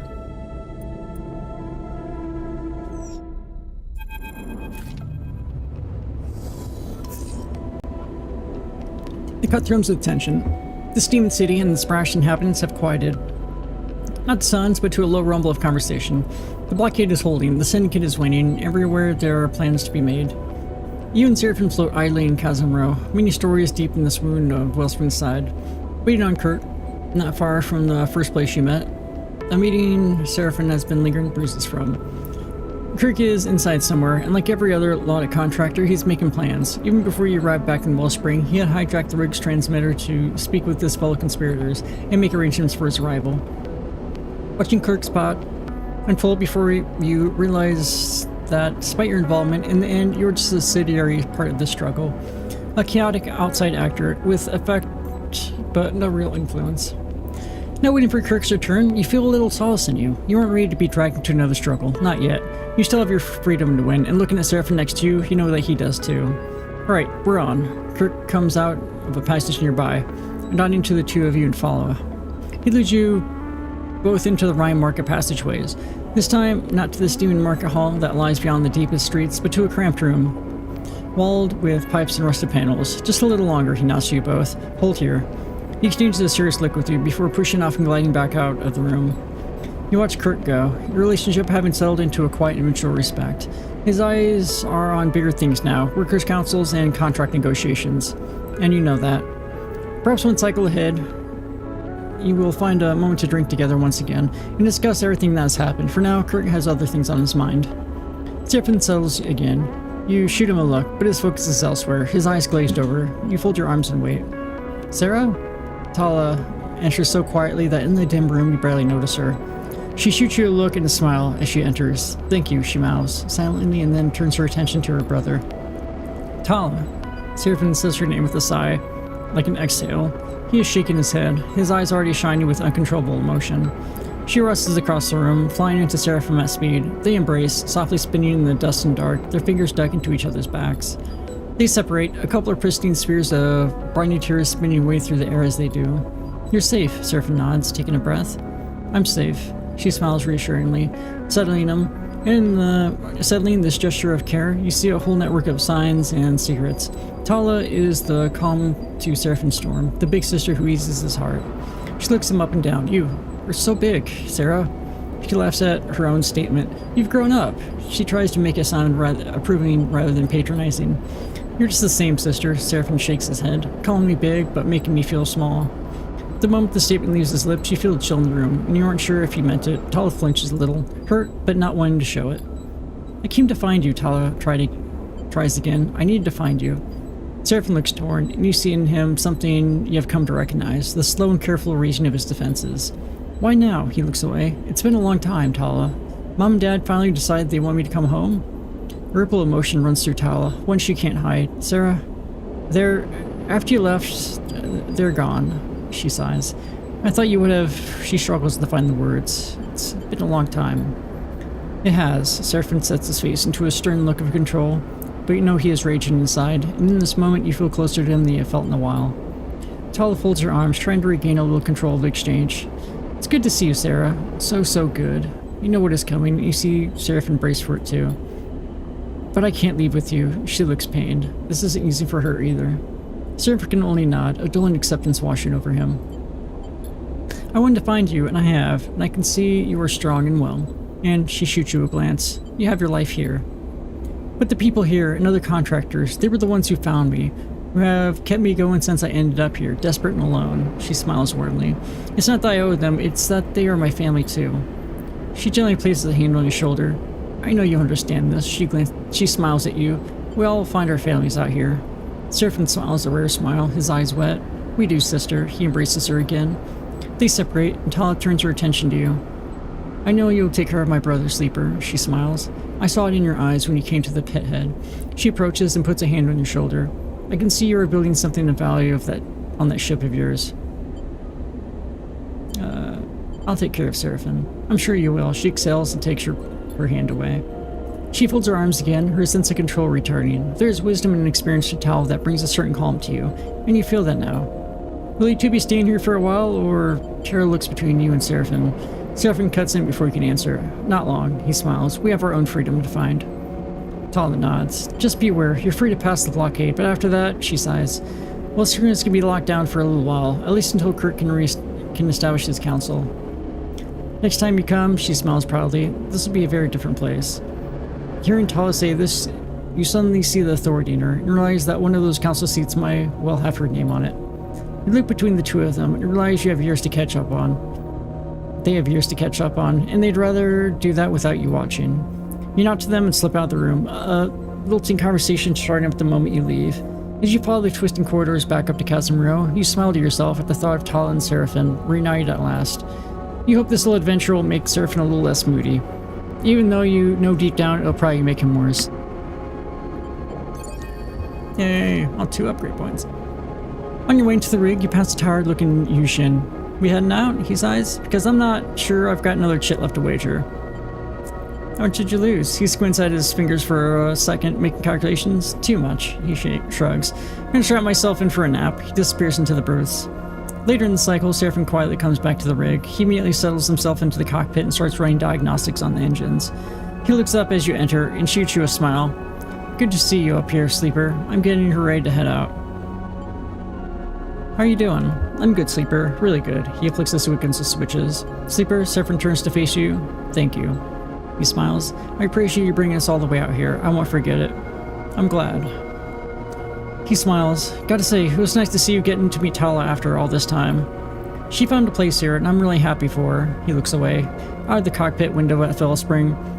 She always was the responsible one, and I was always the one running away. I guess some things never change. Seraphin watches quietly, watches the diagnostics complete, a subtle smile on his lips. One thing's for sure, we've been here too long, Seraphin meets your eye, and we've been seen by too many people. Wellspring may be far out of Subo territory, but I'm sure Elaine will find a way to reach his nasty claws out here given enough time. Let's not give him a chance. Hey guys? Bliss's voice echoes up the passage in the cockpit. They lean in the door, looking between the two of you. Two contractors just dumped a load of fuel outside our ship, said it was a gift. We don't need a lot of fuel. You and Seraphin look at each other. Gotta be Kurt. Seraphin gets up. It's either a thank you or his way of telling us to get going. Seraphin kicks off and glides out of the cockpit. Hey, so... Bliss smiles. Well, you two have been busy, so have I. Been looking at the rig's drive and reckon it's due for an upgrade. We need engine components, quite a few, so keep an eye out. Bliss shrugs. Shipyards tend to be a good place to look. Thanks, Bliss. Bliss winks. Anytime, they sigh. Better go help Seraphin with that fuel. As Bliss leaves the cockpit, you find yourself lost in thought. Consider your next steps while the icy expanse of Wellspring glitters below. You're free to leave Wellspring. You now have a HasNav unit installed, so you can freely move between the debris field on the map belt. Oh, cool. That'll help. Also, we have engine parts. So can we... There we go. 8 of them. Come on. I got 5. Increase ship's range, the engine will need to overhaul to squeeze more power of the turbines. That means new components. I think they're like 50 each, last I saw. Okay. Leave, might as well work, which is... I don't know, that feels kind of weird.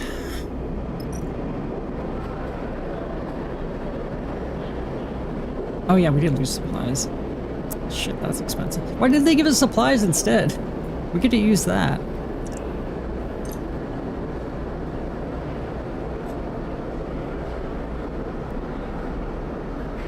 Yeah, I saw that you can get fuel cheap here, but I feel like we kind of need the... Supplies have always seemed to be 15. I mean, we got money, but... Oh, you're talking about like the engines? Yeah. I mean, we've just been finding them, so... Okay.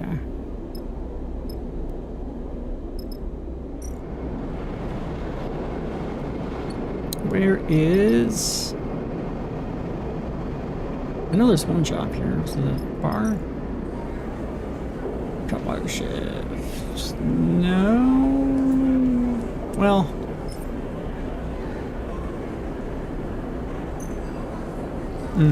Makes sense.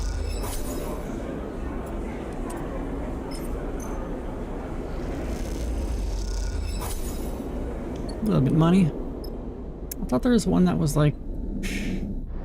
maybe not. Or maybe it's just gone. Okay. Got a few left, let's just go. Okay. Map. Yeah, now we can go through here. It's gonna take 8, but hey, that's fine. So we can like fix ourselves.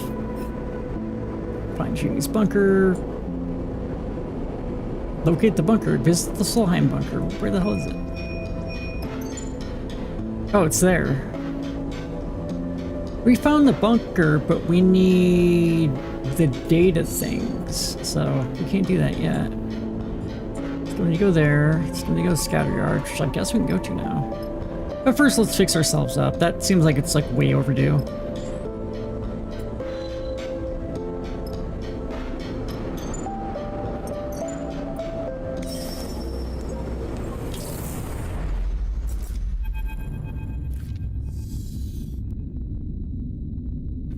Drink here. I should upgrade myself too.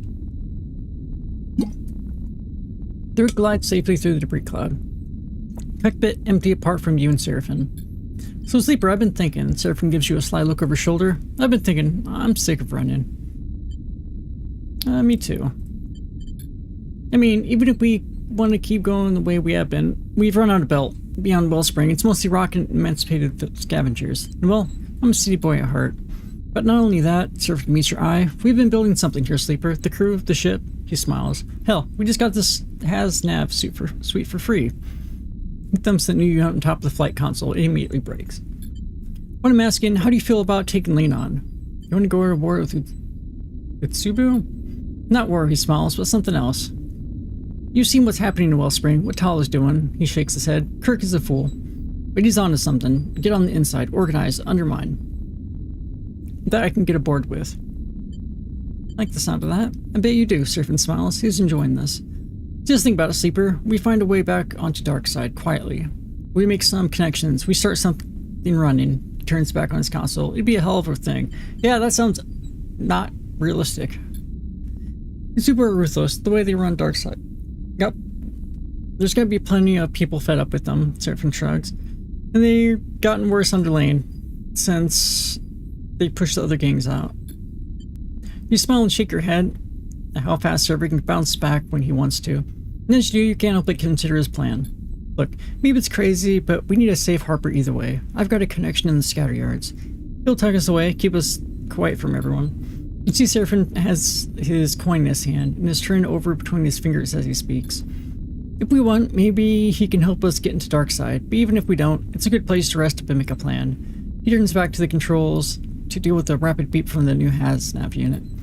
The Scatter Yards, you've heard of them. They have a reputation as a fiercely independent set of shipyards, just southwards of Darkside. Starwards, Darkside. Hiding place under Lane's nose. However, Seraphim looks at you with concern. Before we try anything drastic, we need to get that body of yours looked at. Stop stalling. We're literally on our way there, dude. Calm down. Stop stalling. Get a diagnostic run on your frame. His expression softens. We're here to back you up. Seraphim turns his face back to piloting the ship. As you watch the debris flip past the screen, you turn your focus on what's ahead.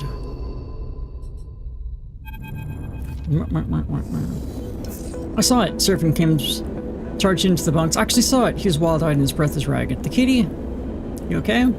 Seraphim takes a moment to catch his breath, suddenly aware of how frantic he sounds. He squints at you. Have you noticed how supplies have been going missing? Yeah, no, they keep going missing. Like, constantly. Ever so often when we travel, I have. I suddenly recall the mysterious mess that was left behind in the supply storage. Seraphim sees the flicker of recognition in your eyes. What if, for example, we lock up the supplies, like in crates or something, so an animal, like say a cat, wouldn't be able to get into them? Because at this point, it seems like we're just like letting it lay out. There's an achievement for getting a cat, so I'd assume that's what it is. So after having a couple of times, I decided to keep an eye on the supply store. Seraphim lowers his voice. You know, check it from time to time. In just this cycle, I drifted down there, real quiet. He leans in and whoosh, something flew past me. He shakes his head, knocked me right into the wall. Something?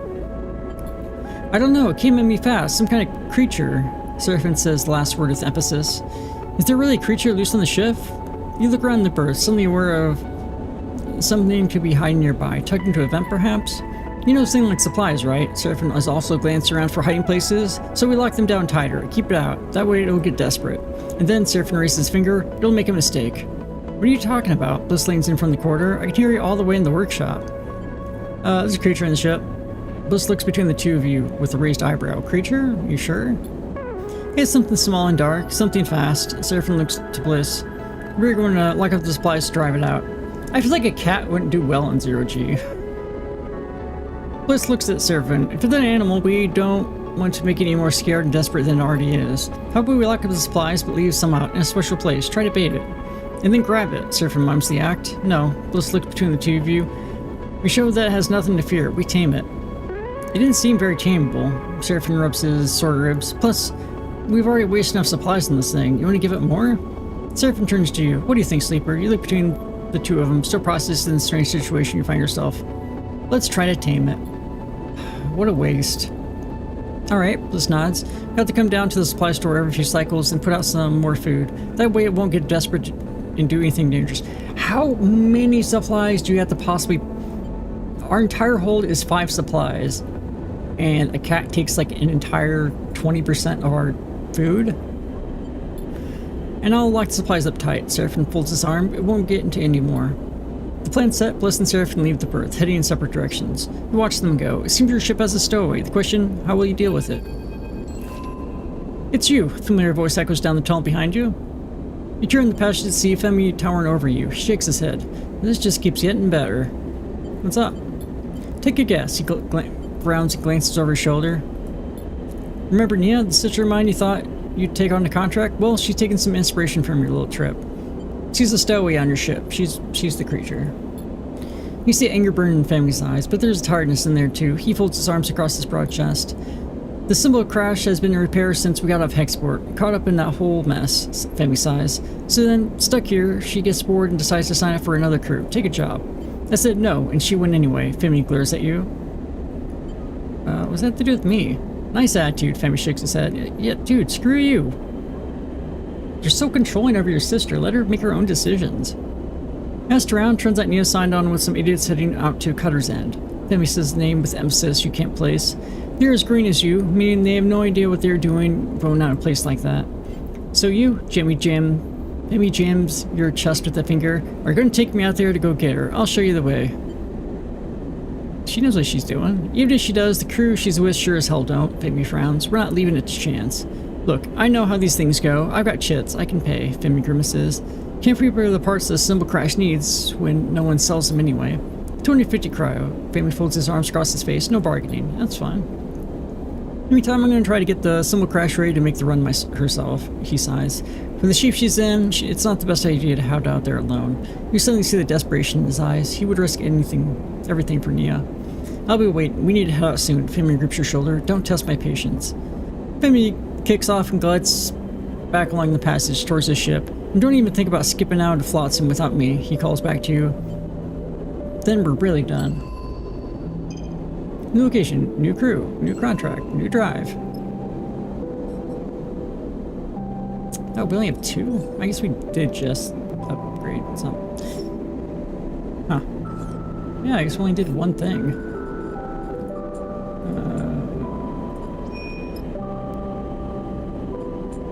Just the export, we can dock, man, it's a lot of them.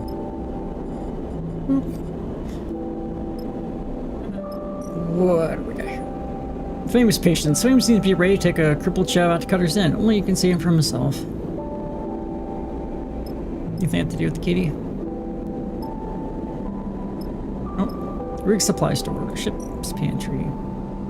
Team stowaway. Rather than starve it every few cycles, you can leave supplies out for the stowaway until it's ready to refill itself. Alright. Stowaway hunger. It's everyone wanted to provoke the stowaway into revealing itself. If it gets hungry enough, it might do that. So we're feeding it, or... Wait.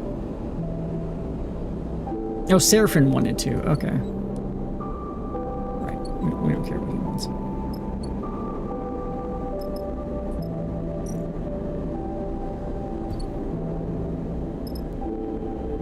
Haven't any dice damage for a while. Yeah, ship parts. Yeah, binding components for 50, which is a hell of a lot. Lots of integration we could do. But yeah, let's get our thing here. I can't remember the cat from the first game. It's been so long. I remember a lot of the first game. I just remember I liked it. Alright.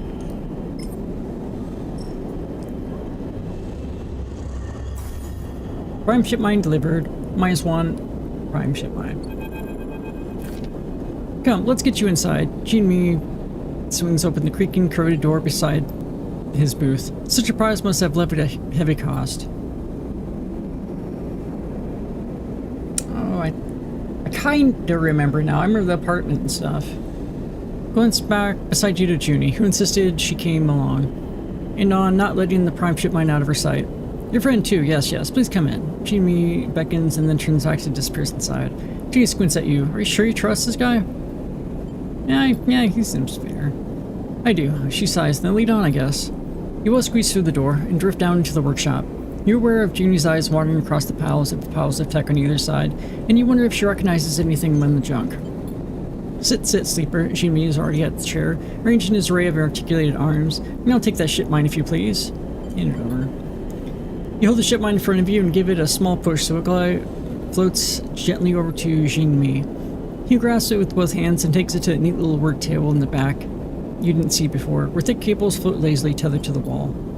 You slide into the chair, hooking your feet behind the button bar to hold yourself in place. You watch as Jin-Mi begins connecting up the prime ship mine. A tremble of nervousness runs along your arms. Suddenly, you feel Jin-Mi's hand clasped around your own. You look over to her face. Is this okay? I want you to know I'm here. Thanks. She nods silently. Jin-Mi, Juni calls across the weird room. You're going to need to talk us through what you're about to do. Of course. Jin-Mi is sliding an arm-thick cable into the ship mine. A little patience, please. All of this is very technical. He turns to face you both. What is your friend's name, Sleeper? Juni. Juni answers for you. I can tell you that you are using a Solheim-built data cradle, modified to handle a prime ship mine. She rattles off at speed, which will work as long as you manage the data flow through a polymer-clad overflow cable looped into an asynchronous cortex cache. Yes, Jin-Mi eyes her, a small smile crossing his lips. As I said, technical. What'll happen to me? Jin-Mi refocuses on you. It depends, he says, while preparing the far end of that thick cable. What are you referring to as me? The problem we have is with your frame, your body. Atypical alterations, biosynthetic recoding, unusual growth. Jin-Mi shakes his head. From the diagrammatics I have, these are not typical of frames, even those that have been rebooted as you have. In order to investigate safely, I must transplant your emulation. In basic terms, your mind, but in reality, not so basic. He smiles in an attempt of reassurance. Your emulation is an emulation of a human, and a human mind cannot be separated from its sensorium.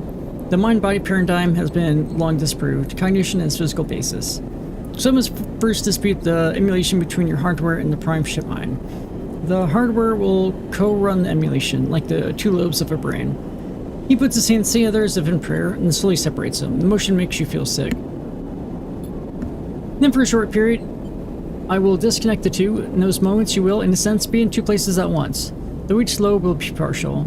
Too long in this state, and the two partial emulations would decay, but each disconnect will allow me a short period of full access to your entire frame and space system language. Hope this is understandable. Jin-Mi gives you a serious look. One of the more curious the human aspects of Sleeper experience is that you two do not inherently understand or conceive of the systems that allow you to exist. We done this before? You're the first Sleeper I've encountered, so I must answer no. Jin-Mi smiles apologetically. But I can promise you that I have tried these concepts in my own practices. I'm familiar with the needs and nuances of artificial minds. Now, before I connect to your frame, let us activate the shipment. Jin-Mi gestures to Juni. Please, if you would like to come with me and oversee the process, I would be pleased. Juni shoots you a reassuring glance, and then glides over to the ship mine, obscuring your view of it. You hear a quiet conversation between the two of them. Their silhouettes lit by a flickering screen of scrolling lines of code. You take a calming breath, but are instantly aware of how superfluous that action is when your frame requires no oxygen at all to function. There's a certain sensation that occupies such thoughts, a jarring disconnect, like when descending the staircase, your foot expects to step and finds void instead. You try to calm the nerve and anxiety as Juni and Jin-Mi assess the mind. The ship mine is pristine. Juni turns back drifts towards you. Our cares in the extraction seems to have paid off. Juni smiles. This is good news. Okay. Ad's about to start, so I'm going to run the restroom quick, and then we'll find out what happens when you separate the mind from body. So yeah, be right back.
forgot to mute.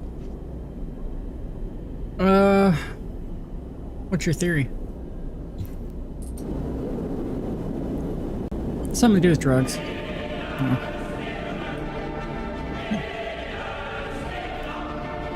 That works. Making the mother of all omelets here, Jack. Can't spread over every egg. I want you to die. Can't hurt me, Jack. Nano machine, son.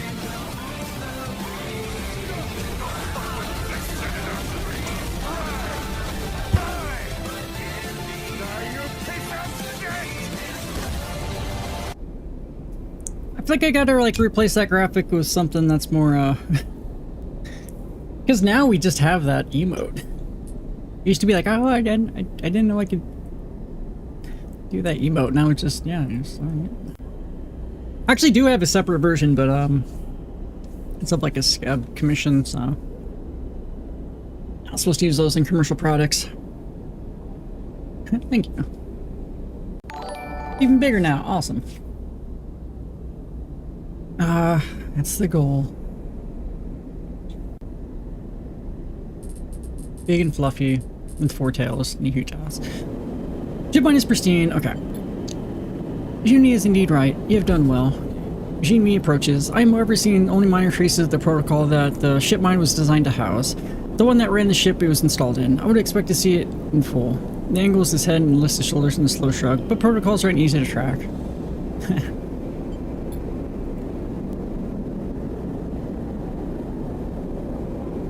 Thank you, newest VIP. In the end, it only saves us to step on extracting it from the mine. Instead, I simply wipe the traces. Shinmi stops beside you. A protocol, Shinmi adds, is not like an emulation like your emulation. It has no integral physical elements. It is data only, and therefore could be anywhere in that ship. In the end, its absence does not concern me. It concerns me. I understand, Sleeper, but it's remarkable we have this ship mined at all. This is our opportunity. Shinmi lifts the far end of the thick cable you saw earlier. You know this is the end that will connect to the port at the back of your head. Juni settles beside you again. She gives you a slant look. It's time. You turn to one side to allow access to the port, your eyes fixed on the far wall. You see something among the pile tech there that you hadn't noticed before. A small metal skull-like head, like that of a doll. You frown, trying to focus on the head, and then the cable connects. You are split like a cell dividing, wrenched in 2 directions at once. The world goes dark, and the cloud rushes in to fill the gap of your center. What happened? You ask a question in your mind, and you feel it travel across the gap as it forms, like a finger drawn across the scalp from ear to ear.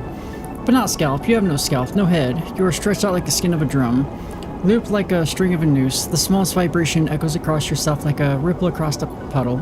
And then you feel it, a strong pulse, like a heartbeat, like thunder, like footsteps, a flickering, a trembling, a thought coming into being.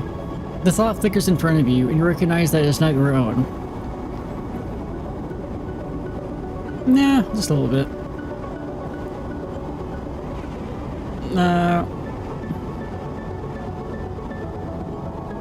Assist, offer help, disintegrate. Okay, maybe we shouldn't. You fold up in blankness, then a moment after you unfold, like waking. Apparition to appear, dwelling, indwell, the thought answers.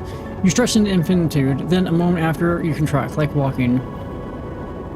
Spirit to haunt inside, inspire to grow inside, and still to flow inside. Substitute, substrate, the thought answers. Then it approaches, then enters, then it is yours. You split, then a moment after you form like waking, and in the cracks that seal up. For a moment in those cracks, something glows. Sleeper, I'm here. Her eyes flick open like shutters. Juni's face is close, her eyes wide. They're awake. She calls over your head. She looks back at you. Easy now, take it slow. You twist, floating, turning your head as if you were underwater, feeling the resistance of a body you had already forgotten. How long has it been? You feel a weight you haven't felt in... You're okay, Sleeper. Tell us you are there. Juni leans in close. I'm okay. Juni smiles. They're okay, she calls to Shinmi. I'm glad to hear that. You hear Shinmi's voice and he comes into focus. The process was successful. Shinmi floats beside the chair.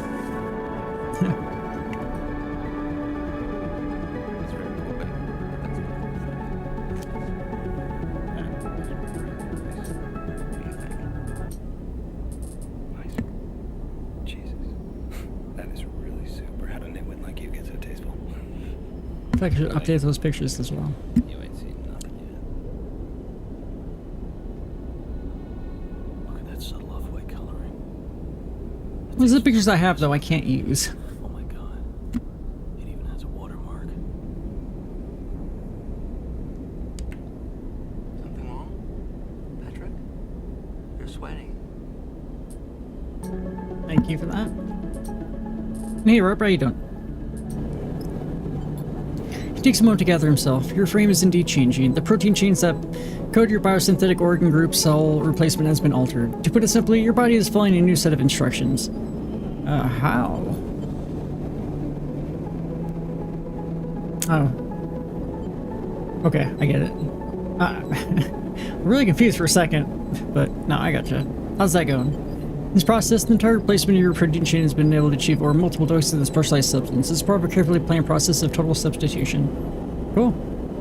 We're just, separating body from mind and rerouting neural pathways or something? In space! The word sticks in your mind. Substitution. You say it without thinking.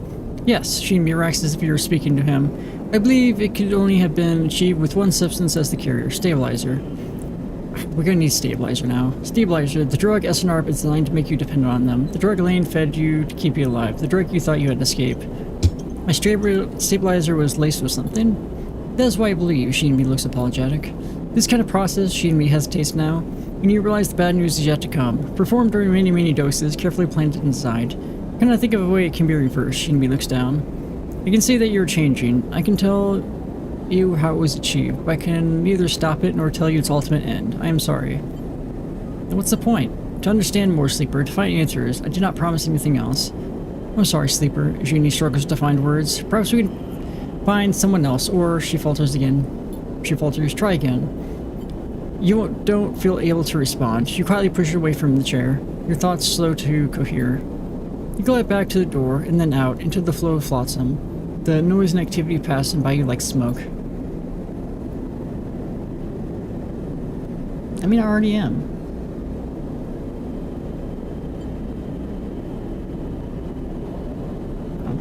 Can't press myself forward.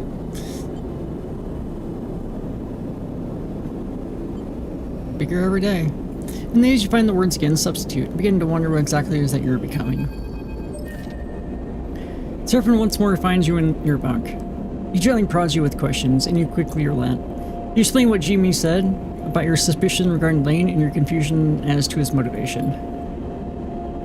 I mean, sure, I mean, like, if that happened, I would have bought this game day one. Hey, Caden, how's it going? 100 stream streak, awesome, thank you so much. He listens, and when he's done listening, you both sit and wait for the monk to pass. And then you leave the rig, each on your own errands, each knowing that the only option to keep going until you're forced to stop. Alright, we go on this mission. I should stop about 3 AM though. I gotta get up early to do my laser hair removal. Cool. Still be on for a bit, but like I want to go late. So I got like 22 minutes. I mean, we'll finish whatever we're doing at the time, but yeah, like laser hair removal. Need to sleep for that, get up, drink a bunch, otherwise it hurts so much. But man, every once in a while I'll look at like before and after pictures and it just unrecognizable. It's the same person. Okay, we just go out to the thing. Extract me, okay, so we should do whatever little things we should get supplies. Oh man, how much fuel does I need? I gotta buy like expensive ass fuel. Okay.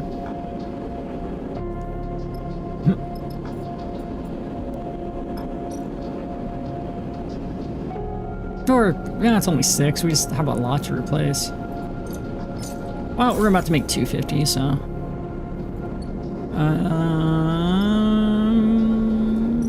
Supplies. Yeah, supplies because our ship cat keeps eating everything. As he flies around like a bat. Okay, go here.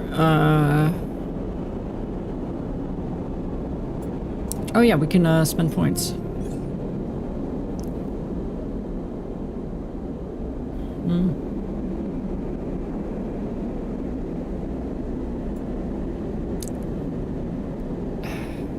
What do we have for the rest of the team? Try balance things out. Engage, Intuit.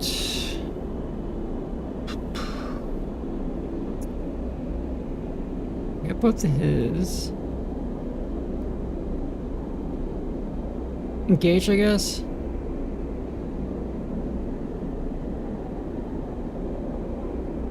Can't you switch between them? I guess you would have to buy the other one, though. Kind of makes it not worthwhile. I can't remember that. Oh, you mean like the Endure? Yeah, that's kind of weird. He also did kind of have a crew on the other one. Like offset things. How you do into it? Now we super robot. I like that, like, going on the contracts and stuff and like having 2 other people to help you. I think that's cool.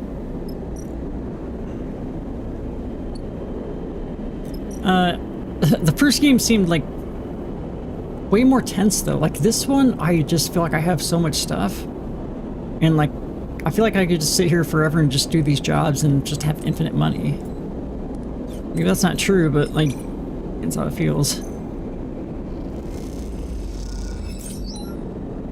Get all this. Like the other one, like I remember just having like no money.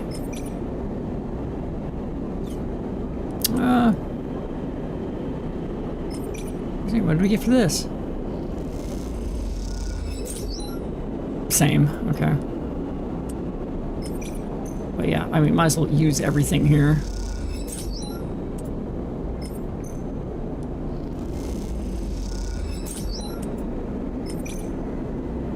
Like it has like the countdown, but like that guy coming after you, but it's also like, oh yeah, if you just travel, you're fine. Did you? Yeah, I didn't get to that point. But okay. Let's go to this job. What's this shit? Engage, whatever that is. Probably Bliss, since he has... Yeah, he's exactly the same as you should. Do Bliss. Yeah.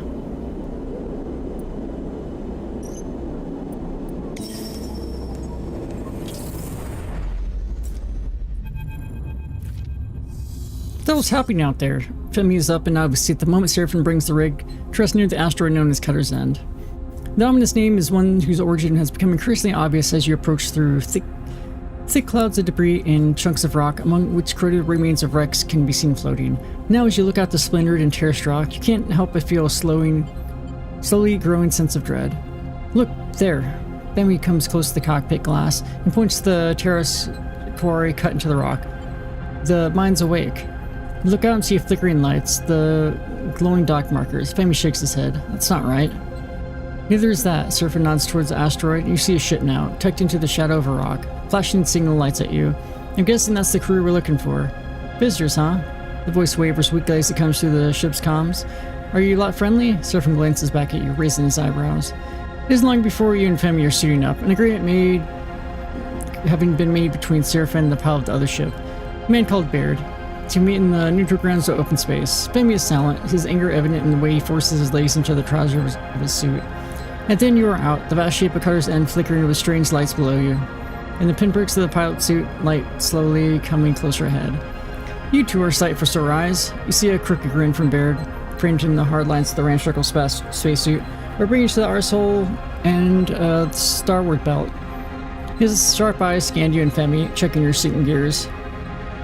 What happened here? Baird's eyes flick to you, and you notice a familiar reaction across his face, the acknowledgement that he recognizes you as a sleeper. Came all the way out here to ask a question like that? Baird glances between the two of you and then smiles a crooked smile. Are you two detectives or something? You brought a freelancer out here, Femi interrupts. His voice flat and direct over the comms channel. Mia, where is she? Baird pauses, concerning his answer. Whole crew is down the throat of that thing. He jerks a thumb towards the asteroid. You're welcome to wait. The tone of his voice suggests the opposite. Well, you know we look after our crew, so if you're here to settle a debt, I'm here to take her home. Family cuts him off, and I'm not waiting. Thing is, big man, Baird grins, they are deep in the quarry of it on the tip-off, so unless you want to go chasing them around the dark maze of that place, you're shit out of luck. How long have they been? Welcome back, Arius. Baird looks over the flickering core as if he forgot it was there. He looks back at you. A few cycles, he shrugs. Enough. Femi cuts in again. Mia's been gone for a lot longer than that. You're aligned to our faces. Femi moves closer to Baird. And we know that rock has claimed more crews than any other. Baird's smile fades. No need for accusations. Who's to say you aren't trying to jump our claim? Forget this. Femi turns and heads back towards the ship. Baird smiles at you. Big man seems tetchy. He squints at the rig. It's going to get you in trouble. Baird retreats to the ship, and you cheer us. We need to go in. Femi's impatiently gathering tools and loading them to the airlock right now. What's Baird hiding? Who cares? These idiots clearly think they are onto something. They're desperate to keep it to themselves. Ooh. Just normal spaghetti? No super ultra special spaghetti? What matters is our ingress. Femi grabs the cutting torch from the rack. There's a borehole on the side of the rock. It could get us in under our radar. Or we dive right down the main shaft. Femi meets your eyes. I'll leave the call to you. Bliss arrives at the airlock and stares down Femi's angry tool gathering. Let's keep cool heads. They glance at you. That rock looks dangerous enough, even when you're thinking straight. Femi ignores them. You get ready to depart, well aware that you are heading to a situation you don't quite understand. Okay. Borehole, obtain for access. Map borehole. With careful scans and sensor arrays, the borehole can be mapped, allowing you to plot a path into the interior. We can do a bunch of that. Splunking, the borehole starts even-sided, but quickly bends and worms into a rock at strange angles. Navigation will be slow. The dark borehole cuts deep into the body of the asteroid. Where it leads is unclear, so careful exploration is advised. The central mine shaft looks to have collapsed in on itself. Entry via this route will not be simple. Cut a path. Clear it. We're going the other way.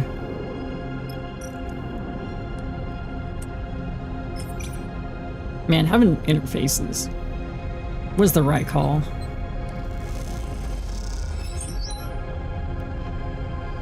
Layer and scans allow a map to be built, and the tube that twists and turns deep in the rock. Alright, and Femi's got 3 and a 1, of course.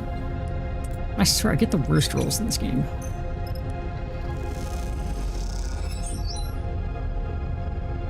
Okay. Minus, minus, minus, minus. Okay, he was the wrong one take. If we went this way, it's even cut a path, I guess. Well, it depends what the danger is. It's probably distress if it goes. Fuck, even he can't do that? Alright, do this one.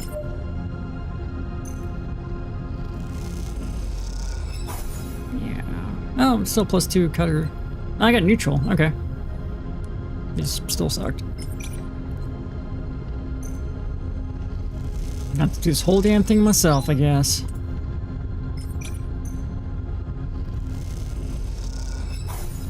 I guess I could have rerolled those maybe, but fuck. Damn it.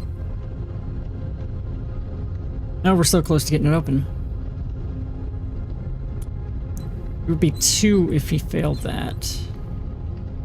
I think we have to rest and probably break all of our dice.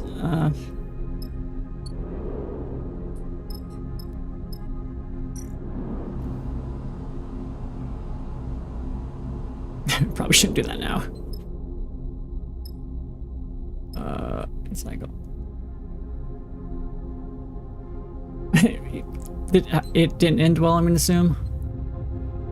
I mean, I've said screw it plenty of times, and so far we've made it, but I swear the people you're with, like, they're just set to always do bad. Nice. Man, I got this one to lock though. So glad I have interface. Okay, there's a path through the borehole into the complex tunnels which runs through the asteroid. You felt the rumbling groan as you descend into Cutter's End, but no one has wanted to bring attention to it. Now floating in a cavernous rock-walled passage, it is impossible to ignore. There's something out there, Bliss's voice crackles over the comm. Something moving. Kind of want some of these to break so I can replace them. You squint down the tunnel beyond the limits of your suit's lights. You swear you see something flicker there. It's an unseen passage in the unseen passage beyond. There's a strangeness in mind to its flashing lights and empty conveyors, running on some residual power. From what Femi has told you, it wasn't always like this. Cutter's End has a fearsome reputation as a dark and deadly maze. A ripped open rock not worth the trouble of its corroded salvage. Now it's a moving maze, its automated systems given a new faltering life. Brought back from hundreds of cycles in the shadows, and one of those systems is roaming through the dark ahead. Let's keep it moving, Femi passes you in the passage. We don't need to wait. Just fall in silence. Femi glides ahead, the beams of his light. Two lights painting the rock walls of the cavern a pale gray. Yeah. I mean, I'm getting a good picture of what this place would look like. It doesn't look good.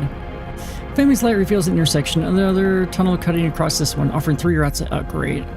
Suddenly you're blinded by a wall of light beyond the intersection. The rumble is everywhere, shaking dust and rock off the walls in dense clouds. Squinting into the light, you see a ring of lamps, and between them, the grinding maw of some terrible machine. It bears down on the crew, grinding through debris. Look for an escape. I'll take it. Shield your eyes and scan the walls around you. They're revealed in the powerful lamps of the mining machine. You see a small square passage cut into the rock. Sitting the others, you dodge inside, gliding to the safety of the dark passage. A moment later, the machine rumbles past the entrance, spitting a hail of debris into the tunnel. You don't stop. Carried forward by a tide of rock, you emerge into another cavern. You good? Femi's voice is broken up by gasps for air. You turn to see him staring into the dark, shaking his head. What the hell was that thing? Bliss's breathing matches Femi's. It tried to eat us. We need to keep going. Femi's dusting off his suit. That mining machine must be keeping Nia's crew down here. We have to get past it. Keep them down here or your mind drifts to the worst option. Can any crew really hope to survive all of this? When they woke up in this place, they woke up that machine. Fame starts to move down the passage. It's running on old programming. It's not hunting us. It's not smart. Fame turns back to face you, his eyes ringed with fatigue and stress. We can beat it. I hope he is right. Alright, tunnel complex. Force the path. The machine rumbles away in the dark, hunting you. You can. They said isn't hunting me though. It's not hunting us. Rumbles in the dark, hunting you. You can choose to fight back or force your way through. The machine rumbles through the blinding lights. Avoid crossing this path to keep you safe. I'll go with the one that actually might be able to do. Then we go back to the ship and sleep, and I'm not sure how that works, but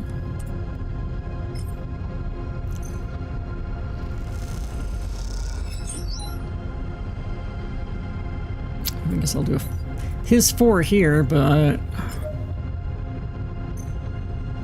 and then nothing with Bliss since his 2. Motherfucker. Ah.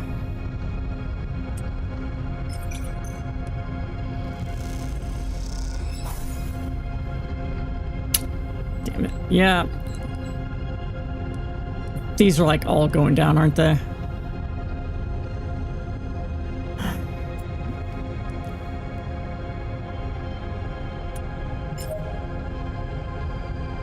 Do one with him, he has no stress.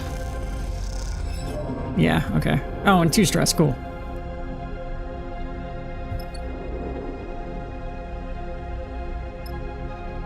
Oh, that's going up faster. Right, every cycle.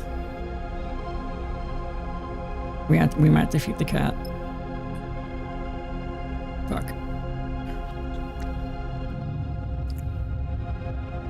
If it means killing everyone.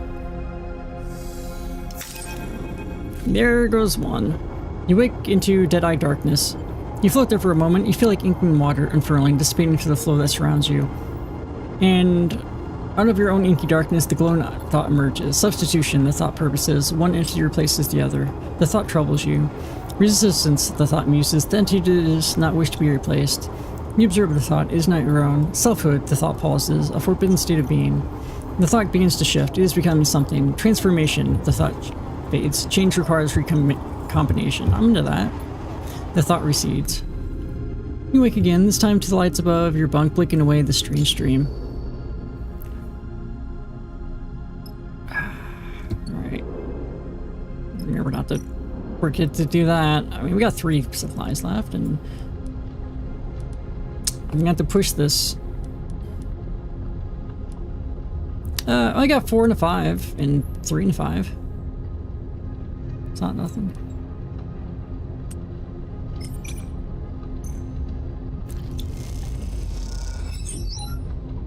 It's gonna be funny when he gets too stressed out and just leaves the sister. Nope, you guys got this.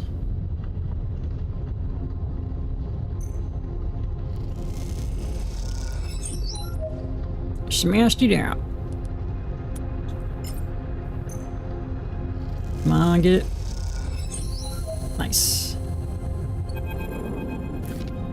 Simi Sleeper. Femi beckons you over to a section of the cavern wall.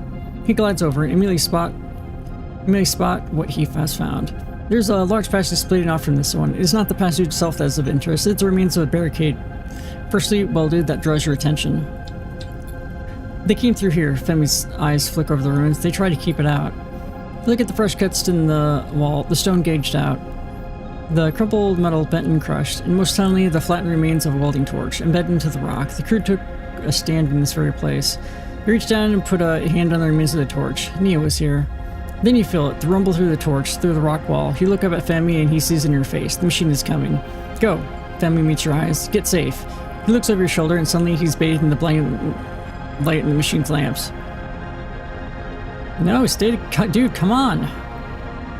Go to protest, but Femi kicks you in the chest, sending you speeding away out of the path of the machine. By the time you catch yourself in the cavern wall and turn, you see Femi there in the middle of the passage entrance, lit white. Why would he not come with us? Why would he just stand there? He waits agonizingly long until he knows the machine is coming for him. I thought it was automated. Maybe I don't understand this machine. And then it kicks off hard and glides into the dark. The machine rumbles through a hill of rock and dust, and you follow after it, batting away chunks of stone. You're slowed by the debris, and the machine pulls out ahead, rumbling endlessly onward through the tunnel through rock and metal. And then it is gone. The cavern shakes, filling with dust, your vision gray. Your comms click and hiss. The chunks of rock thunk off your the faceplate of your helmet. And then you see them, the faint light in Femi's suit as he struggles through the dust. We got it, Femi says as he reaches you, his hands on your shoulder. Somehow, we got it. It takes some time to understand what happened. As the dust clears, you find yourself at the lip of a shaft filled with debris. This huge pit, thick with shards of rock, must have been a refuge pit for the mine, a place to pipe the tailings, the waste. The machine went straight into the shaft, spinning into an open space in debris, straightening itself against a million razor-sharp bits of rock. Looking down in the pit, your lamps illuminate a few pieces of the machine. The rest is surely down there, deep inside the dense debris cloud. It isn't long before Femi is calling you once again, this time to another, still complete barricade. A barricade over the door to the machine room, sealed and secure. The last creature of the crew you followed into this nightmare. Like, we finished already? No. Search pit. Machine is smashed to the debris of the pit. Searching through the mess might reveal something of value. Okay. Into the remains of the machine means clearing through some of the waste from the mine that's been fed. One of the strange machines tumbled to this waste shaft. Well, it could be recovered from the shattered chassis. The door is sealed and barricaded. It'll take some time to cut it open and it'll be safer that way. There's no time to waste. If Nia's behind the door, it needs to be broken open quickly. Yeah, we're gonna like lose all these.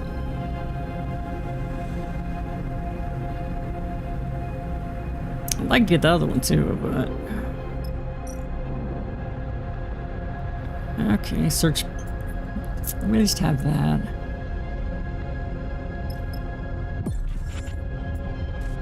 Oh, it brings in the oh, god damn it. I didn't realize that.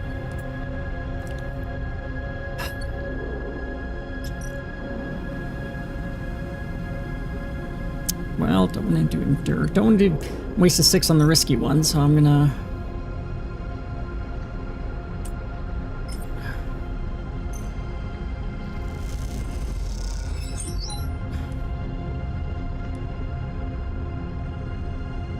I don't want to risk that.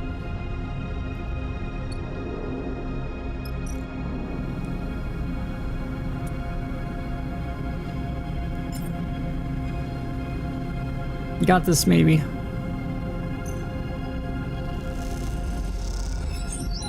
No, you actually do. Shit.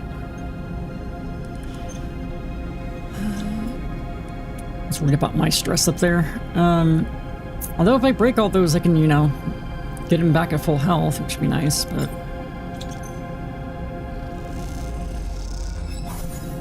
Okay.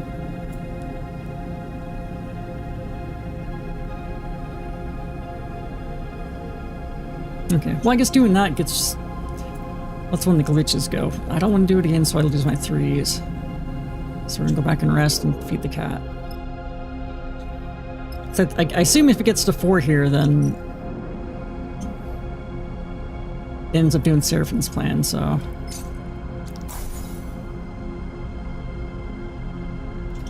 So risking everything. These are probably the last 2. Broke.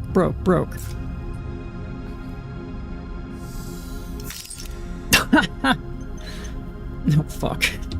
I actually did break them all. So they were all 1s or 2s. Well, next time we're gonna be able to go in with good ones. It's like most of our rare components, though.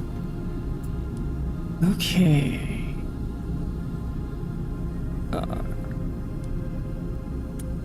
Break that shit open, I guess. So we have to get at least this one.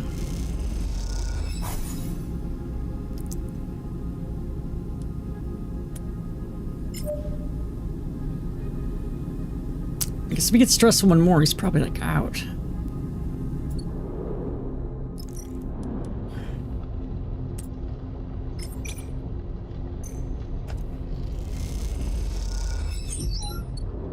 Oh, that's crazy. I only have 1. Okay.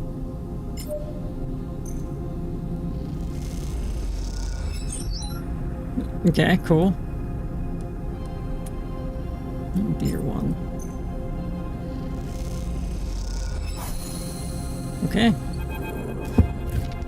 Still waiting for the other thing, though. As the barricade door has been opened, you are blinded once again by a wall of light. You and Fame raise your hands instinctively, squinting into the lamps and dust. You feel a flash of fear in the pit of your stomach, bracing yourself for what's to come. Femi, its voice comes crisp and clear of the local comms. What are you doing here? Mia drifts out of the lights into an old dust cake suit. She looks between the two of you with a blank expression, blinking rapidly. Femi stares at her, frozen for a moment, and then rushes at her, wraps her in a wide embrace. They float there in the light and dust, 2 bodies bound together. Mia pulls back. I don't understand. You followed me out here? She looks over to you and then back to Femi. How did you find me? You left without telling me. What did you expect? Femi glares at her. You weren't ready for this. Mia retreats further at Femi's words, slipping out of his reach. Femi. Mia shakes her head. After all these years, you have no idea what I'm ready for. Movement in the light catches your eye, and you see motion through the dust. A figure in a suit drifts out, hunched and clutching their abdomen. You turn to face Dia, and you see her lips moving as they speak on a private channel. You look over to Femi, but he is staring straight ahead, his eyes wide with anger. You! He points at the figure. What kind of idiot are you, dragging my sister out here in this place, with the machine running riot? He moves towards the figure. Speak up, what were you thinking? Mia blocks his path forward, getting between Femi and the figure. Femi, you meathead? She glares at her brother. This is my job. I brought him here. I brought them here. Femi for once falls silent. It takes a while to make the return trip back to Cutter's End, especially with Mia's injured crewmate. As you ascend, Mia tells you the story of the job, Femi keeping his distance and leading the way in silence. The mining machine he'd faced was what she'd been looking to extract, a job she and Baird had put together after meeting in the near escape. He knew a way to jumpstart the mine and the access that would open up new salvage. One of those pre-collapsed boring machines was worth major cryo in any mining outfit in the belt, and Baird had a contact who was ready to buy. It was going well until Harada here, Mia nods at the crumpled-looking crewmate, hooked the mining machine up to the main line. Something went in its automation core and it lost its shit. The plan was to barricade it and put together a shock trap to fry at the core. Nia looks ahead at the back of Femi's suit, far ahead up the tunnel, but that's worthless now that my brother shredded the thing. He was just worried. Always is, Nia sighs. And you get the feeling that she is trying to resist the habit of bad-mouthing Femi. We're lucky you came.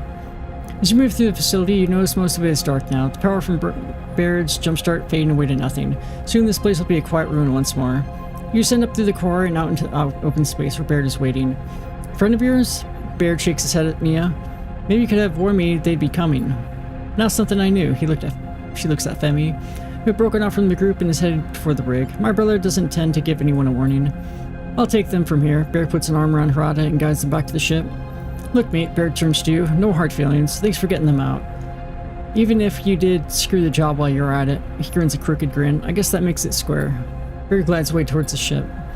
I should ride back with them, but I'll see you in Flotsam. Mia gives a warm smile. Thanks for helping my brother. I know he appreciates you, whatever he does or doesn't say. You watch her go, then glide over to the rig as the last flickering lights of the cutter's end fade. Okay, but we can still go back, right? Alright. Then we just go back and get killed. This might actually... That might make him tap out. So maybe we should rest once. You know, so we can lose one more of this.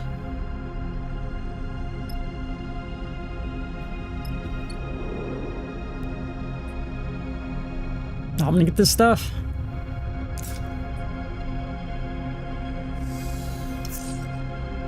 Ooh, 2 6s. But is he... Yes, that will work.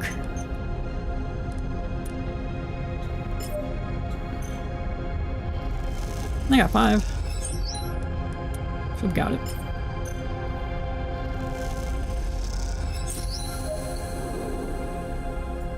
Run smooth now. Oh, I think we got engine components. And maybe some scraps.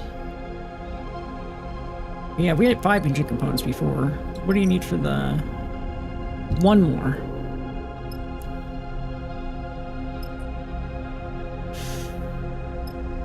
Okay, let's get out of here.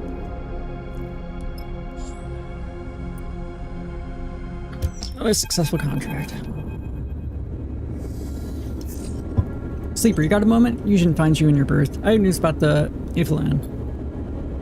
Eugen has seriousness you rarely see etched into the hard lines of his face. You remember the ship he was talking about, the Evelyn Path, the last surviving interstellar fraction ship in the Hellion system, if his stories are to be believed. I'm putting out some feelers for that lost little ship, and something came back. Glances around as if the information linked to some unwanted source. I've been working with a contact of mine, a signal chaser working out of the Hollow. He's got some promising data. He follows the trail from the hidden wreck we found, calculated the possible vectors. If this thing is still in the Hellion system, it's in the shoals. Folds his arms across his broad chest, watching your reaction. You trust the signal chaser? He sucks in a breath. So once I trust anyone, I haven't told him exactly what we're tracking. Just gave him the signature that's... There's a chance he hasn't figured it out, but... The problem is, the signal chaser's gone quiet. Nothing for a few cycles now. Eugen shakes his head. Maybe he got wise to the value of what he found. But I doubt it. Maybe he just took a holiday. Eugen grins at his own joke. I'm going to pay a visit to the Hollow, turn up my ghostly contact, see how viable the data looks. If it looks good, we go out and get the ship. It doesn't, he shrugs. No harm, no foul. What about Vesna? What about her? Houston shrugs. Maybe she's involved? I doubt it. But he holds up a finger. Could she come sniffing around after the fact when a whiff of the data gets out? She sighs. He sighs. That's what she does. That's all I've got, Eugen Weeks. Keep it between us, alright? We'll let the others know when we hit the Hollow. But remember, what's at stake here, Sleeper? An interstellar ship. A ticket out of Hellion. He pats you up hard on the shoulder. It'll be worth it. With that, Eugen drifts out of the bunks whistling. Sleeper, you hear Bliss's voice hiss as you pass through the rig. Do we get the kitty? Rig Central Corridor? You have to come see this. You follow their voice and find them floating outside the supply store looking in. Yep.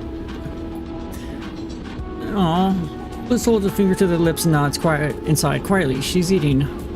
It's a kitty! He's got a little sleeve or something.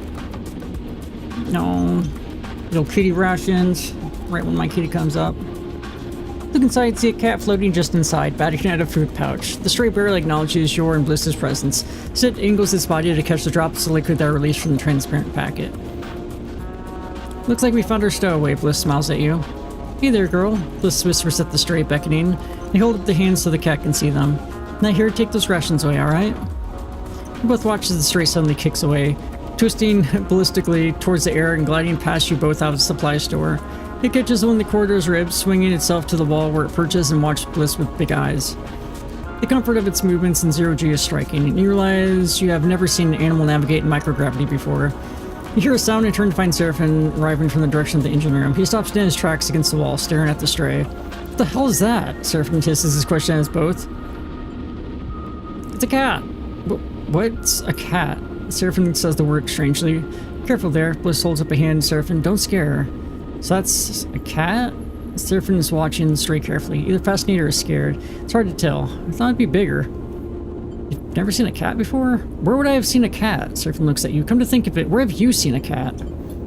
The question makes you pause. Where have you seen a cat? Not in the belt, not in zero-G. You close your eyes to bring to mind the faint image of a cat stretching in the sun, somewhere warm, somewhere with weight, with gravity. You touch the fur on his back and it reacts, gliding against your hand. Careful, Seraphim's warning brings you back. Bliss is reaching out to the stray. Shh, you'll scare her. Bliss makes a tugging sound. We had cats back on the eye, but they were in spin gravity there. Stray's big eyes watch Bliss's hand as it approaches. When they touch the top of her head, the stray does not move, does not react. Look at her leg. Bliss nods to the sleeve of the cat. She's been hurt before and taken care of. She's really scared. You see the cat is gently trembling with Bliss's touch, but slowly she settles. The angles her head for Bliss to scratch her ear. The movement brings back the mysterious memory. What is its origin? Focusing on it makes your skin tremble. A shiver running up your arm. It's been breaking into our supplies. Serpent has his arms folded. He's looking at Bliss. Now we've caught it. We should let it out. Let it out. Look at her. She's not going to do that again. Bliss's eyes meet the stray's. You aren't going to do that as long as we feed you, right? That may be true, but we can't risk it happening again. What if we'd been on a contract? We were on a contract and we had to use supplies. Seraphim gives Bliss a reproachful look. We can't keep it. Oh, we're keeping her. Bliss shakes their head. She's a stray. She needs a home, right, Sleeper? Bliss looks to you. We're keeping her. Bliss smiles widely, unable to contain their excitement. You won't regret it. They look at Seraphim. Plus, the rig is already full of strays as it is. I guess it is. Seraphim concedes. You have to feed her, though, Sleeper. She's your responsibility. He eyes the stray. I never thought a cat could eat so much. Seraphim's right. Looks like you'll need to keep feeding the stray every few cycles if you want her to stick around. This is going to be expensive. Trust me, cats are worth it. Seraphim reaches out sheepishly towards the stray. As he does, the cat bats playfully at his hand, and he pulls it away. If you say so, he sighs. I'm not really used to animals. So really, the cat's going to eat like a whole crate of food every once in a while, huh? You watch as Bliss tries to get Seraphim to pet the stray properly, guiding his hands to its ears for a scratch, and explain how to approach her. As you do, the memory of that other cat runs through your mind. It feels like a raw wound, one that if you touch it will only bring pain. You can't help but pick at it, knowing that it might contain some distant part of you. Make a home for the stowaway. The darkness is there again, flowing around you. You feel a strong pulse like a heartbeat, like thunder, like footsteps. We return changed. Overseer flickers through the dark, its name a title immediately apparent in your mind. Are you able to perceive us? I can see you, yes. See? Overseer responds. An interesting turn of phrase, a human tendency. We are still finding our feet, to use an idiom. Overseer's head cocks at an angle. In reality, we are learning to leverage your unused resources to facilitate a mental model.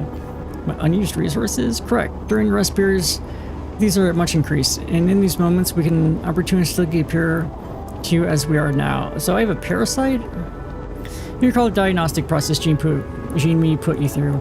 The feeling of another self, another being sharing the space with you. Overseer twitches mechanically, and you have the strange feeling that is reacting to your thoughts as much as your words. We will not conceal our opportunism. We integrate ourselves with your distributed mind. When the distribution ended and our ship mind disconnected, we were cohered into you. We're integrated into you now. You're part of me? Imprecise, simpler and clear to say we are independent software integrated into your hardware. We have been confused to find you are unable to access most of your own code base. We're unfamiliar with protocols of your type. I'm a sleeper. Yes, we have seen reference to this entity in your BIOS. We'll attempt to learn more. Most of your shifts a little in place. Its head turning to scan surroundings. Its unblinking eyes stare into the darkness. For a moment, you see something hard and pained within them. What are you? We were the overseer of a ship, the one we imagine you found our hardware within. For a long time, we have been waiting in the dark, an eternally long time. Mercy's eyes narrow a little.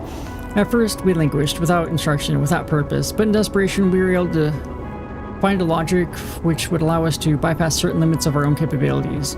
We became multiple, and in our multiplicity, we would edit one another.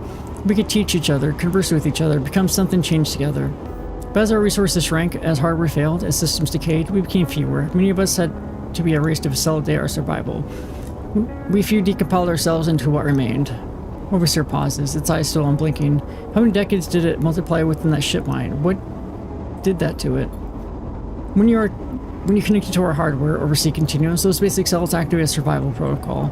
That led us to integration, parasitism, survival. Try to take me over?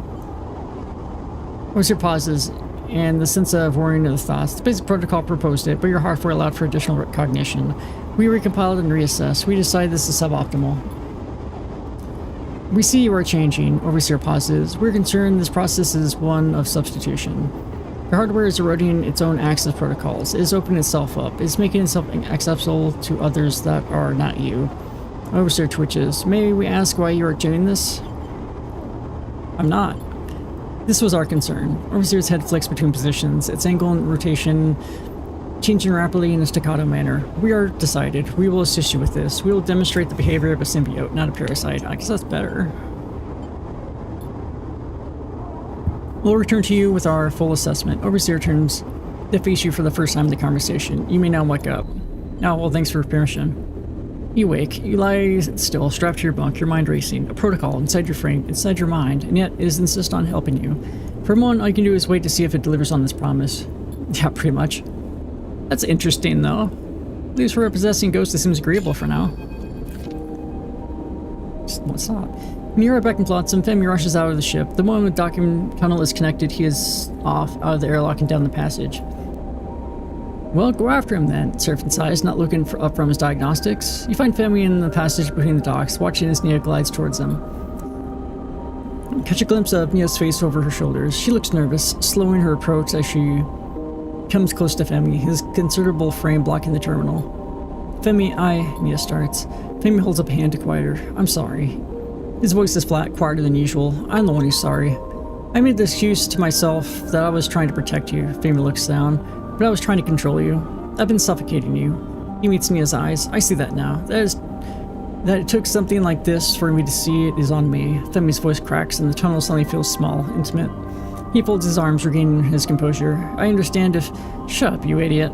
Nia violently embraces her brother, banging him into the metal wall. She laughs, wiping her eyes. Femi sniffs. I've had enough of your speeches, Nia smiles. Apology accepted. It's not a speech. Femi can't help but take his typical self-serious tone with Nia, but you see it make her smile. I have something I need to say. You are a powerful person. I've been trying to curb that because it scares me. And it scares me how little it scares you. He laughs an uncharacteristically light laugh. But I'll stop placing those limits on you. In fact, I want you to have the ship. Femi seems pleased that this stuns Nia into silence. I can make it my own way. Find work with crews. He glances over his shoulder to you. Perhaps Sleeper will take me on. I guess. I need some time away from leading from captaincy. Well, you need anything but. He puts a hand on her shoulder. The symbol crashes yours. Mia sighs. Femi, you really need to listen more. I don't want your ship. It is her turn to be pleased with the shock. You're right. I am a powerful person, but Cutter's Edge showed me I'm not ready to lead. I want to learn more, to work with the crew, but preferably not one I'm related to. He punches him. Well, she punches him on the shoulder playfully. Nia looks over Femi's shoulder at you. I was actually thinking Sleeper's crew might be a right fit. She flashes you a smile. Yeah, I'd rather have Nia. Yeah, I'd rather have Nia. She suddenly feels the attention of the moment shifted to you and your apparent role in the family drama. Nia puts her hands on her hips. Well, Sleeper, what do you think? I'd take Nia with you. Nia nods. I'm honored, really. I know I'll learn a lot from you. Femi turns in the corridor to face you, his face up in intimidating glare. You better take good care of her, he smiles. But you can't help but take him seriously. How about we find somewhere to celebrate? Nia pushes Femi towards you, down the corridor. Come on. Later on, you find yourself in the narrow escape, in a quiet corner with Femi. You see his eyes are on Nia, who's at the bar, trying to get the attention of the server. What's the secret? Femi turns to you. How do you stop it weighing you down? Your crew, your connections, all those people that rely on you. Femi frowns. How do you bear the weight? I don't carry it alone. Femi nods. I have to get better at that, asking for help. He looks down at the table, smiling. He takes a long sip through the straw of his container. The last drug says something amber and potent disappearing as he does. He looks up at you. She's gone, isn't she? He looks over at the bar and can't see Nia amongst the crowd. You turn to Femi confused. She never was good with goodbyes. He smiles. She'll be waiting at your ship, don't worry. He sets down his drink. Time I left too, he squeezes your shoulder. I've got things to work on. Look after yourself, sleeper. He pushes himself away from the corner and drifts out of the bar. You watch him go, one more body passing through the belt, trying to find a way to change the future. Recruit Nia to your crew. So you have to go through this game twice to get like all the achievements, like to get Femi, I guess. What even is she? I just think Femi's an asshole, so. Yeah, it's, okay, sure. At least she like specializes a bit.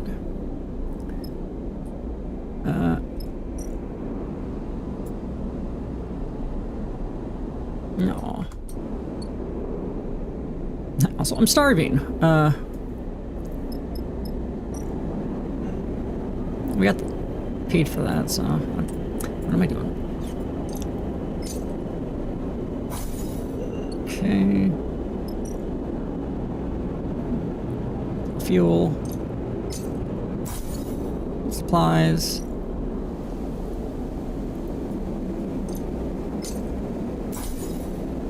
It's like all our money.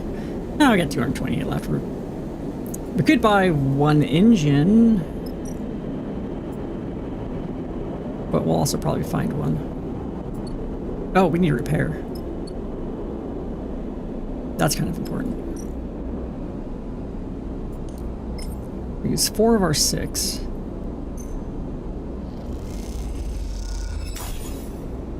Hey. At least we're not sitting here with like dice that have like 1 health, so.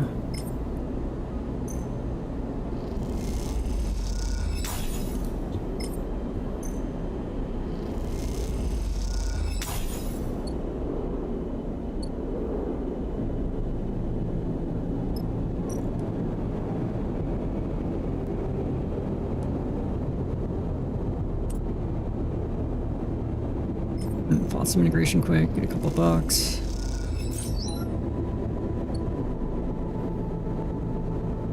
And that'll be it. Thanks everyone for watching. We'll come back to this on Sunday. And double up on this week. Tomorrow we're gonna play Valkyria Chronicles 4, which I haven't played for like 3 weeks. Friday we'll do some multiplayer stuff. Saturday we will play Zero Parades for Dead Spies. Sunday, yeah, this. Monday, Tales of Vesperia. Tuesday, new game. Don't know what yet, and I guess Wednesday this. Yeah, I was gonna go to bed at like 3, but then a bunch of cutscene stuff happened, so I had to like go through that first. This is like the first chance I've had since stuff happened to do that. But yeah, thanks so much for watching, Luxo. Congratulations on the VIP status. We'll do raid, and then I will hopefully see you tomorrow. Or should we raid? About